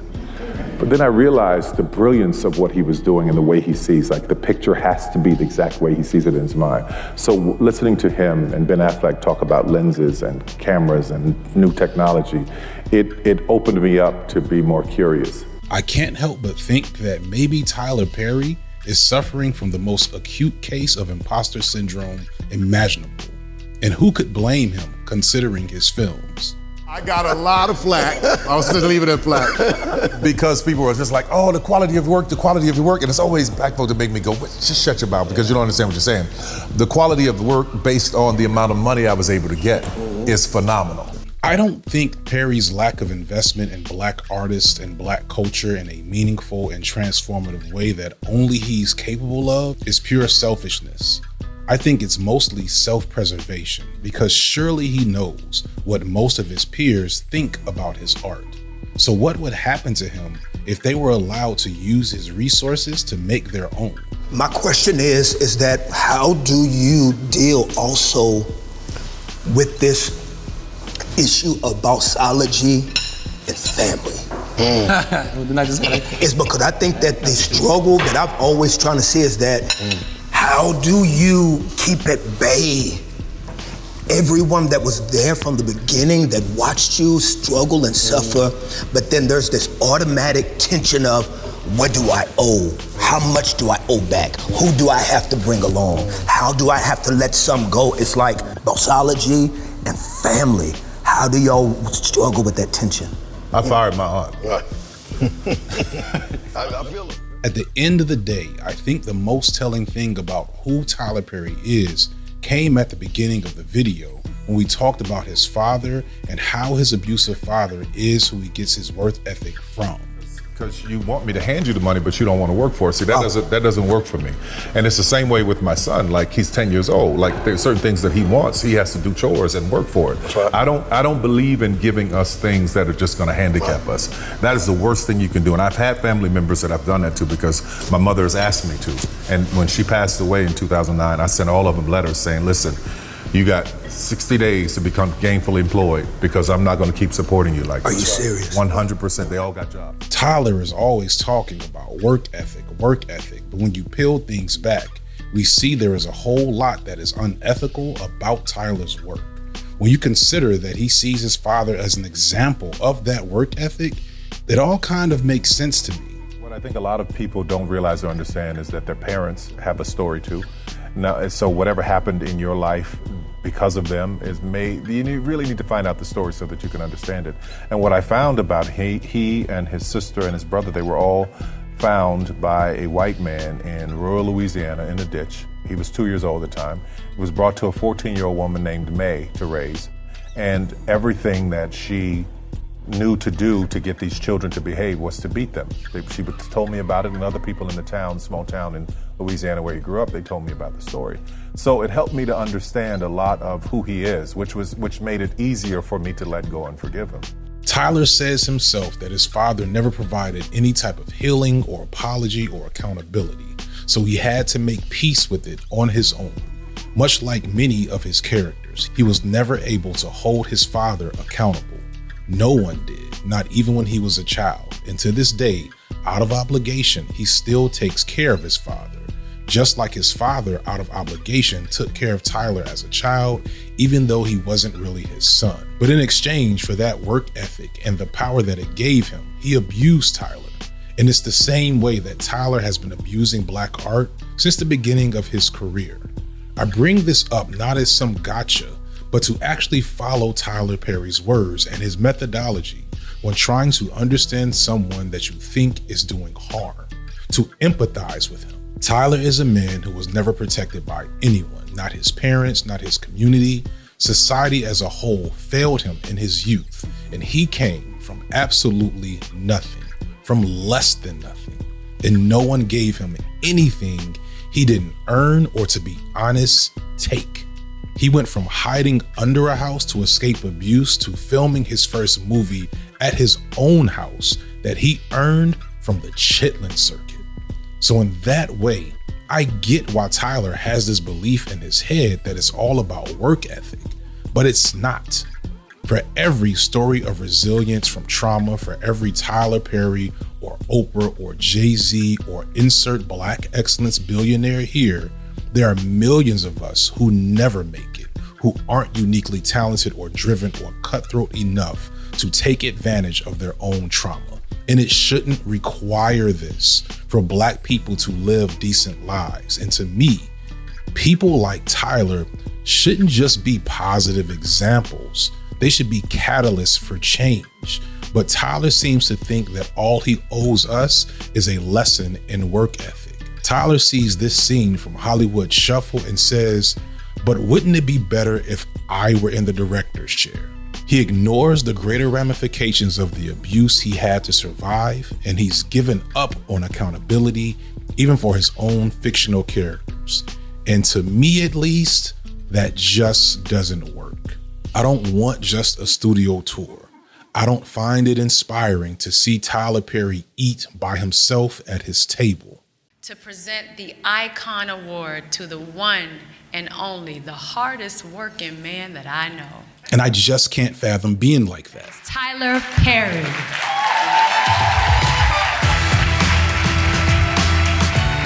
If we can take our collective power and stand together, you won't be sitting around hearing stuff about Oscar So White, because you would have created a table not only for you, but for everybody else. So that's what I've been trying to do in Atlanta, create a table for all of us.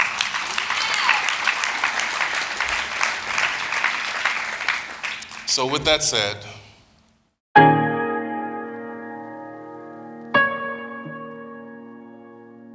when I told my friends about this idea of building a table allegedly the way Tyler did, everyone was immediately on board. And I realized when we started that this was the first time we had all hung together like this in probably years.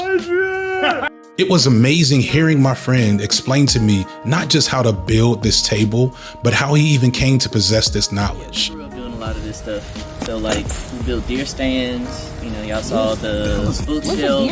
You stand on it when deer come by, so you shoot them. Oh, is that really what it is? Yeah. Oh, wow. How did you know that? Please show me that. Okay, You know Jesse that much. Sean. You know that much. How did you know that, bro? This is obviously not a very nice table. It was whipped together for fun, just for the experience. And that experience is what made it worthwhile. The value was in the time I spent with my village, a village that helped me get to this position. But if, like Tyler Perry, I made a table where none of my peers or community get to eat on it, if it's a table that's only a monument to my own accomplishments that I couldn't have done without them, In the water, wait in the water. then the table is a lie. The table shouldn't exist.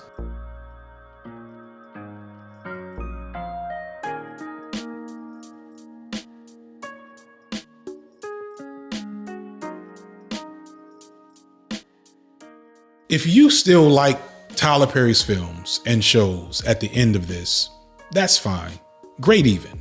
If watching Tyler Perry's work brought you joy on some level, despite everything I've said, I sincerely hope that's still the case. Again, my goal isn't to destroy Perry or to tear him down to the point where nobody likes him anymore. But I do want you to reevaluate the public image of this man and the role he plays in Black media and Black culture, and really not just him, but every motherfucker like him. Black people as a whole need to demand more from those who purport to be our icons and our leaders, the ones that have all the resources that they only can get because of us. These are folks that we rely on to act in our best interest in a political and media landscape, and they have been failing us. Or if we're honest, they've been succeeding at extracting value from us without giving us much back in return.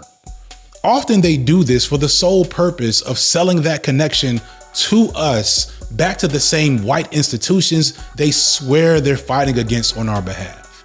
At the beginning of the video, I said Tyler Perry is a billionaire off Black people. That unlike someone from a Kanye West who got his money directly from Adidas, or Rihanna who got her money directly from the LVMH corporation, most Black folks have to strike a deal because they could promise these giant white-owned corporations access to the value that can be found in Black culture. Value that we never ever get to fully realize on our own. And if you think about it, Perry is actually no different. If not for Lionsgate Studios, Turner Broadcasting, Netflix, etc., Perry is not a billionaire. He's only valuable to them because he sold them shows that he could guarantee we would watch, y'all would watch. Shows that he makes with the same care and expertise that a 17-year-old would make a McDonald's cheeseburger. And while he's doing this bullshit, he's also doing everything he can to sucker folks out of their piece of the pie that they're helping to make because they're his employees and only his employees. In that regard, Perry is barely better than Fox or UPN or WB in how he treats and regards his Black audience. And I bet if Perry were good enough to make content and films for non-Black audiences, he'd abandon us just as quickly as those corporations did. So no, Perry isn't an ethical billionaire. And from the looks of things, he's not even an ethical man. And I think we should expect better from people we call our icons. audience. At the beginning of the video, I alluded to the fact that I know there will be people who just see me as a hater who is never happy with anything or who's never satisfied. And I gotta ask, why would I be satisfied? Why should I or other black people be satisfied with the state of affairs we have in this country? How can we possibly be satisfied with what's happening right now and what's been happening historically? If you think I'm out of line because I'm not satisfied with the fact that the most powerful, prolific, and accomplished filmmaker in the history of black media is Tyler Perry, I think something's wrong with you.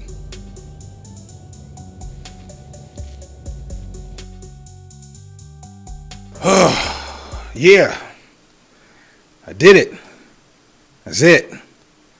I alluded to this in the video at different times that this was a long time in the making. This is something I wanted to speak about for a while, well before I even thought I would ever have a YouTube channel. And the deep lore is right when the channel started getting a little momentum, I jokingly tweeted out that I would make Tyler Perry is bad and here's why once I hit 500,000 subscribers. But then that happened way quicker than I thought it would. Shout out to y'all. I appreciate that. But I wasn't ready. Now, having watched the video, you see that, you know, Tyler Perry is not a person to be played with all willy-nilly.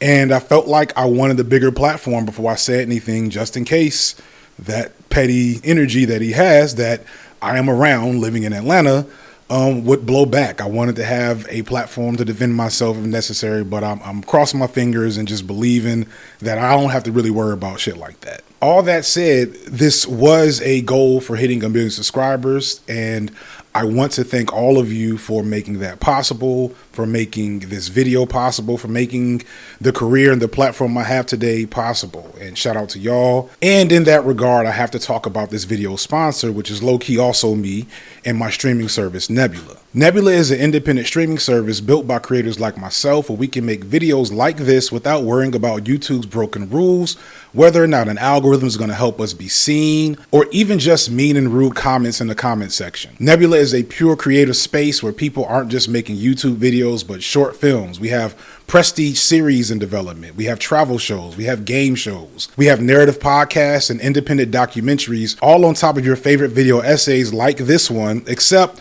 without ad breaks or comment sections or all the other stuff that can sometimes make YouTube not the best platform for making content like this. Because Nebula is now funding projects that are bigger than YouTube, I am now on that track. I have finally gotten the green light for my first full-on Nebula original series.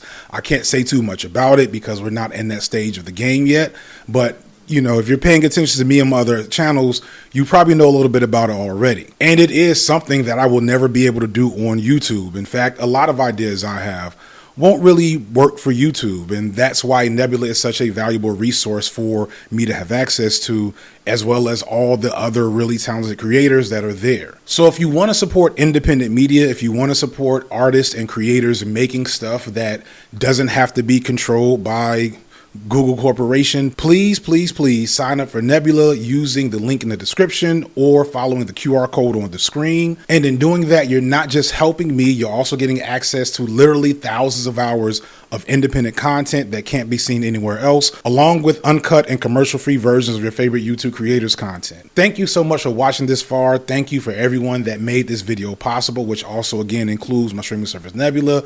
I appreciate having made this so much. I'm taking a break. I'll holler at y'all next time. Peace.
phone.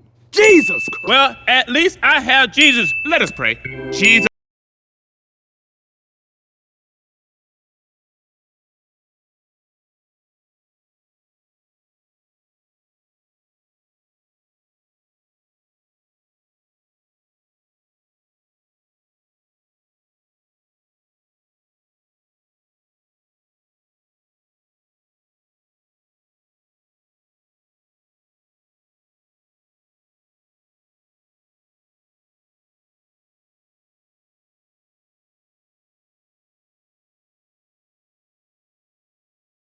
We're so pleased. Robert, Jesus never said it would happen overnight.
Someone that's you.